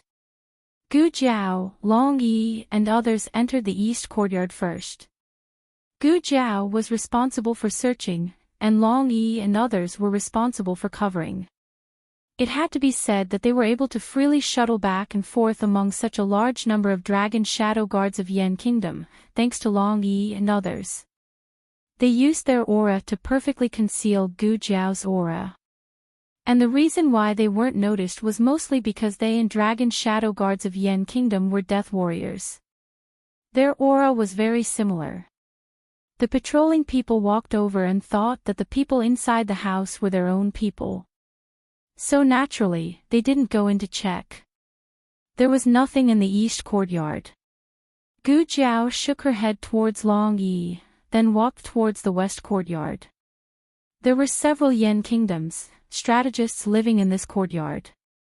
Gu Jiao didn't know the identity of the other party, so from their appearance and temperament, she temporarily called them that.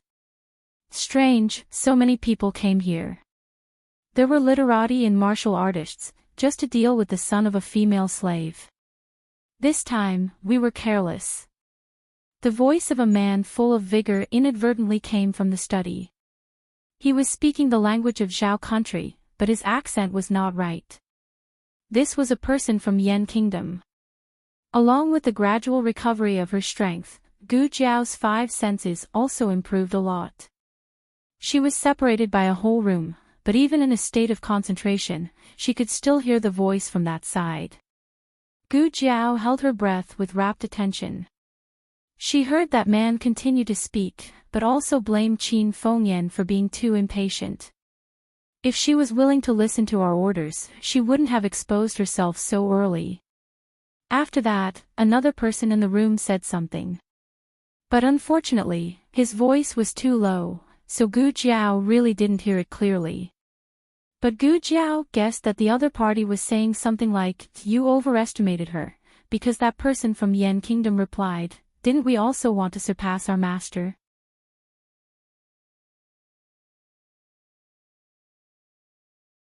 Who would have thought that compared to her mother, she was still a little lacking? After that, the two people switched between Yan Kingdom and Zhao Country. When they spoke Zhao Country, their voice was too low. When they spoke Yan Kingdom, Gu Jiao couldn't understand. This really made Gu Jiao regret not learning more foreign languages. There was one sentence that Gu Jiao understood: "General Nangong, many thanks." The person from Yan Kingdom in the room was a general. After that sentence, the people in the room came out one by one. The two people were surrounded by a large group of dragon shadow guards, so it was very difficult to see their appearance. One of them came out of the manor, and the other went to the courtyard. The latter should be that General Nangong. He said something to his subordinates, but it was all in Yan Kingdom. Gu Jiao couldn't understand, but Long it seemed to understand. He picked up Gu Jiao and went to the rear of the courtyard. Unexpectedly, there was a small courtyard hidden behind the courtyard. There was no one guarding this small courtyard. Every corner of this manor was heavily guarded, except for this place. Either there was nothing inside and it was empty, or it was very dangerous and didn't need anyone to guard it. Gu Jiao leaned towards the latter. Long Yi stepped forward to scout the way. Just as he stepped into the courtyard, an arrow shot out high up in the sky. Long Yi suddenly grabbed it and stepped back, protecting Gu Jiao behind him. Gu Jiao was fine. Gu Jiao looked at the cobblestone pattern on the ground of the courtyard again. This time, she understood. She faintly pulled up the corner of her mouth, 8 trigrams array. The first thing that her godfather taught her in her previous life was arrays. Gu Jiao took the lead. She was familiar with the path, as if she was entering a no-man's land. After she broke through the array, she planned to remind Long Yi and the others to follow her footsteps. Who would have thought that when she turned around, they were gone? She turned her head again, and the 5 people uniformly stood in front of her. Gu Jiao. I forgot that you are dragon shadow guards, light and powerful. Wait, if this array couldn't stop the powerful dragon shadow guards, then what was the meaning of its existence? Could it be that all the people who broke into this courtyard were ordinary people? Gu Jiao felt that something was wrong. At this moment, a few small black dots flew out from inside the house and flew onto their necks and the back of their hands. It was a bug. Gu Jiao swatted the bug on the back of her hand away. She was fine, but in the next second, the 4 dragon shadow guards who were stung by the bug uniformly fell forward on the ground. Gu Jiao suddenly remembered what happened in the imperial study. Qin Fengyan had waved her hand and knocked down His Majesty's dragon shadow guards. Could it be that she used these small poisonous bugs?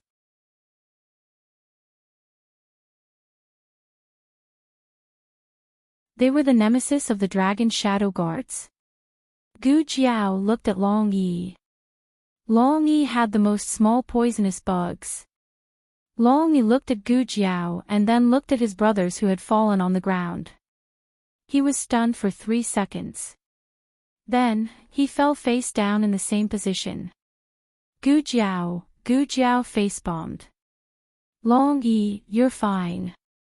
Long Yi reached out his hand and pulled out a handful of grass from the grave and inserted it into his head.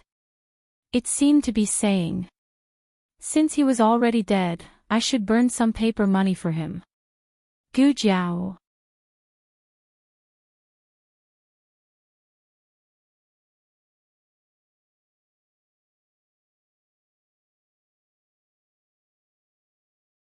Chapter 584. They're not dead. They were clearly still breathing. Gu Jiao didn't know what to say. Princess Xinyang had it hard. Meeting a dragon shadow guard like Long Yi, Princess Xinyang had probably collapsed a lot. The little poisonous insects on Long Yi's body couldn't do anything to Long Yi, and they were all crushed to death by Long Yi. On the other hand, the little poisonous insects on the other 4 dragon shadow guards were still alive and biting on their exposed skin. Gu Jiao squatted down and pinched the little poisonous insect on the neck of a dragon shadow guard. Who would have thought that when the black little poisonous insect came down, the poisonous stinger was broken in the flesh? It seemed that she had to let these little poisonous insects pull out the stinger themselves. Okay, she had the all-purpose essential balm. Gu Jiao took out a bottle of essential balm from her bosom and dripped it on the rest of the little poisonous bugs. As expected, these bugs instantly became dizzy from the smell and fell from the dragon shadow guard's body with a clatter. The wound on the neck of the first dragon shadow guard also had to be treated in time. There were no tweezers here, so Gu Jiao could only use the concealed silver needle she carried with her to open the wound and pick out the poisonous stinger. Finally, Gu Jiao applied a bit of wound medicine on him. During the whole process, Gu Jiao didn't take any defensive measures, but these insects didn't bite her. Combined with Qin Fengyan's experience of carrying poisonous insects on her body, they might only bite death soldiers. But Long Yi was also a death soldier, so why didn't they bite him? Knowing that his brothers were fine, Long Yi didn't continue to pretend to be dead. He didn't know if it was because he adhered to the principle of enjoying blessings and suffering together, but he sat cross-legged on the ground and grabbed a little poisonous insect and threw it on the back of his hand. He threw it again and again. He felt that the insects were all dizzy from his throwing. Gu Jiao took out an empty small porcelain bottle, caught a few poisonous insects, and put them in, bringing them home to study. The 4 dragon shadow guards sat against the wall. This kind of poisonous insect was too powerful for them, so they needed some time to recover. Gu Jiao went inside to look for the medicine, and let Long Yi stay here to guard. The courtyard was not big and there were only 4 rooms in total. Gu Jiao searched through them one by one and found a row of medicine shelves in the second last room.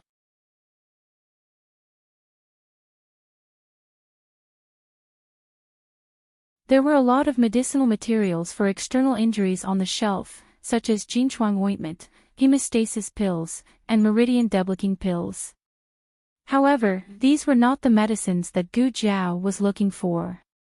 Finally, Gu Jiao saw more than 10 inconspicuous bottles and jars on a shelf at the bottom of the room. She couldn't recognize the contents of the jars. Which one is the antidote? Forget it, let's take it back first. Gu Jiao took out the gunny sack. Excluding the medicine for external injuries that she could identify, she put the rest into the gunny sack. Qin Chuyu was still waiting for the antidote, so Gu Jiao didn't search for anything else. Otherwise, with her temperament, she would have emptied the manor. To be on the safe side, Gu Jiao went to the last room and searched. After making sure that she didn't miss a single bottle of medicine, she returned to the corridor. The 4 dragon shadow guards hadn't been poisoned for a long time, so their lives weren't in danger. At this moment, the 4 of them were already able to stand up and use some of their skills. Let's go, Gu Jiao said to them. Long Yi grabbed Gu Jiao and used his qinggong to rush out of the courtyard.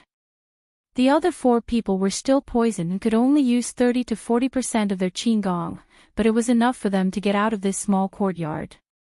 The next step was to leave this place and quickly return to the capital. The sky was dark and there were no stars and no moon. The cold wind of the second month's night wasn't as biting cold as the bitter winter, but it was still bone-cracking cold. The guards at night were clearly much stricter than at dusk. There were 10 people in a group, 1 Imperial bodyguard and 9 Dragon Shadow Guards patrolling back and forth in the main passages of the manor. The 100 Dragon Shadow Guards mentioned by Princess Xinyang didn't mean that there were only 100 people in the manor. Counting the normal Imperial bodyguards and the leader, she estimated that there were no less than 200 people. Gu Jiao and Long Yi carefully avoided the patrolling people of Yan country. Step by step, they approached the southern wall of the manor. Just a moment ago, they had entered from this place. This place was the closest to the official road, so it was the easiest to evacuate. Everything was going smoothly, but no one had expected that halfway, a wild cat would suddenly appear. This was an unexpected situation. No one had expected to encounter a wild cat. Xiao Heng was afraid of cats. Therefore, Long Yi instinctively hated cats. When he released his aura, that wild cat was so scared that it meowed and fell from the top of the wall, smashing into a withered branch. The withered branch issued a very slight crisp sound. For the Dragon Shadow Guards with their amazing hearing, this was a very big movement. "There's someone over there." An unfamiliar voice bellowed.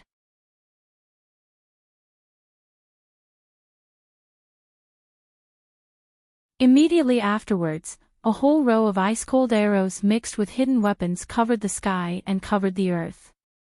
Like a dense big net, with an awe-inspiring austere aura, it attacked them without leaving any leeway. This was the first time that Gu Jiao had experienced the attack of the people of Yan country. It had to be said that first of all, their attack and strategy were different from ordinary armies. Gu Jiao pulled out her red tasseled spear. Supporting the spearhead on the ground, she jumped up and jumped on top of the arrow net, avoiding this wave of attack. And as for Long Yi, he shook his arms, and shot out internal force, shaking off the 4 people beside him.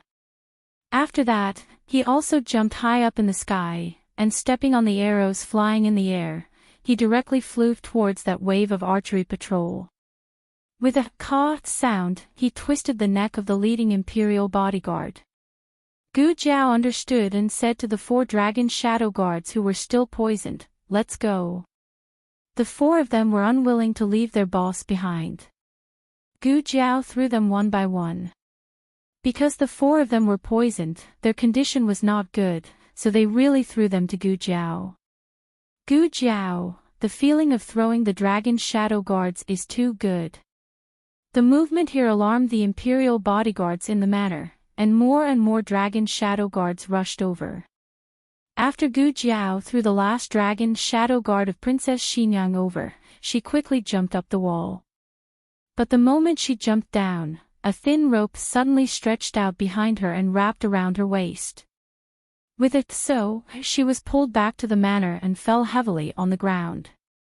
Gu Jiao wanted to protect the medicine on her body, so she was unable to properly protect herself. This fall was not light. Gu Jiao let out a muffled groan.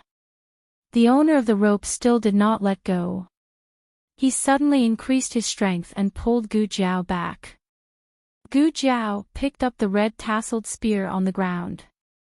With her bare hands, she took off the white cloth wrapped around the spear. She turned over and knelt on one knee. Holding the red tasseled spear, she fiercely slashed. With a paw sound, the thin rope was mercilessly cut off by the red tasseled spear.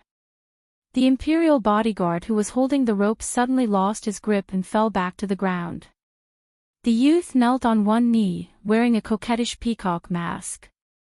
The pair of eyes that were exposed were as fierce as the god of deaths. Not far away, a man from the Yan kingdom who saw this scene was suddenly stunned. His gaze fell on the wolf-like youth. He was shocked by the youth's skills and murderous aura. His agility was secondary. Such talented youths could be found everywhere in the Yan kingdom. But his gaze and aura were different from those he had seen before. And his red tasseled spear. The red tasseled spear had a big red flower pasted on it by the little Jing Kong, and his hair was braided.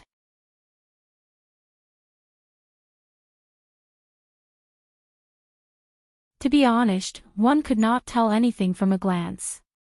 He wanted to take a second look, but the youth was taken away by the powerful death warrior. Or perhaps it should be said that he was taken away. General. An imperial bodyguard cupped his hands and said, "I'm incompetent to let him break into the manor." The man from the Yen Kingdom said, "Send someone to chase after him. Also, check if there's anything missing in the manor." Yes. The imperial bodyguard ordered two groups of people to act separately. The man from the Yen Kingdom looked in the direction of the youth's departure and did not come back to his senses for a long time. A counselor came over. "General, what are you looking at?" The man from the Yen Kingdom used his eyes to indicate the direction of the courtyard wall. "Did you see that youth just now? Don't you think he's a little familiar?" "Familiar?" The counselor said, "No, he was wearing a mask. I didn't see his face clearly." The man from the Yen Kingdom said thoughtfully, "It's not his appearance. It's that murderous aura." The youth did not make many moves and there was not a bloody scene. But someone with a natural aura was different from others when he made a move. The counselor smiled and said, "That youth is just a so-so. He's not very powerful. There are many people like him in the Yen Kingdom." The man from the Yen Kingdom frowned. "I thought he was familiar. Is it his gaze? Or, is it related to his weapon?" The counselor asked, "General, are you referring to that long spear?" The man from the Yen Kingdom murmured, "It's not an ordinary long spear. It's a red tasseled spear. It's a bit like Xianyuan Li's divine weapon." Xianyuan Li, the counselor smiled. "Xianyuan Li's red tasseled spear is indeed in the Zhao Kingdom. It's not strange if you saw it." "General, don't tell me you thought you saw Xianyuan Li's descendant just now." The man from the Yen Kingdom sighed, "I thought too much. The men of the Xianyuan family have all been killed. Even the babies in swaddling clothes were not spared. It's impossible for there to be a descendant left in the world."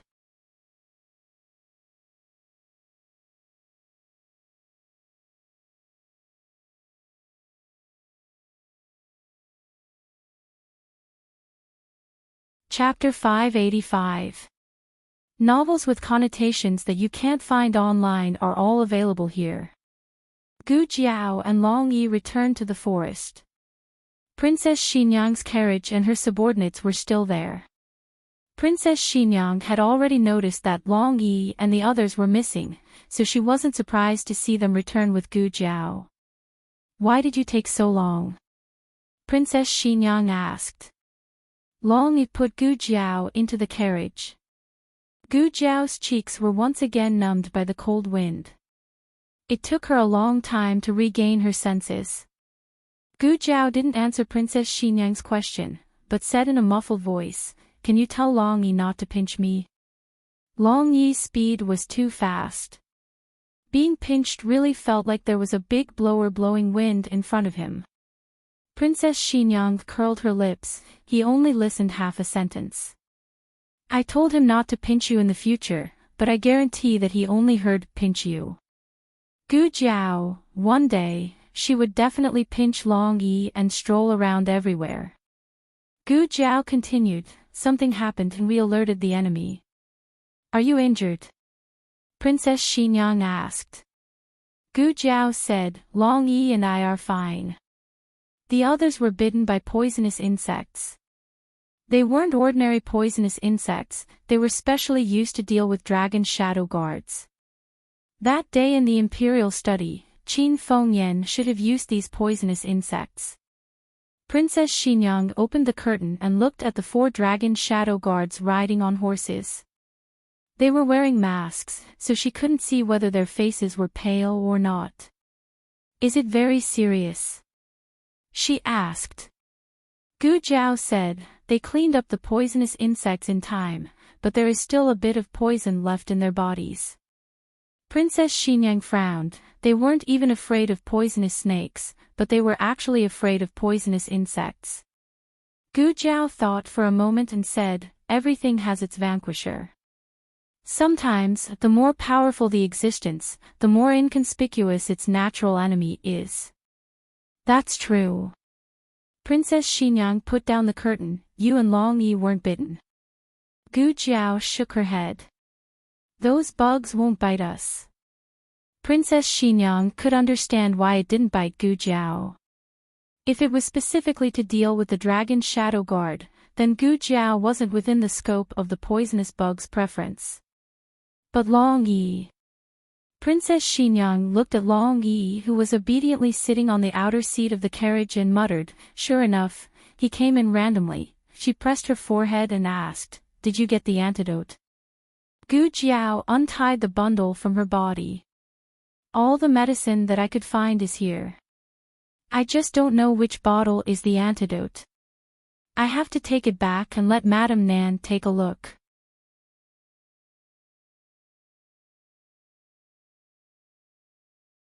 Princess Xinyang had heard of Shenyang before. She was the wife of the carpenter master that Xiaoheng found for Gu Xiaoshan and Gu Yan through Elder Feng's connections. However, she had never seen him before. Princess Xinyang pondered for a moment and asked, what if Qin Fengyan was lying to you? What if the antidote isn't in the hands of the people of Yen? Gu Jiao confessed. After she said that, I used a hallucinogen to interrogate her again. The answers were the same. She didn't lie.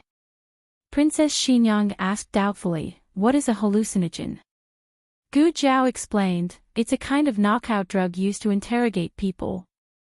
Princess Xinyang glanced at her. Is it very effective? Gu Jiao continued, it's effective for some people, but some people will be immersed in the hallucination and unable to communicate with the outside world. That way, it won't be effective. Princess Xinyang said indifferently, give me some later. Gu Jiao, okay. Thinking of something, Gu Jiao hurriedly said, time is tight. I'll make it short. There are 2 more things. Princess Xinyang looked at her. Speak. Gu Jiao said, in the people of Yen, there is a general surnamed Nangong. Also, today, there was a person from Zhao who dealt with General Nangong. Before he left, he said to General Nangong, General Nangong, thank you. Princess Xinyang suspiciously frowned. General Nangong. General Nangong, thank you. Gu Jiao wanted to quickly send the antidote back to the imperial palace. Princess Xinyang let Long Yi accompany her. The 2 of them picked 2 of the strongest horses. Gu Jiao rode on the back of the horse and warned Princess Xinyang, the 4 of them have been poisoned. It's best if they don't ride horses in case something happens on the way. After we return to the capital, I'll detoxify them. Princess Xinyang said seriously, I know. Hurry up and go. You must save little Qi.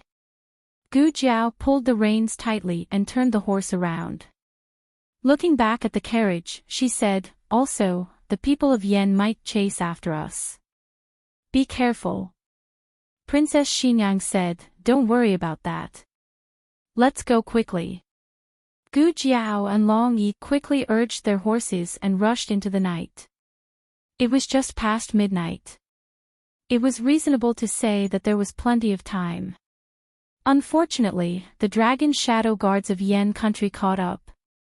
There was only one official road. No matter how Gu Jiao and Long Yi shook them off, they were still getting closer and closer. Long Yi reined in his horse. Gu Jiao turned around and exchanged a tacit glance with him.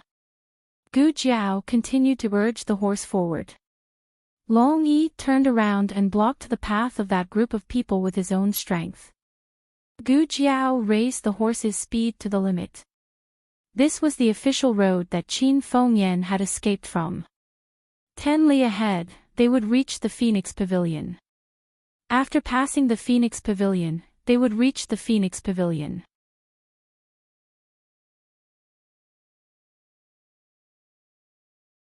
Songbei Mountain was less than 20 li away from the western gate of the capital. But when they approached the Phoenix Pavilion, an arrow suddenly shot from the side of the mountain and hit Gu Jiao's horse. The horse cried out in pain and fell forward. Gu Jiao also rushed out. It was too late to pull out her spear. She protected the bundle in her bosom and rolled several times on the ground before she finally stabilized her body. However, before she could stand up, another arrow whizzed through the air. If she hadn't reacted quickly and moved half an inch to the side, that arrow would have nailed her entire arm to the ground. Gu Jiao's eyes were like torches as she looked in the direction of the hill. There, a black-robed expert stood with a bow. His wide sleeves were fluttering in the cold wind. Even though they were separated by thousands of mountains and rivers, Gu Jiao could still feel the killing intent in his eyes. His aura was not weaker than serious. He came up from the side road, so he didn't meet Long Yi on the official road. It seemed that if she didn't kill him today, she wouldn't be able to leave. Now that she had recovered her strength, she wouldn't be too embarrassed if she met Sirius. If she fought well, she might be able to tie with him, but it was almost impossible for her to kill him. Gu Jiao coldly raised her hand and held the red tasseled spear on her back. The cunning palace was brightly lit. Qin Chuyu was unconscious, and the palace servants didn't dare to breathe. Empress Xiao and Nan Xiang had been waiting in the room until now. Eunuch Su saw that Empress Xiao was so haggard that even her eyes were bloodshot, but he didn't dare to persuade her. Empress Xiao's eyes were swollen from crying, and her voice was hoarse. She held Qin Chuyu's hand and stroked his pale face. She choked with sobs, "Little Qi, you have to hold on. Nothing must happen to you. As long as you wake up. Mother will promise you anything. Mother won't force you to memorize books. I won't force you to practice calligraphy. If you don't want to go to the Imperial College, Mother won't send you there. How many snacks do you want to eat? Mother will give you. Nothing must happen to you." Qin Chuyu's little body began to convulse. Nan Xiang quickly stood up and pulled up Qin Chuyu's sleeve. She saw that the white mark on Qin Chuyu's wrist had already spread to his palm. Once it reached his fingertips, he would be powerless to save himself. "Dr. Nan. How is little Qi?" Empress Xiao cried and asked.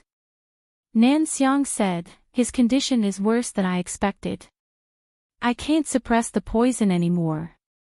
I can't wait until dawn." She looked at the hourglass on the wall and said with a complicated expression, "At most. At most, he has 2 hours. If he can't bring the antidote back by 4:00 in the morning, if that was the case, then perhaps even the great firmament deities wouldn't be able to save him."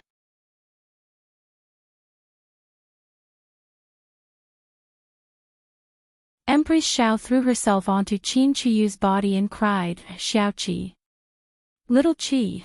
Outside the Phoenix Pavilion, the moon was dark and the wind was strong. Gu Jiao and the black-robed man had fought for hundreds of rounds. As time went by, Gu Jiao's strength was disappearing little by little. She underestimated Sky Wolf's realm. Last time on the Snow Mountain, she tricked Sky Wolf and didn't let him use his real strength. Now that she met the second Sky Wolf, she knew how terrible a master of this realm was. Gu Jiao's arm and waist were slightly injured. She was supported by the red-tasseled spear. Otherwise, she would have been cut by the man's long saber. The black-robed man chopped down his long saber again. Gu Jiao's spear was like a dragon, twisting his long saber. The two weapons collided, and a series of sparks appeared in the dark night. Neither of them gave way. They were so close to each other that even the murderous intent in their eyes was fierce. Gu Jiao kicked him, and he blocked it with his shoe. They both stepped back, and Gu Jiao stepped back more. It was 1:00 in the morning. If they continued fighting like this, they wouldn't be able to kill him until dawn. Gu Jiao knelt on one knee, using her spear to support her exhausted body. She looked at him with her red eyes and panted. Suddenly, Gu Jiao stood up, showing a ferocious look in her eyes. She raised her left hand and grabbed the safety talisman around her neck with her fingertips. She tore off the safety talisman given to her by Princess Xinyang and put her fist down. She loosened her fist, and the safety talisman slowly fell to the ground. The black-robed man looked at the young man in front of him strangely, not understanding what he was doing. The young man stuck out the tip of his tongue and licked the blood on the corner of his mouth. The next second, the young man's aura suddenly soared. The god of killing has returned.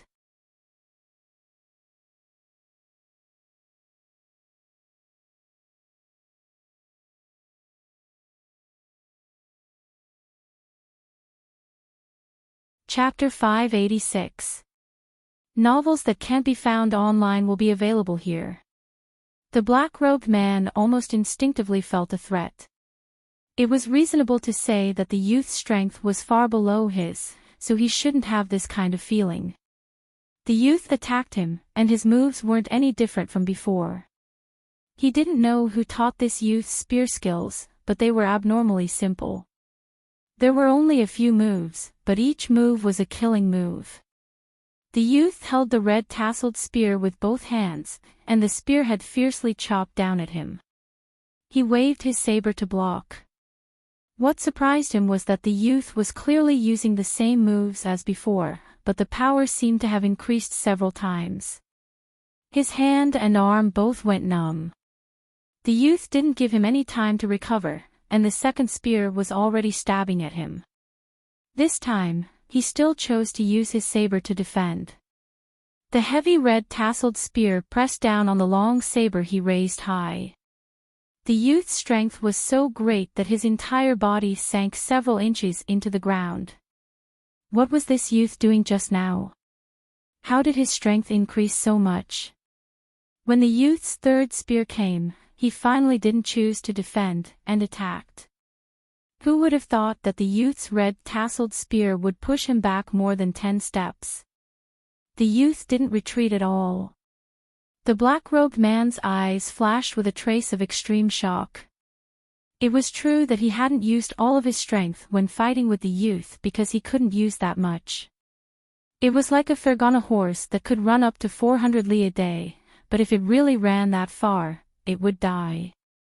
The black-robed man had only used 50% of his strength at the beginning, and he felt that it was more than enough. Now he had to use 60%. Since coming to Zhao country, this was the first person to force him to use 60% of his strength. The two exchanged several moves, and the youth's moves were more ruthless than the last. There were no feints, and they were all killing moves. The black-robed man's body was injured, both internal and external. He endured the pain from all over his body. On the other hand, although the youth was also injured, it seemed like he couldn't feel the pain at all. He didn't care about the tearing of his wounds and the blood, and attacked him without any regard for his life. Losing one's sense of pain in a fight was a very dangerous thing. Wherever one felt pain, it meant that there was no place that could withstand any more force. Once one lost this sense of judgment, the consequences would be extremely terrifying. Gu Jiao slashed out with her spear again, bringing with it the power of mountains and rivers, boundless killing intent.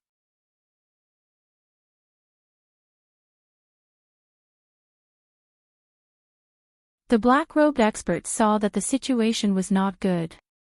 He did not plan to play conservatively with the youth. He directly increased his strength by 80%, enough to crush the youth's realm.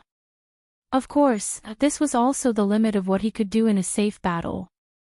If he went any further, he would have to sacrifice 800 of his men to kill 1,000 of his enemies, or perish together with his enemies. If he could kill this young man, it would be worth it even if he got injured. With that thought in mind, the black-robed master unleashed his most ferocious attack on the boy. He thought that he could finally finish off the young man in front of him, but who would have thought that the young man's aura would explode once again? How could this be? The black-robed expert was dumbfounded. He gritted his teeth. Forget it, then let's just perish together. The black-robed expert had raised his power to the extreme. His meridians could not withstand such a terrifying power and began to crack inch by inch. He also began to bleed from his 7 orifices. He poured all his internal energy into the treasured sword in his right hand and fiercely slashed at Gu Jiao. With a poochie sound, a red tasseled spear mercilessly pierced through his chest. He looked at the youth in front of him in disbelief, not understanding how he had done this. The youth indifferently walked towards him. He held the red tasseled spear in one hand and fiercely pushed it, completely piercing through his body. The black-robed expert fell to the ground. Even in death, he did not understand how he had died at the hands of such a young man. He looked at the obscure and boundless sky. Killing God. He saw the killing God. Everything was over. The road outside the Phoenix Pavilion was completely silent. The air was filled with a thick smell of blood. Gu Jiao held the red tasseled spear. Her eyes were pitch black as she looked in front of her. Her eyes were not focused.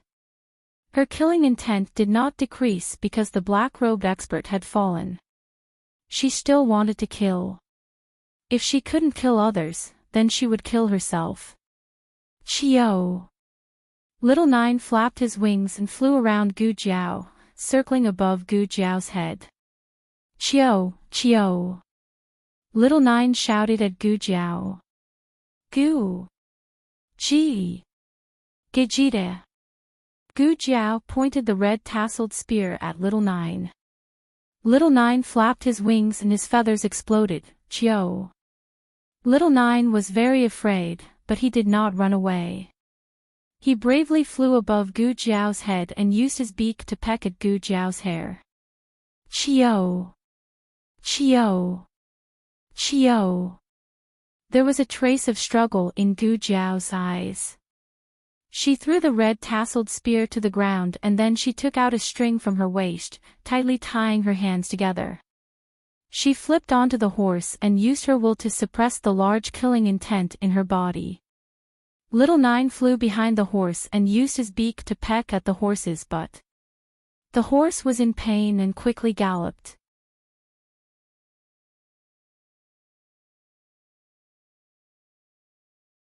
Gu Jiao's eyes had blood flowing down and she could no longer see the road.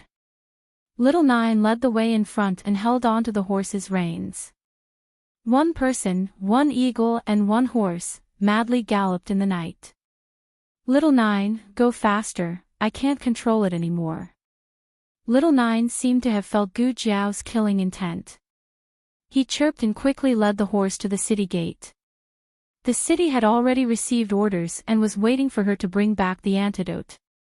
On the city gate tower, a guard suddenly pointed to the direction of Cangbai Mountain and loudly said, "Master! Look! Someone is coming." How many people? It seems to be the youth who came out of the city. Quick! Quickly open the city gate. The city gate opened and the city guards came forward to welcome them.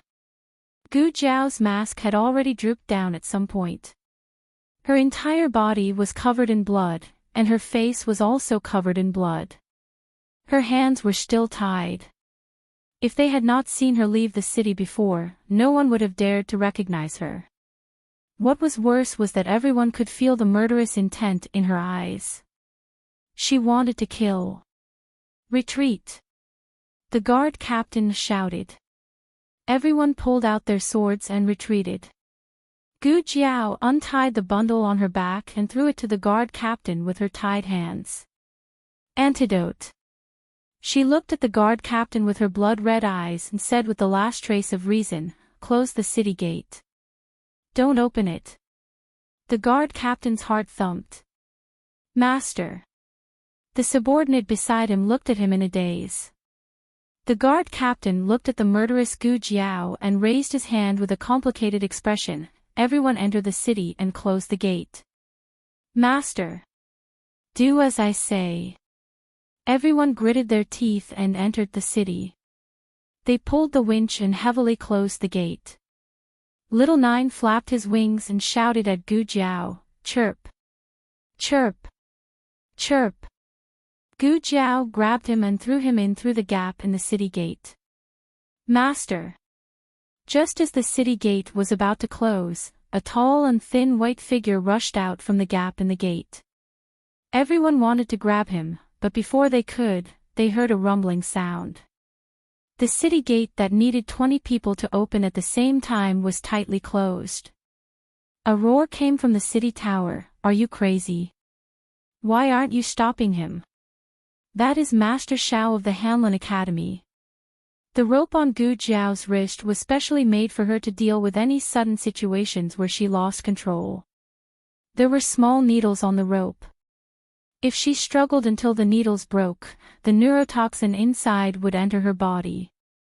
The more she struggled, the more neurotoxin would enter her body. All of it added up was enough to kill her. She lay on the horse's back and let the neurotoxin numb her body. She knew that she could not use more, but her killing intent did not decrease. Jiao Jiao. Suddenly, a gentle voice sounded in her ears.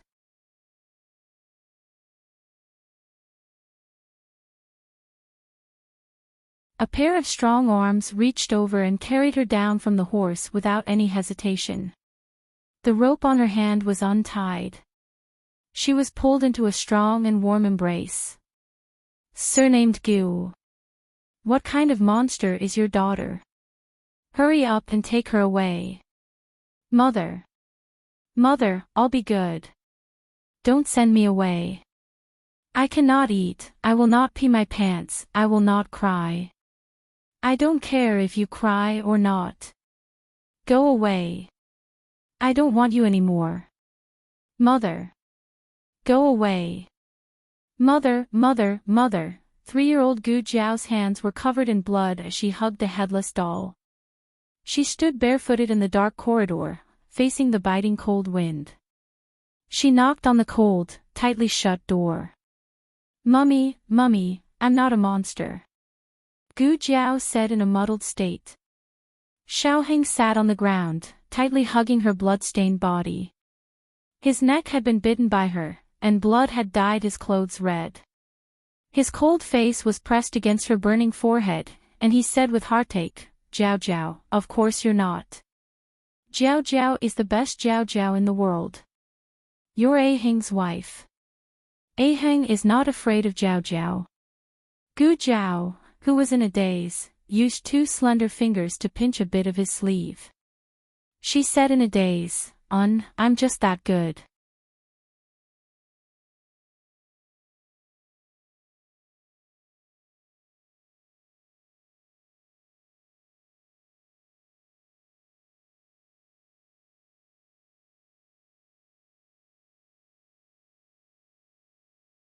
The wardrobe was filled with clothes, but Princess Xinyang never mentioned it, nor did she take the initiative to give it to her. Many thanks. Gu Jiao put on the thin jacket. It was spring, and the weather wasn't so cold.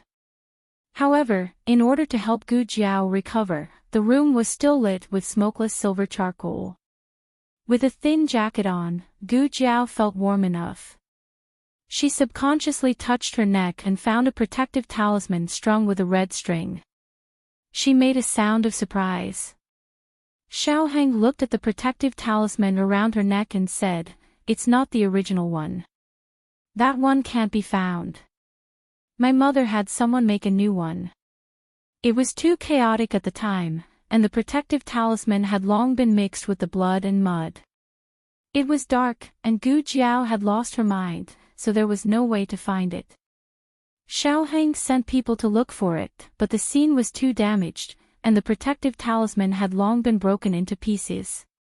Gu Jiao's memory of what happened after she took off the protective talisman was fragmented. She knew that she killed the master from Yan Kingdom, but what happened after that? What happened to her after that? She opened her mouth. Medicine, Xiaoheng said, it's here. You sent the medicine into the capital and handed it to the imperial guards. Little Chi's poison has been cured, and he's recuperating in Cunning Palace. When you have time, I'll bring him over to thank you. Gu Jiao thought seriously. It can't be just a verbal thank you. Xiaoheng couldn't help but laugh. Okay, let Cunning Palace reward you handsomely. What about Princess Xinyang's dragon shadow guards? Gu Jiao remembered that they had been poisoned by insects. Xiaoheng couldn't help but feel proud of her. The medicine you brought back also had the antidote for those poisonous insects. Master's wife has already helped them clear the remaining poison from their bodies. Gu Jiao said again, then my insects, Xiaoheng smiled. They're at Master's wife's place. Master's wife said that those insects need to be raised, otherwise they'll die in 2 days. She'll raise them for you first, and when you recover, she'll give them to you. Gu Jiao nodded. That was good. Gu Jiao said, my red tasseled spear. Xiaoheng said, I found it. Then. Gu Jiao wanted to ask if she had hurt anyone, but when she turned her head, she saw the wound on Xiaoheng's neck. Looking carefully, it wasn't caused by a sharp blade, but 2 rows of extremely eye-catching teeth marks. Gu Jiao was speechless. Xiaoheng saw that she had seen it, so he didn't deliberately hide it. He said mischievously, do you remember now? Gu Jiao lowered her head and looked at her fingers. No. Xiaoheng smiled. You're really strong. Gu Jiao refused to admit it. I didn't. Xiaoheng suddenly stood up and leaned close to her. He whispered in her ear, next time, bite somewhere else. My colleagues will laugh at me. Gu Jiao pulled her little ear. Oh.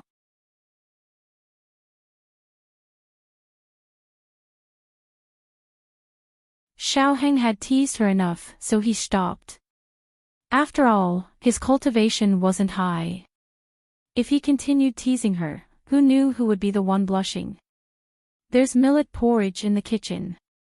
I'll go get it for you. N. Yes. N, I want more. Be good. If there's too much, I'm afraid you won't be able to take it. I can take it. I want more. Princess Xinyang had just arrived at Gu Jiao's door when she heard these words that made her imagination run wild. What did he mean by, I want more? What did he mean by, I'm afraid you can't take it if it's too much? The sky was clear and the sun was bright. Was he so unrestrained? And that girl was injured. Was it really good to be so indulgent? You don't even know how to close the door. Princess Xinyang sucked in a breath of cold air. She walked to the side and was about to quietly reach out to close the door. Mother. Xiaoheng came out. With a strange expression, he looked at Princess Xinyang, who was leaning against the door in a very strange position. What are you doing? Princess Xinyang stared dumbfoundedly at Xiaoheng, who was fully clothed. She blinked and leaned over to look at Gu Jiao, who was sitting on the bed without the slightest mess. She lightly coughed and calmly said, nothing. I was just passing by and came to take a look. There was something on the door just now, but it's gone now. Is that so? Xiaoheng turned his head and looked at the bright and clean door. You. Princess Xinyang's gaze fell on the empty bowl in Xiaoheng's hand. Were you eating porridge just now? Xiaoheng said, it's the second bowl. Jiao Jiao is probably starving. So it turned out to be food. She had thought that these 2 people were finally enlightened. Princess Xinyang solemnly said, even so, you can't eat anymore. Xiaoheng smiled. Mother is right. Mother, do you want to go in and take a look at Jiao Jiao? Princess Xinyang looked at the empty bowl in his hand and unhappily said, you can eat so much. Is there a need to look? I came to look for you. Xiaoheng indifferently said, I wonder who came to look 3 or 4 times in one night. Shut up. Princess Xinyang coldly led a certain someone to the study at the end of the corridor with a certain someone. With Long Yi guarding the courtyard, Princess Xinyang didn't worry about anyone eavesdropping. Mother and son sat down in front of the study. Princess Xinyang handed him a secret letter. That person from the Zhao kingdom who came in and out of the manor has been found. He is an aide of the Zhuang family. His surname is Jiang, and his name is Jiangping. His household registration and background have been clearly introduced. Take a look. Xiaoheng opened the secret letter. After carefully reading it, he said to Princess Xinyang, Jiangping is Grand Tutor Zhuang's man. Princess Xinyang said, yes, he is one of his trusted aides.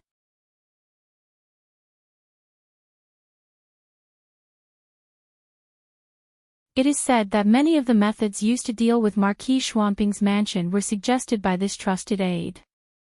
Xiaoheng analyzed, since he is such an important trusted aide, then the possibility of him being bribed by others is very low. Princess Xinyang nodded. Grand Tutor Zhuang is an ambitious person. After Prince Ning was placed under house arrest, he still didn't give up. Every few days, he would visit Prince Ning. On the surface, he was continuing the relationship between grandfather and grandson, but in reality, he was inciting Prince Ning to rebel. Fortunately, Prince Ning's heart was already dead, so he simply ignored him.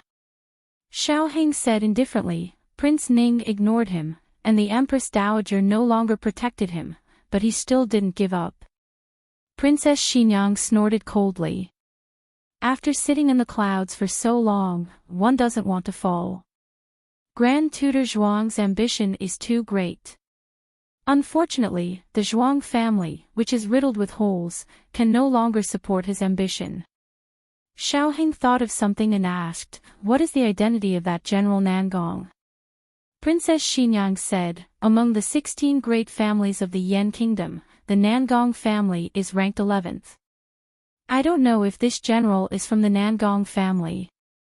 If he is, then our opponent's background is not small. Although the Nangong family isn't even in the top 10, the Yan kingdom is the most powerful country in the last 30 years. Any family in the Yan kingdom is an existence that cannot be underestimated. However, the Yan kingdom has its own laws. Even the Nangong family cannot rashly cause trouble in our country. They don't dare to come out in the open, so we have ways to deal with them.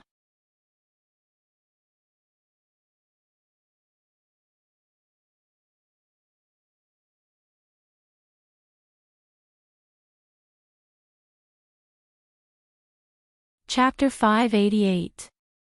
Xiaoheng listened carefully, not in a hurry to express his opinion.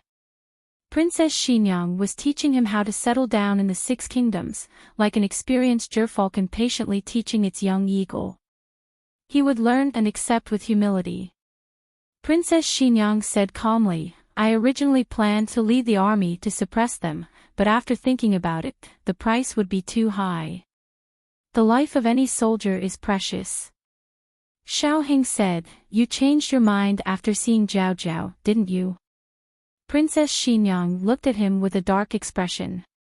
You can't go a day without tearing down my long thorns. Xiaoheng smiled and said, I also think that subduing the enemy without fighting is the best strategy. Princess Xinyang nodded. We must fight, but don't let our people fight.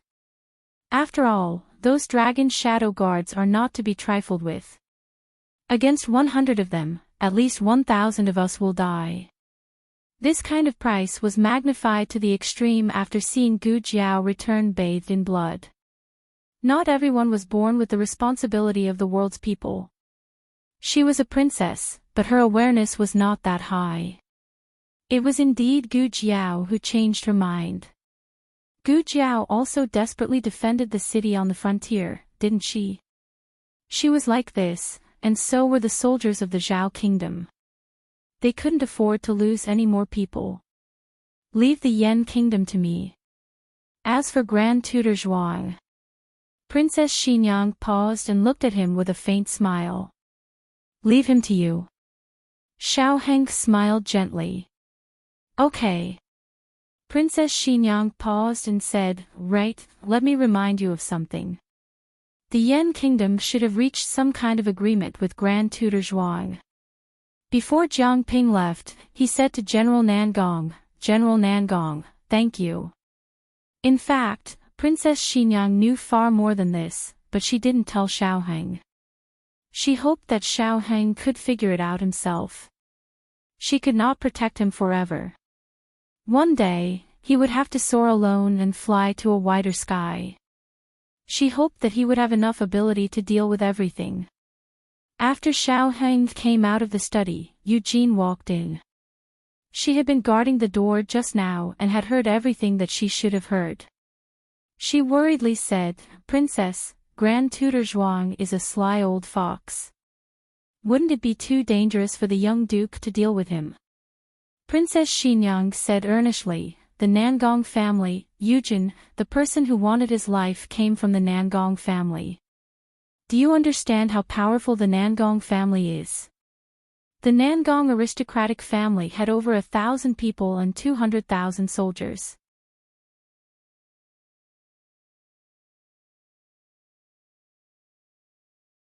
The Zhuang family was very powerful, but it was not worth mentioning when compared to the Nangong aristocratic family. If he couldn't even bring down Grand Tutor Zhuang, how could he compete with the Nangong family in the future? If he really doesn't have the ability, I'd rather he live in seclusion for the rest of his life. Gu Jiao had just gone through a battle, so Xiao Heng didn't want her to tire herself out. He had her stay with Princess Xinyang to recuperate while he returned to Clearwater Alley to deal with Grand Tutor Zhuang. On the carriage back, he tried to piece together the complete truth from the clues in his hands. Jiang Ping said, General Nangong, thank you very much. These words did sound like they had reached some kind of agreement. Xiao Heng remembered another matter. When Gu Jiao and Gu Qingfeng were following Qin Fengyan, they had heard Qin Fengyan's conversation with the people of Yan. Qin Fengyan said, it seems there's nothing to talk about between us. The man said, if you want your things back, it's best to do as we say. Qin Fengyan said, why go through so much trouble? Why don't I help you kill him? The man said, if you can really kill him, that's fine. Bring his head over and we'll give it to you. From their conversation, it seemed that Qin Fengyan's things had fallen into the hands of the people of Yan. When Princess Xinyang cleared out Qin Fengyan's lair, they found the money and account books that Grand Concubine Jing had left for Qin Fengyan. It was worth mentioning that Qin Fengyan hadn't seen the people of Yan again after that conversation. In other words, Qin Fengyan's things were still in the hands of the people of Yan. They had checked Qin Fengyan's luggage from the frontier fortress and found nothing valuable. Grand Concubine Jing had left that thing for Qin Fengyan. The things that Grand Concubine Jing had left behind weren't simple. Could this matter be related to that thing? Xiao Heng returned to Jadewater Alley and went next door first. Commandery Prince had been living here for the past few days. His position in the cabinet had been cut off. In order to force him to lower his head, Grand Tutor Zhuang had cut off all his paths of retreat. His colleagues, superiors, and even his former classmates didn't dare to talk to him. Except for Xiao Lulang, who he had once seen as a thorn in his side. Of course, there was also Chancellor Hua. And then there was Empress Dowager Zhuang. Commandery Prince had already recovered from the shock of Empress Dowager actually dressed up as an old lady and hid here to play leaf cards, and Chancellor Hua actually poured tea and water for Empress Dowager Zhuang, cooked for her, and handed over his private savings. What was the point of worrying so much? His rent hadn't been settled yet. Gu Yan hired him to shovel chicken dung every day.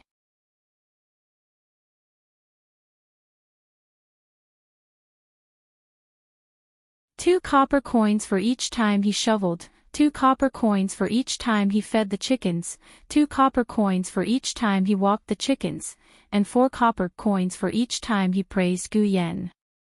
In total, he could earn 10 copper coins a day. But that was only 300 copper coins a month. It wasn't even half of the rent. Knock, knock, knock. Someone knocked on the door. Commandery Princeton rubbed his sore shoulders and said, "Come in." Xiaoheng pushed the door open and entered. Commandery Princeton said, "Why did you come back in broad daylight? Don't you need to go to work?" His family didn't know about Gu Jiao's injury. Commandery Princeton naturally didn't know either. He really thought that Gu Jiao was taking care of him at Princess Xinyang's place. "I have something to talk to you about. Sit."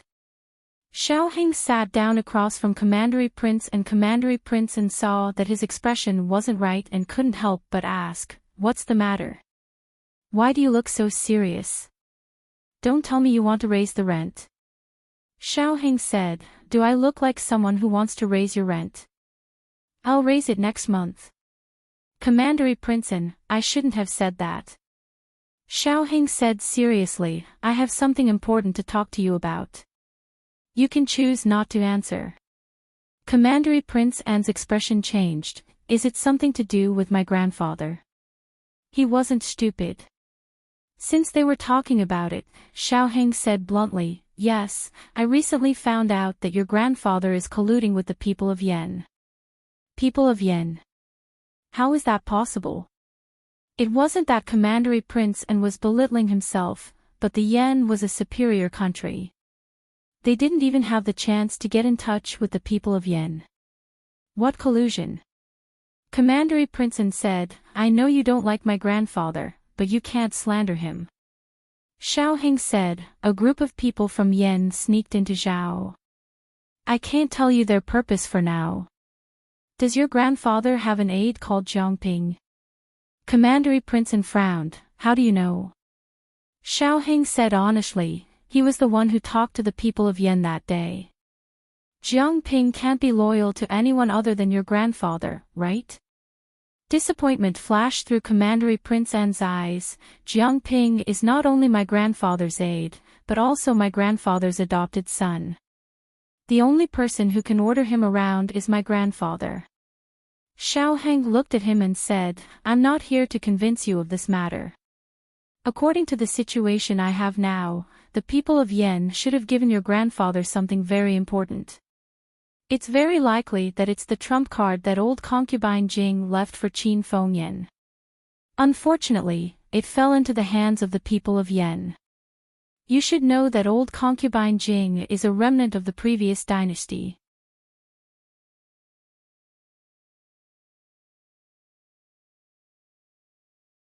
Her purpose is to restore the previous dynasty, so the trump card she left for Qin Fengyan must be something that can overturn the imperial power of Zhao. If it really fell into your grandfather's hands, it shouldn't be hard for you to guess what he would do." Commandery Princeton fell silent. Xiaoheng continued, "I came here today to ask you, where does your grandfather usually hide important things? Of course, I also said that you can choose not to answer. No matter what happens in the future, you won't be implicated. After all, Grand Tutor Zhuang was Commandery Prince An's grandfather. Even if he had a falling out with Grand Tutor Zhuang, it didn't mean that Commandery Prince An could sell out Grand Tutor Zhuang with a clear conscience. Xiaoheng understood this, so he didn't force him. A hint of struggle flashed through Commandery Prince An's eyes. After a while, he clenched his fists and said in a low voice, "My grandfather is a very cautious person. If you plan on going to his study or his courtyard to find something, then you've made a mistake." "Then where would he put it?" Xiaoheng asked. Commandery Princeton said, "It depends on what it is and his mood." He said that if you can't feel the pattern, then others won't be able to see through you. He was speaking the truth. His grandfather's thoughts were deeper than the sea. Xiaoheng clicked his tongue, truly an old fox. Commandery Princeton said again, "Zhuang family is bigger than Marshall's mansion. You won't be able to find it if you search aimlessly. Xiaoheng stood up. Even if we can't find it, we still have to find it. Tonight, he would let Long Yi find it. Xiao Lulang. Commandery Prince and called out to him. Xiaoheng turned his head. What's wrong? Commandery Prince An's throat moved, and with a complicated expression, he said, I'll go find it.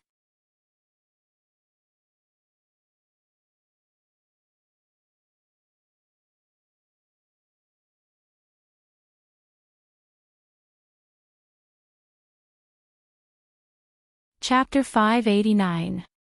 As night fell, the Zhuang family's residence gradually lit up with candles. The servants took down the lanterns one by one and lit them before hanging them up high. Grand Tutor Zhuang was sitting in his study, flipping through the booklets presented by Su Sifu and the others. Minister Xing and Empress Dowager Zhuang were rehabilitated, and each of them regained their status and power.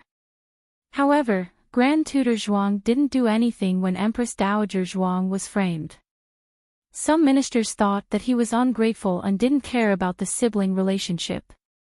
Some ministers suggested that he knew about it and was just playing along with Empress Dowager Zhuang and others. Everyone had different opinions. This was what civil officials were good at talking about. If they were really free, they would find other things to do. What Grand Tutor Zhuang truly cared about wasn't the quarrel in the imperial court, but his gaze fell on a landscape painting on the opposite wall. Master. The steward of the Zhuang family reported happily at the door. The royal prince is back. Outside the solemn gate of the manor, Commandery Prince knelt at the bottom of the steps. During the time he had left the Zhuang family, Grand Tutor Zhuang hadn't heard from him. However, this meant that he was still alive. If he had died, the capital would have been turned upside down. Grand Tutor Zhuang didn't deliberately seek him out and cut off all his paths of retreat. He knew that he wouldn't be able to hold on for too long and that there would be a day when he would take the initiative to return home and beg for his help. As expected, wasn't it? Grand Tutor Zhuang arrived at the entrance of the Zhuang manor, draped in a brown-gray cloak. The servants were all dismissed by the steward. No matter how Grand Tutor Zhuang punished Royal Princeton was his grandson. He could watch Royal Princeton fall, but the servants could not. I'll go to the storeroom to take a look. After the grandfather and grandson met, the steward also found an excuse to leave. However, Grand Tutor Zhuang said, no need. Just stay here. The steward was embarrassed. Ah, yes. This was too difficult for him. Today, he had seen the little master make a fool of himself. In the future, when the little master became the head of the household, wouldn't he make things difficult for him? Grand Tutor Zhuang ignored the steward. He slowly walked up the steps and looked down at the lonely figure kneeling on the ground. After so many days, he should know that life outside was not easy. Raise your head. Royal Princeton slowly raised his head and looked at his grandfather with a melancholic expression.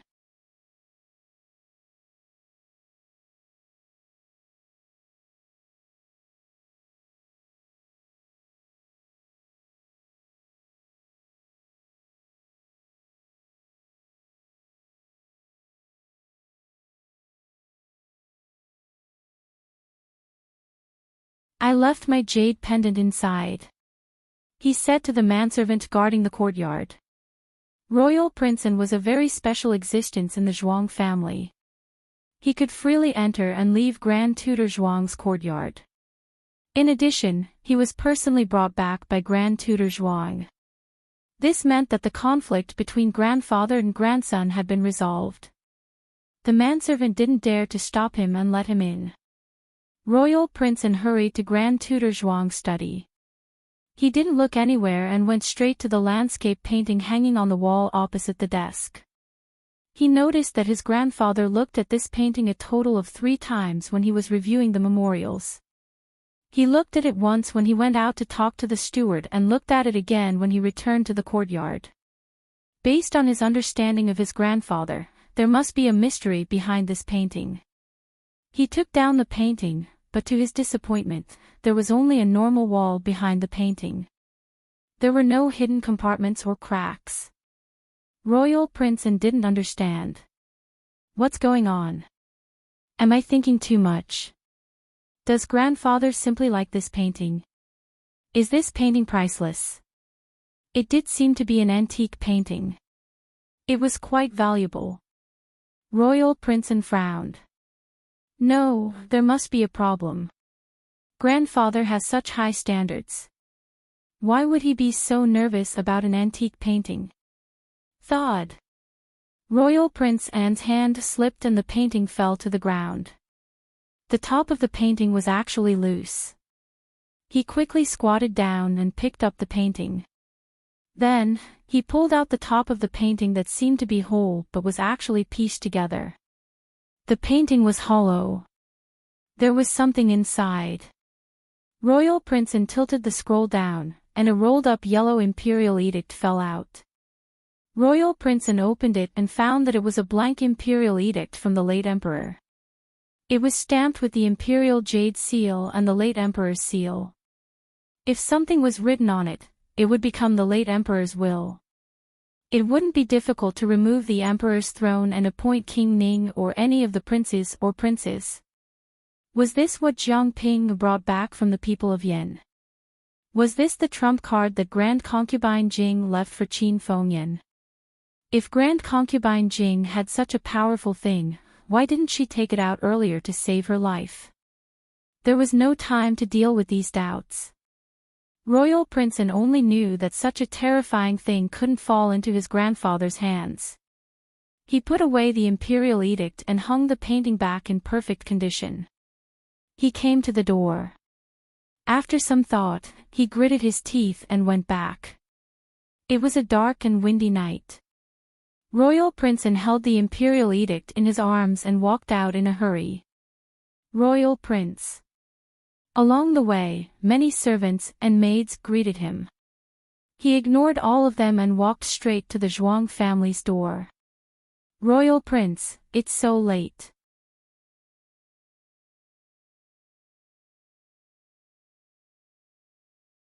Are you going out? The servant guarding the door asked. Royal Prince Anne's eyes flashed and he said in a normal tone, I have something to do. Should I send someone to follow you? The servant asked. No need. Royal Prince refused. The servant couldn't say anything else and moved aside to make way for him. Royal Prince stepped over the tall threshold. Before his foot touched the ground, Grand Tutor Zhuang's cold and dignified voice sounded behind him. Stop.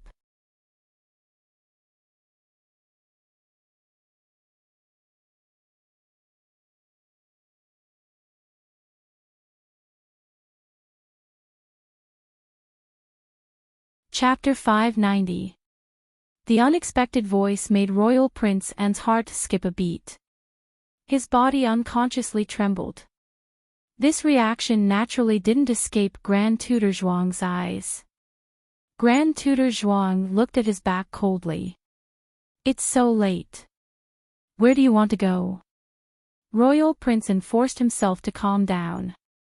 He slowly turned around and tried to look normal as he said to Grand Tutor Zhuang, I left something outside. I'm going out to look for it. Grand Tutor Zhuang looked at him dangerously. Is that so? What did you leave behind? Why are you going out to look for it in the middle of the night? Royal Prince Anne's forehead was covered in cold sweat. I left a token. It's the Zhuang family's token. Is that so? Grand Tutor Zhuang walked towards Royal Prince and felt a strong aura and pressure.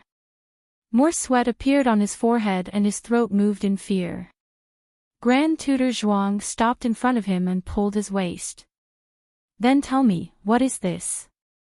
Royal Prince Anne's eyes flashed and he said embarrassedly, My token was hanging on my waist. I thought I dropped it. Grand Tutor Zhuang said coldly, Zhuang Yuheng, how long are you going to pretend? Royal Prince said, Grandfather, what are you talking about?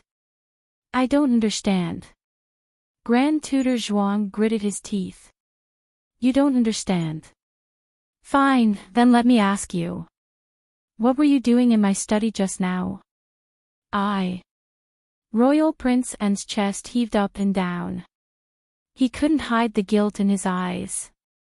He looked at the token in Grand Tutor Zhuang's hand and said, I was looking for this. Grand Tutor Zhuang was exasperated. You dropped a token from outside the residence. Is there a worse excuse?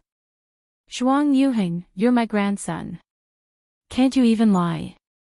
Royal Prince opened his mouth. Grandfather, Grand Tutor Zhuang looked at him coldly. This is the entrance of the residence. There are so many servants watching. I don't want to embarrass you. Hand it over obediently. Royal Prince avoided Grand Tutor Zhuang's sharp gaze. What? I don't understand.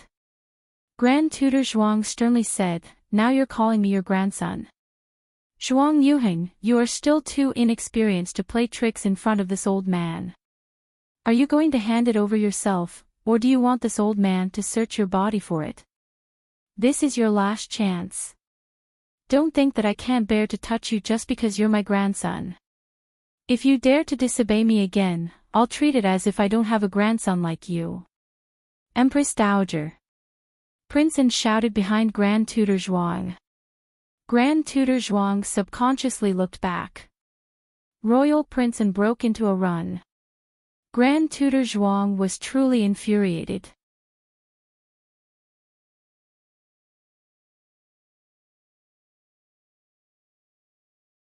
He clenched his fists so hard that they cracked and his shoulders trembled.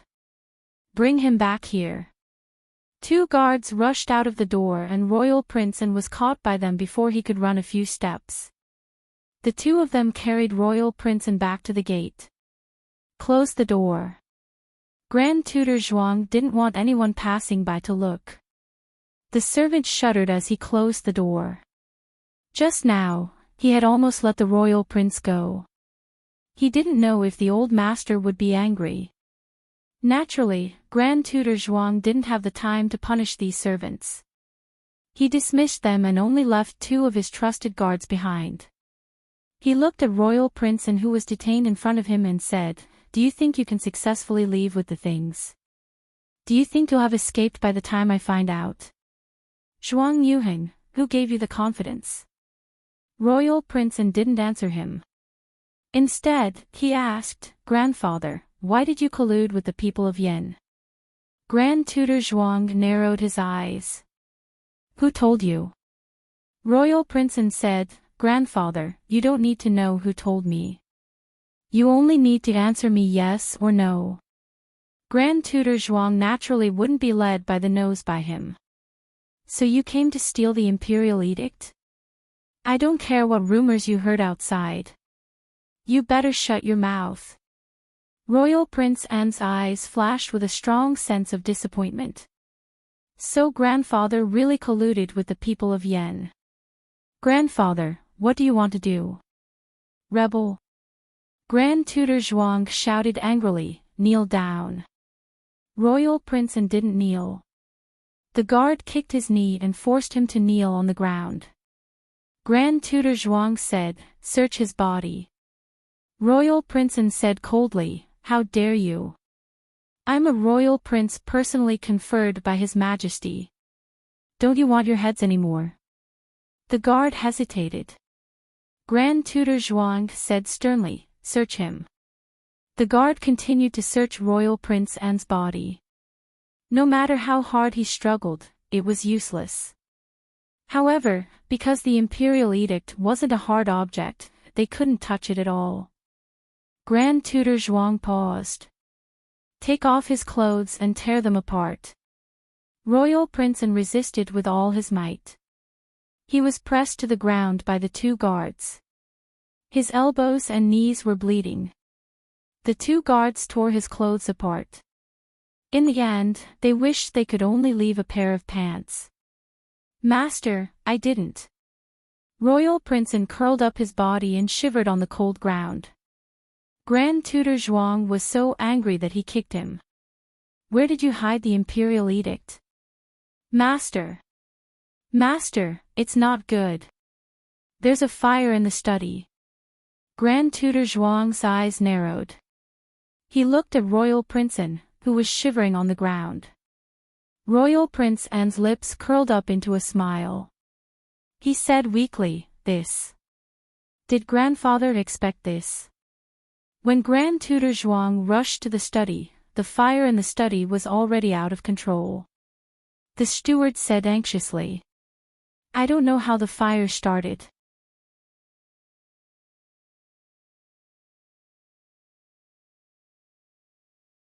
When I saw the fire and rushed over, the fire inside was already out of control. However, I still managed to snatch the seal and memorials on Sir's desk. That's right. When normal people encountered a fire like this, they would of course steal what they thought Grand Tutor Zhuang cared about first. They wouldn't pay attention to anything else. Grand Tutor Zhuang stood in front of the fire. He calmed down and carefully sorted out the situation. He roughly understood what had happened. First of all, Zhuang Yuheng came back with an ulterior motive. He had always trusted this grandson of his too much. Even if he ran away from home, he didn't think he could do anything worse. Secondly, he calculated that he wouldn't be able to take the imperial edict far away. He might as well hide the imperial edict in a corner of the study and burn it. When he came out of the tea room, the servant told him that Zhuang Yuheng came back once. Thus, he immediately went to the study to check the painting. When he found that the imperial edict was gone, he immediately thought that Zhuang Yuheng had stolen it. Zhuang Yuheng must have started the fire from the corner blocked by the bookshelf. He was in a hurry to get the imperial edict back. After he went in, he immediately came out. Thus, he didn't notice the small flame in the corner. Zhuang Yuheng. I haven't seen you for a few days and you've become more capable. That imperial edict was not only Qin Fengyan's trump card, but it was also Grand Tutor Zhuang's biggest trump card to turn the tables. What was the former emperor's edict? It was a legitimate and orthodox edict.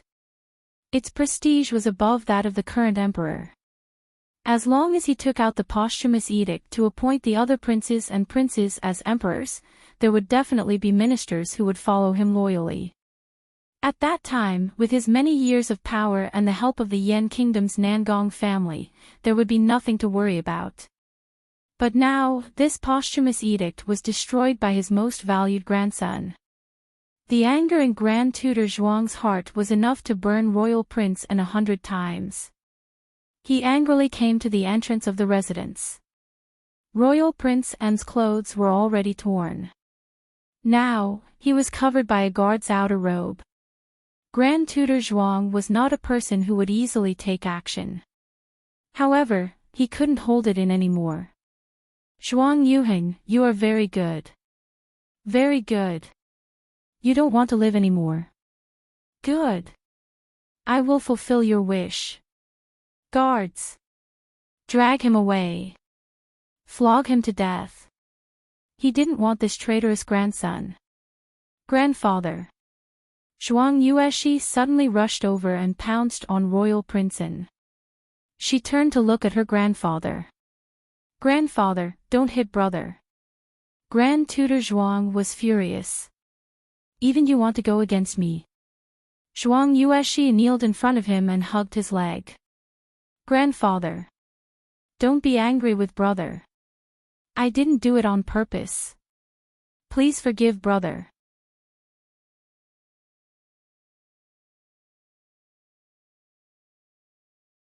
Grand Tutor Zhuang kicked Zhuang Yueshi away. Hurry up and do it. 2 guards held on to Royal Prince and let go of my brother. Zhuang Yueshi pounced again and bit one of the guard's wrist. What are you waiting for? Grand Tutor Zhuang yelled at Zhuang Yueshi's servant. The servant quickly went forward and pulled Zhuang Yueshi away. Zhuang Yueshi struggled with all her might. Her tears fell like rain. Grandfather. Grandfather. Big brother is your biological grandson. You can't beat him to death. If you want to beat him, beat Qi. Qi is willing to take the punishment for brother. Grandfather. Grandfather, please beat Qi. Don't beat brother. Don't. Grand Tutor Zhuang ignored his granddaughter's cries and pleas. He ordered someone to gag her mouth and drag her away. He looked at Royal Princeton coldly. Execute. Dong dong dong. Suddenly, there was a loud banging on the door. Grand Tutor Zhuang frowned. Who is it? Open the door. The Ministry of Justice is investigating. Those who disobey will be put in jail. Grand Tutor Zhuang ordered one of the guards to open the door with a cold face. Assistant Minister Li walked in calmly with the arrest warrant from the Ministry of Justice. He glanced at Royal Prince and who was dragged away in time. Then, he cupped his hands formally at Grand Tutor Zhuang and handed over the document. Grand Tutor Zhuang, your grandson Zhuang Yuheng is suspected of a murder case. I was ordered to arrest the suspect Zhuang Yuheng and bring him to justice. I hope Grand Tutor Zhuang will not obstruct me from handling the case. Royal Princeton was handcuffed and put into the prison carriage. Assistant Minister Li was released by Royal Prince and halfway through the prison carriage. Royal Princeton sat in the carriage that had been waiting in the alley for a long time. As expected, he saw Xiaoheng. You are really, Royal Princeton wanted to say, you are really daring. You even impersonated the Ministry of Justice. When he was about to say it, he remembered that this fellow could even forge an imperial edict. What else did he not dare to do? Royal Princeton raised his eyebrows. I can get out myself without your help. No need to thank me. Xiaoheng said calmly. Royal Princeton looked away. The two returned to Jadewater Alley. When Royal Princeton came out after changing his clothes, Princess Xinyang also came over. It was the first time Royal Princeton saw her. He did not know Xiaoheng's true identity, so he was surprised by her sudden visit. He did not know and did not dare to ask. Where is the imperial edict? Did it really burn? Princess Xinyang asked. The three of them sat in Xiaoheng's study. No, I brought it out. Royal Princeton took out a blank imperial edict and placed it on the table. Princess Xinyang picked up the imperial edict and touched the texture and lines on the edict with her fingertips. As expected of the late emperor's imperial edict.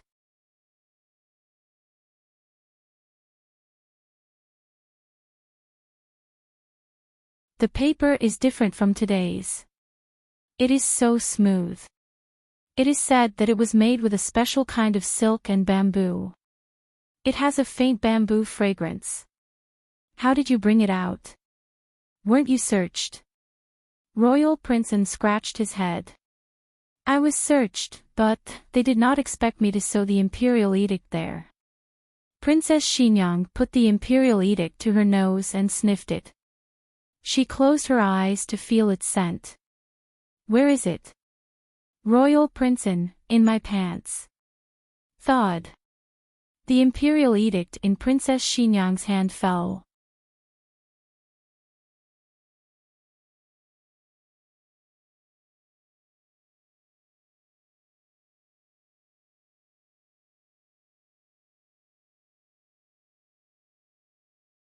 Chapter 591. What did Royal Princeton just say? This imperial edict was taken out from his pants. Princess Xinyang was in a bad mood. She was a woman, a princess of the imperial court. When she thought about how she had touched and smelled it in front of the two juniors, Princess Xinyang felt that she had lost 10 lifetimes worth of face. Why did you sew the imperial edict in that place for no reason? She slammed the table and shouted. Royal Princeton was a junior and a subject. In addition, Princess Xinyang had a strong aura. Even the emperor was afraid of her, let alone a young royal princeton. When Royal Princeton spoke to her, he didn't dare to look at her to offend her. Naturally, he didn't see her intoxicated actions with the imperial edict. He was startled by Princess Xinyang's sudden anger, and finally gathered his courage to look at Princess Xinyang. Princess Xinyang was furious. Her beautiful face was filled with anger. Her cheeks and neck were red with anger. Royal Princeton was confused and said blankly, "If I didn't sew it in my underpants, I couldn't take it out." He never thought of destroying the imperial edict from the start. Such an important item was a life-saving talisman in his hands. Especially for people like him who dealt with imperial power all day long, no one could guarantee that there wouldn't be a day when the monarch wouldn't be afraid of them. In the beginning, he did plan to take it out with him. But on second thought, if his grandfather found out in time, he would definitely search him. There was only one place where he wouldn't be searched, and that was his underpants. But if it was stuffed in his underpants, it would fall off easily and be touched easily. Thus, he went back to the study and sewed it on the fabric of his underpants. As for why he knew how to sew and mend, it was thanks to the difficult days in Bai Shui Alley. As a man, he actually learned how to sew clothes. Of course, his grandfather's thoughts were too deep. He didn't rule out the small possibility that he would really take off his underpants to check. Thus, he set the study on fire. He purposely showed flaws and covered it up to make his grandfather think that he had the imperial edict on him. Later, when the study was burned down, he showed a proud expression in front of his grandfather, making him think that he was trying to distract him so that he could set fire to the imperial edict. This way, no matter what, his grandfather would never take off his underwear again. However, he did not expect that his grandfather would be so angry that he would be beaten to death. This was beyond his expectations. He had overestimated his grandfather's affection for him.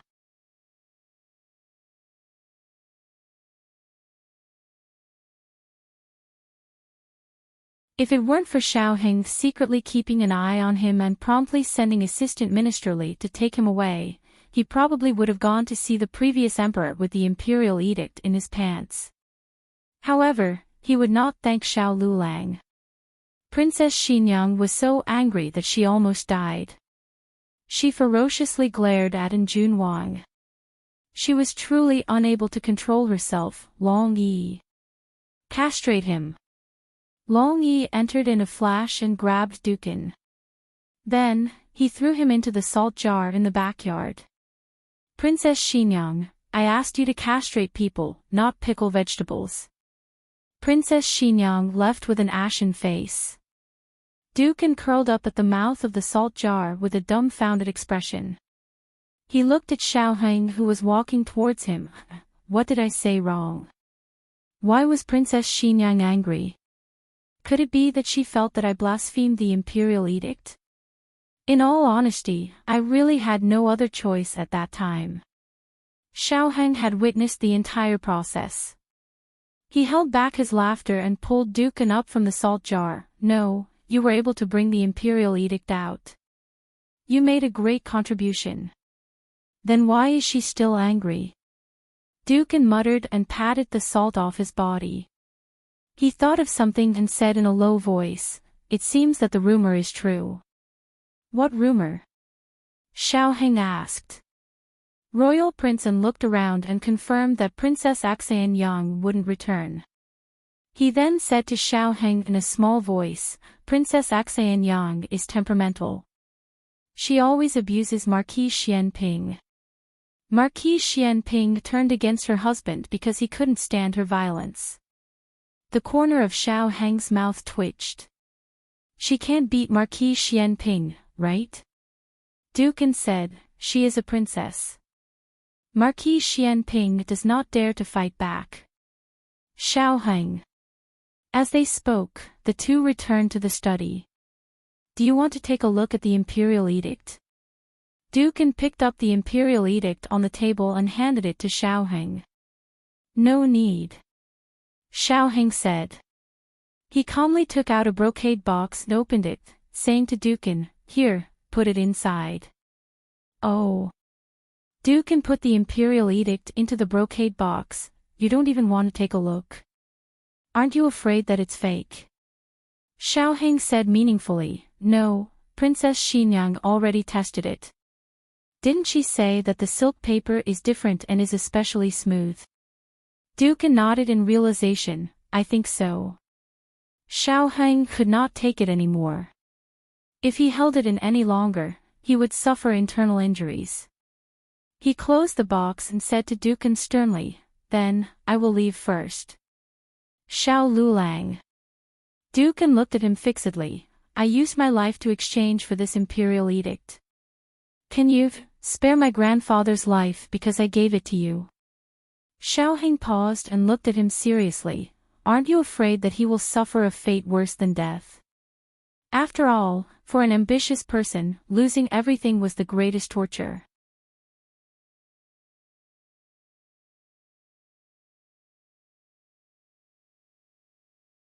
Dukan only looked at Xiaoheng quietly and did not speak. Xiaoheng nodded, "Okay, I understand. I promise you." Dukan said gratefully, "Thank you." Xiaoheng took the imperial edict and went to the residence on Vermilion Bird Avenue. Princess Xinyang washed 18 basins of water in her room, scrubbing her hands and nose until they were rotten. Eugene did not know what happened and asked Princess Xinyang, but Princess Xinyang refused to say. "Young Marquis, you've come." Eugene saw Xiaoheng walk in with a brocade box in his arms, and his heart relaxed. Xiaoheng looked at the angry Princess Xinyang. To be honest, he rarely saw his mother like this. "Aunt Eugene, let me take care of my mother." He suppressed the smile on his face and said. Eugene looked at Xiaoheng strangely and said. "Okay, you do it." She put down the basin and turned to leave. Princess Xinyang sat on the chair and rubbed her hands as she said unhappily, "What? Are you here to laugh at me?" Xiaoheng clicked his tongue and said innocently, "Look at what you are saying. Am I, your son, that kind of person? Besides, what kind of joke do you have to laugh at? Isn't it just an imperial edict that you took out from your pants?" Xiao Lulang. Lulang was now Xiaoheng's courtesy name. She even called him by his surname, which showed how angry Princess Xinyang was. Xiaoheng obediently kept his mouth shut. Princess Xinyang saw the box in his hand and frowned. "What is this?" Xiaoheng said truthfully, "An imperial edict." Princess Xinyang was startled, then realized it was the imperial edict from the previous emperor. Her face darkened. You still dare to bring this thing here?" Xiaoheng said helplessly, "This thing is too precious. It's not safe to leave it with me." This was the truth. The child at home was too naughty. It was hard to guarantee that one day he wouldn't take it out and destroy it. After thinking it over, he could only leave it with Princess Xinyang. Princess Xinyang obviously understood this. She clenched her teeth. "Take it for Eugene." Xiaoheng held the brocade box and bowed. "As you command, mother." He turned and left. Princess Xinyang glared at him. "Come back here." Xiaoheng obediently turned around and smiled. "Mother, do you have any other orders?" Princess Xinyang said with a sullen face, "Change the way you address me." Xiaoheng bowed again and smiled from ear to ear. "Yes, Honorable Regent Princess." Princess Xinyang. After Xiaoheng handed the imperial edict to Eugene for safekeeping, he went to the adjacent room to accompany Gu Jiao. Recently, the two of them had been busy with their own matters and rarely had time to be alone. Eugene handled the imperial edict properly and returned to Princess Xinyang's room. Princess Xinyang had finally finished bathing and was sitting in front of the dressing table applying vanishing cream. A woman's hands also needed to be taken care of. Let me do it, Eugene said.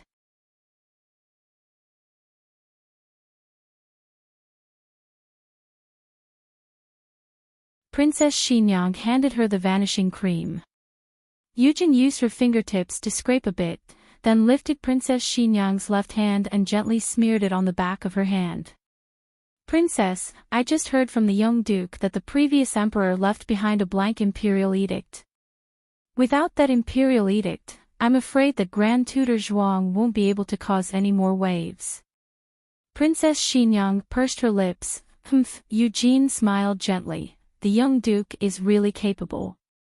Princess Xinyang chuckled. What can he do? The imperial edict was stolen by Zhuang Yuheng. He just sent someone to bring Zhuang Yuheng out.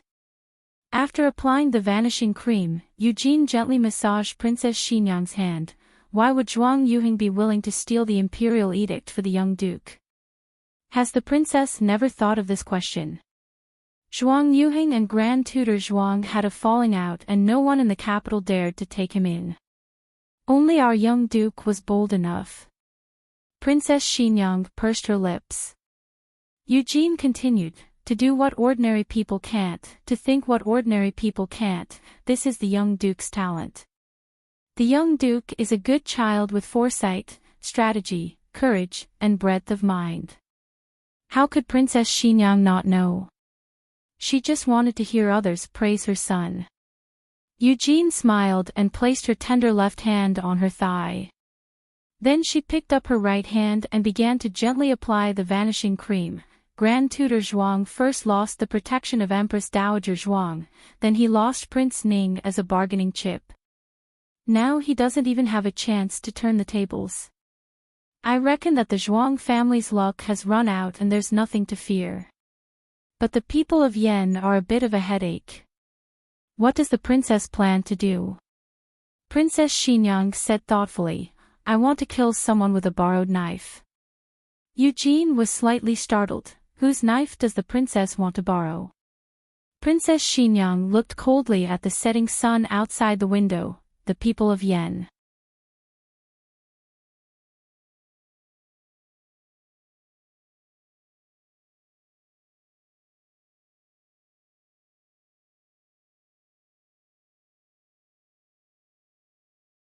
Chapter 592. In the room next door, Xiaoheng peeled an orange for Gu Jiao. Gu Jiao had been resting for 4 days.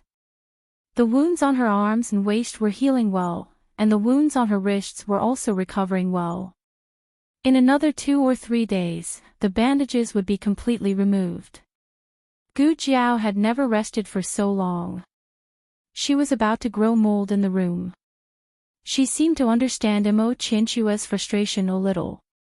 I'm fine. I can go back now, Gu Jiao said as she sat on the bed. No. Xiaoheng refused. Dr. Song said that you have to rest for at least 7 days. In fact, it was reasonable to say that she should rest for 10 days to half a month. However, Dr. Song and Xiaoheng both understood that she wasn't someone who could stay cooped up in the room for so many days. In addition, her injuries did heal faster than ordinary people, so they reduced it to 7 days. Gu Jiao, oh. Xiaoheng chuckled softly and handed her a few pieces of tangerine that had been peeled off. He also knew that she was bored and had gone to the yamen less these 2 days. He basically stayed here to accompany her. Imperial Tutor Zhuang's matter has been taken care of. Zhuang Yuheng went to get it. He talked to her to relieve her boredom. Who would have thought that old concubine Jing would have a blank imperial edict from the late emperor? Gu Jiao asked, why didn't she take it out earlier? Xiaoheng continued to peel the remaining orange petals. I'm guessing that this imperial edict either fell into the hands of the people of Yen long ago, or it was hidden somewhere. Grand concubine Jing only found it before she died, but she didn't have the chance to get it herself.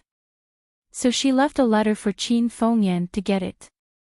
However, the Yen kingdom found out that Qin Fengyan was on her way to get the imperial edict, so they snatched it in advance and used it to make a deal with Qin Fengyan. What you said makes a lot of sense. Gu Jiao ate a piece of orange. It was so sweet. Xiao Heng looked at her bulging cheeks. She looked like a little squirrel looking for food.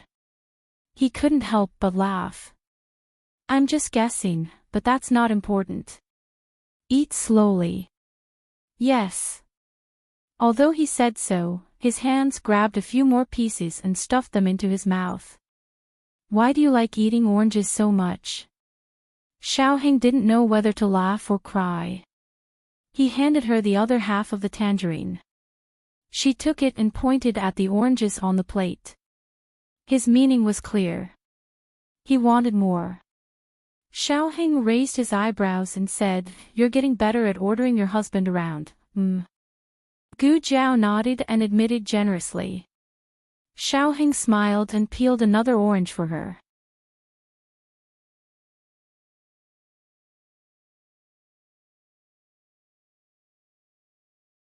This time, Gu Jiao did not eat by herself. Instead, she said to him, "You eat too." Xiao Heng said, "I don't like this." Gu Jiao asked, "Then what do you like to eat?" Xiao Heng looked at her deeply and said, "Nothing." He lowered his eyes and continued peeling the orange. As he peeled the orange, he suddenly felt the light in front of him dim. Gu Jiao's body was leaning towards him. He held his breath and his eyelashes trembled. Gu Jiao tilted her head and reached out her hand to pinch his chin. His heart skipped a beat. "Oh, there's something dirty." Gu Jiao looked left and right. She took away a bit of cotton wool that was stuck to his cheek. Xiao Heng's face turned red in embarrassment. So it was cotton wool. He thought that she was going to, "Husband, what's wrong?" Gu Jiao looked at him and asked. "No, it's nothing."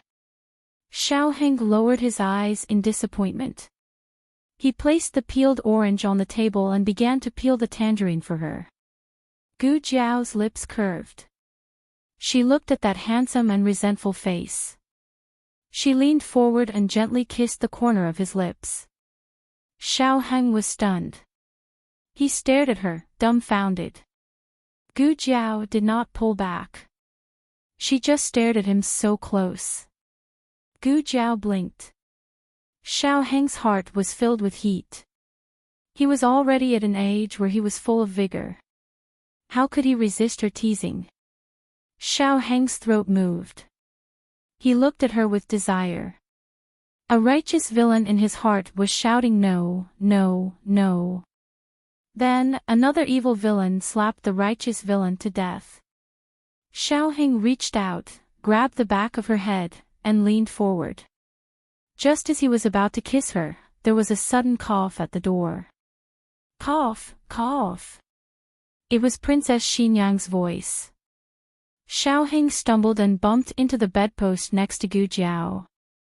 There was a big bump on his head. Eugene and the servant girls covered their mouths and snickered. Princess Xinyang couldn't bear to watch. If she had come alone, she could have snuck away. But she had brought a group of people. So many pairs of eyes had seen them. She couldn't pretend to be blind even if she wanted to. "Everyone, leave." She frowned. "Yes." Eugene snickered and left with the servant girls. Princess Xinyang looked at her silly 19-year-old son who was still a virgin. "Good for you. It's broad daylight. Don't you know how to close the door?" Gu Jiao said, "You're not allowed to be fierce to my husband." Princess Xinyang said, "So what if I'm fierce to him?" Xiao Heng's face was flushed red. It was fine if he kissed his wife in broad daylight, but he was also seen by his mother and Eugene. The rules he had learned since elementary school did not allow him to do so. He had gone overboard just now. What was worse was that he had gone overboard, but he hadn't enjoyed the pleasure of going overboard. He'd almost kissed her. What a shame. Cough. Xiao Heng stood between Gu Jiao and Princess Xinyang. He said to Princess Xinyang seriously, "Why did mother come?"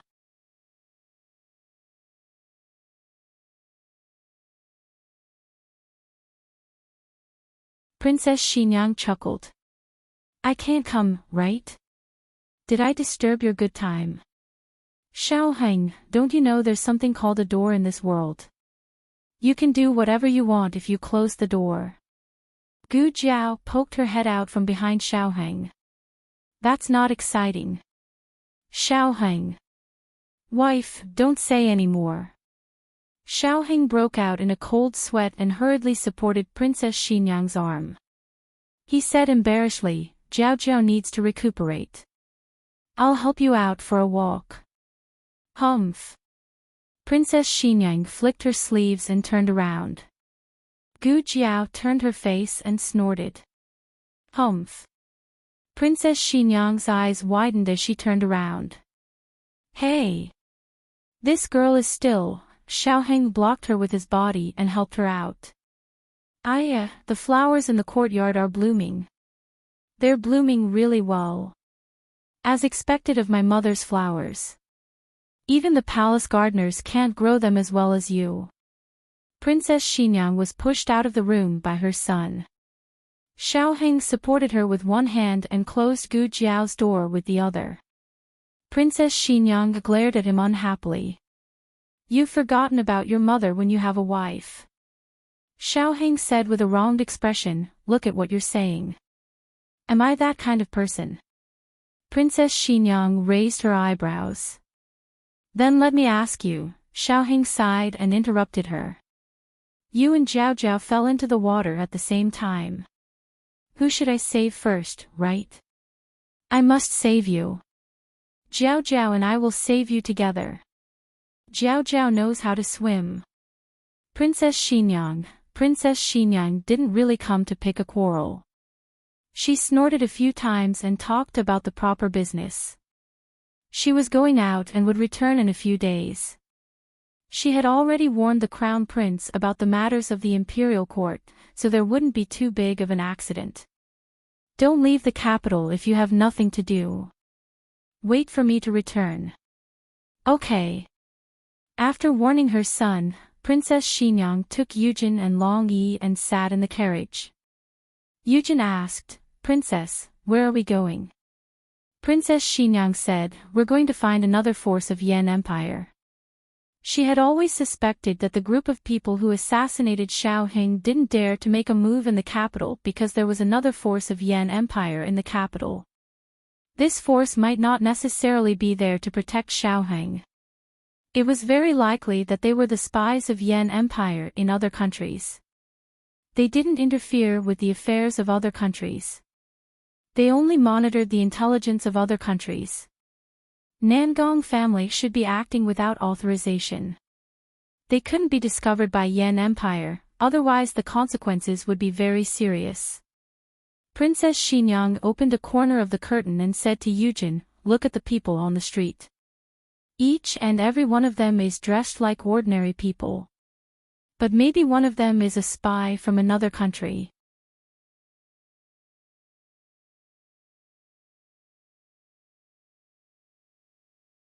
A spy from Yan Empire, a spy from Jin Empire, a spy from Liang Empire, Yujin said, "So many spies?"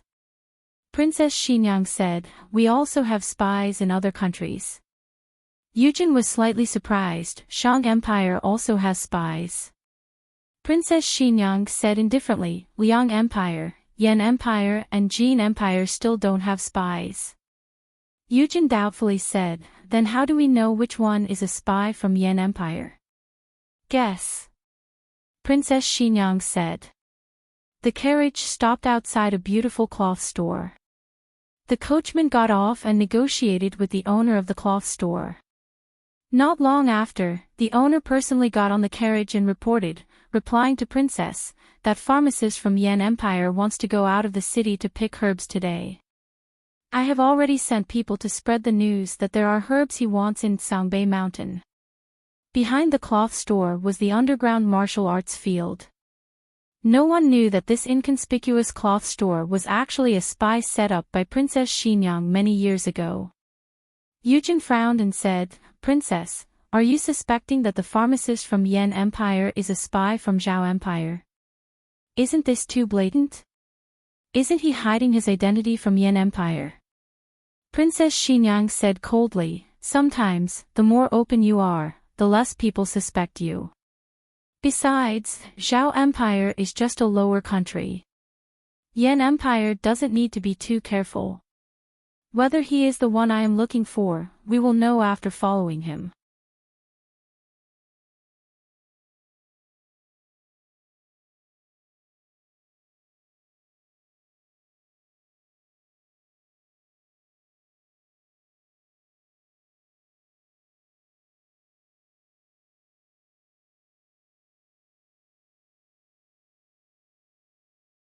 To be honest, the herbs were not very expensive, but they were not commonly seen in this season.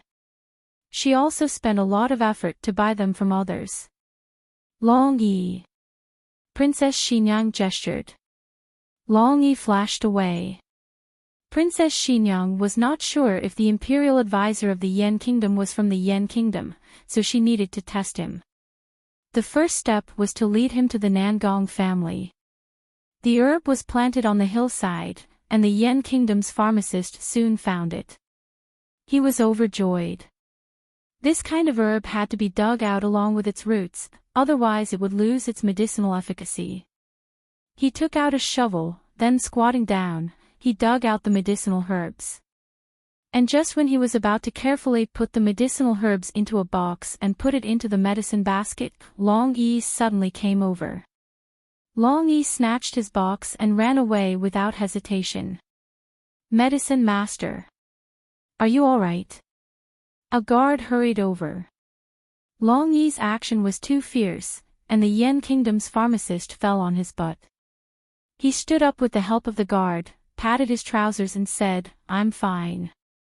After coming to the Zhao country for so many years, he was already used to speaking the Zhao country's language, and the guards were also the same. I'll chase after him. That guard said. The Yan Kingdom's pharmacist waved his hand. It's just a stalk of herb. If he wants it, then give it to him. There's no need to chase.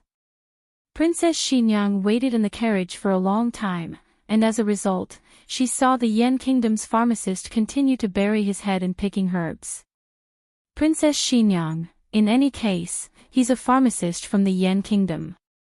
His herbs were stolen, and he didn't even chase after them. Princess Xinyang was angry. Who was it? Eugene thought for a bit and said embarrassedly, could it be that Long Yi's action was too fast, and no one saw that he was a person? A shadow flashed past. She probably thought that he was a monkey from the mountains. Princess Xinyang thought this was a possibility. Long Yi, go again. Don't be too fast. He couldn't be fast, he had to be slow. Long Yi was enlightened. He came to the side of the Yan Kingdom's pharmacist very, very slowly, and reached out his hand. It was as if he was in slow motion, and he snatched the herb from his hand. Then he turned around slower than a tortoise, moved his legs slower than a seahorse, and turned his head slower than a sloth. It was as if he was talking to the Yan Kingdom's pharmacist. Come, chase me, yeah, Yan Kingdom's pharmacist. The guard beside him said in a low voice. The Yan Kingdom's pharmacist shook his head. I thought he was a monkey, but it turns out he's a fool. Forget it. Ignore him. A fool was already pitiful enough. What was going on with chasing after him? Then Long Yi's seduction failed. Princess Xinyang held her forehead. Long Yi, can you be a bit more normal? I'll do it myself. Princess Xinyang said seriously.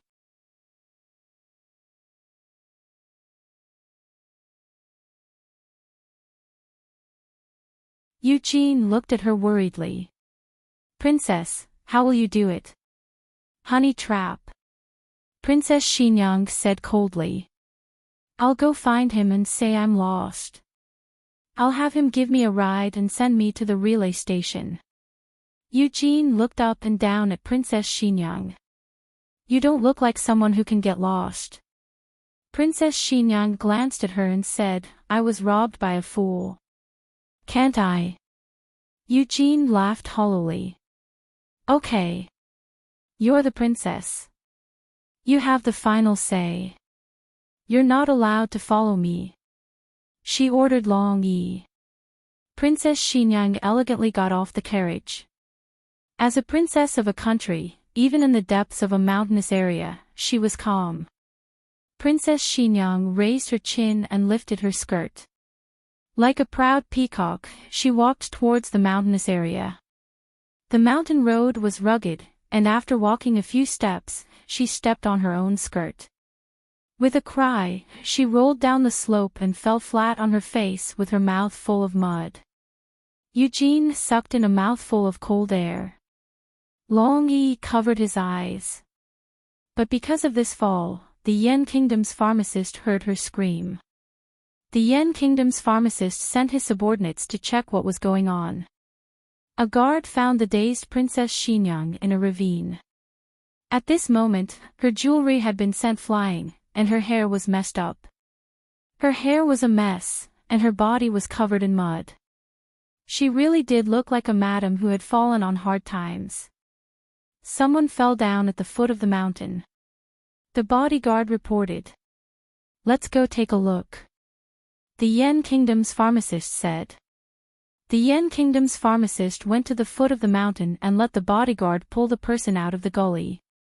Princess Xinyang's face was covered in mud. The Yen Kingdom's pharmacist naturally knew medical skills, but he didn't want to touch her body without her consent.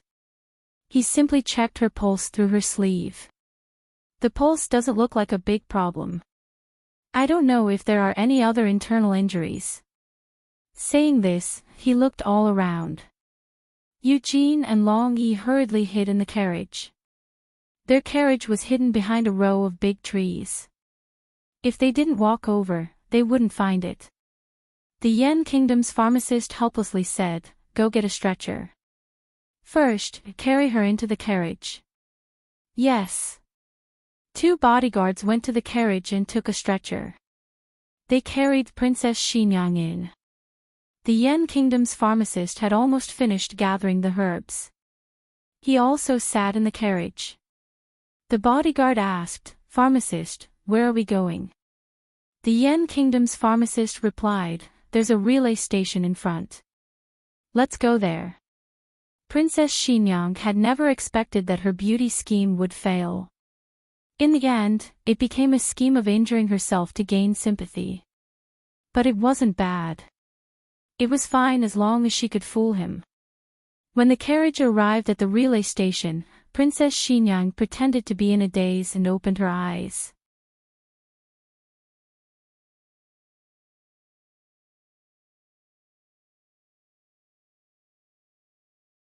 Her acting skills were somewhat lacking compared to the old Chancellor and Xiaoheng. But compared to Gu Jiao, she was still a lot better. At least, she didn't give herself away. Plus, she was already in a daze from the fall. My home is in front, she said weakly. Since it was in front, then he might as well help her to the end. The Yen Kingdom's pharmacist let them continue forward. In the end, after walking for a long time, the Yen Kingdom's pharmacist asked, Madam, which place is in front? The Princess Xinyang pretended to be unconscious.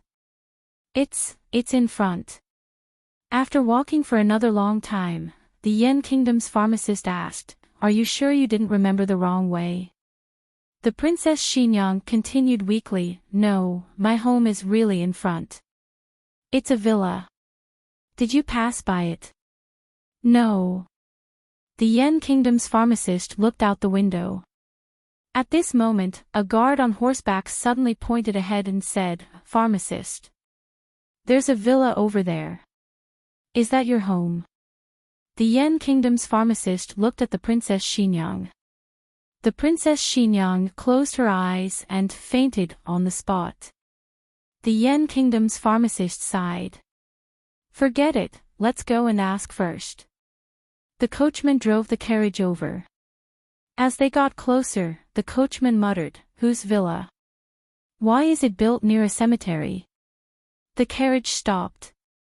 A guard got off the horse and knocked on the door. "Is anyone there? Is anyone there? We're just passing by. Your madam is injured." "Is it your madam? Hey! Is anyone there?" The guard turned back strangely. "Pharmacist, there doesn't seem to be anyone." The Princess Xinyang's eyelids twitched. No one. Or was there someone who didn't dare to open the door? Maybe the villa is too big and the people inside can't hear. Go in and take a look. Yes. Don't break other people's things. Yes, pharmacist. The guard pushed open the courtyard door. The door wasn't locked from the inside, so they weren't considered breaking in. "Is anyone there?" the guard asked loudly as he searched the villa. However, after strolling around, the guard was confused. "Pharmacist, there's no one in the villa." The Princess Xinyang sat up. "What do you mean there's no one?" The Yen Kingdom's pharmacist looked at her in astonishment. "You're awake. Is this your family's manor?" The Princess Xinyang didn't care about her aching body. She gritted her teeth and got off the carriage. She entered the villa and found that it was empty, just as the guard said. There wasn't a single person in sight. How could this be? Where did everyone go? The Princess Xinyang frowned and stood in place. Her mind raced. She thought of something and her expression changed. Oh no! We've been tricked. Outside the capital, there was a moat where one could row a boat on it. From the west gate to the south gate, it would take less than 2 hours to reach the destination. Outside the south gate, dozens of cargo ships came ashore one after another. Who are you?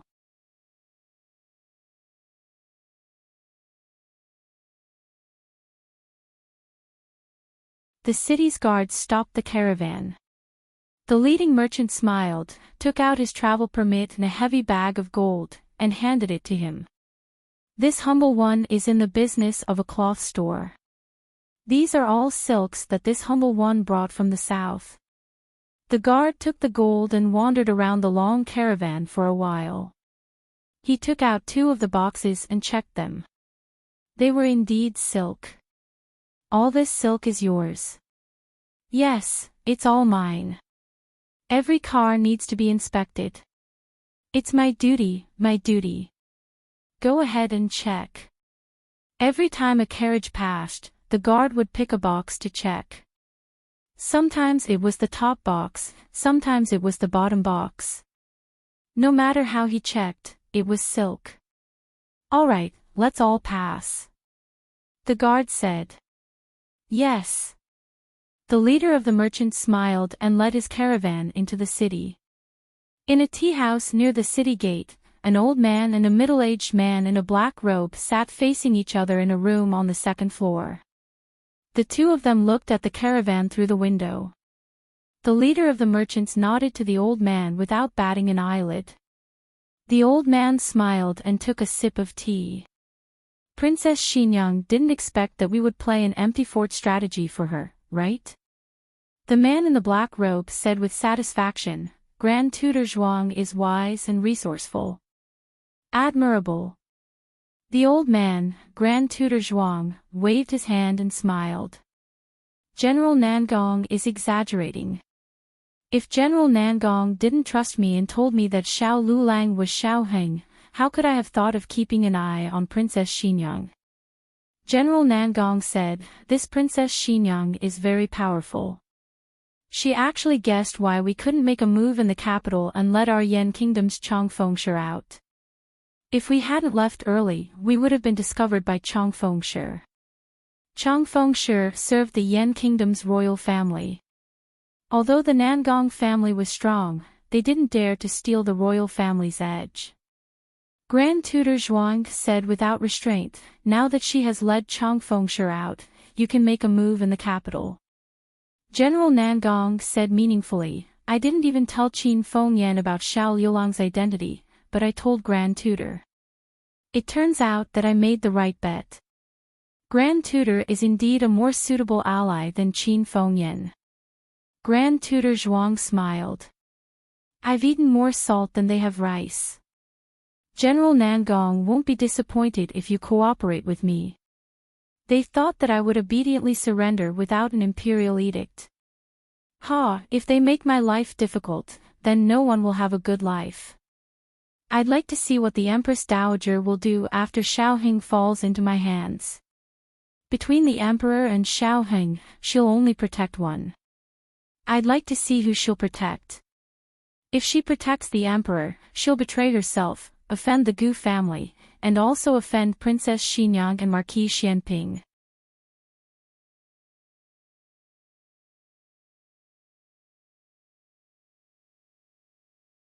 But if she protects Xiaoheng, she'll kill the Emperor, betray the royal family, and betray the whole world. Princess Xinyang is trapped outside the city, and Marquis Xianping hasn't returned from his campaign. General Nangong, this is a great opportunity for you to make a move. Even the heavens are helping you. Sure enough, cooperating with Grand Tutor Zhuang was the right choice, General Nangong said with satisfaction. After this is done, I want Xiaoheng's head and that girl's head. That girl killed one of my masters, and I want to avenge him. Grand Tutor Zhuang smiled faintly. Don't worry, they'll all belong to General Nangong.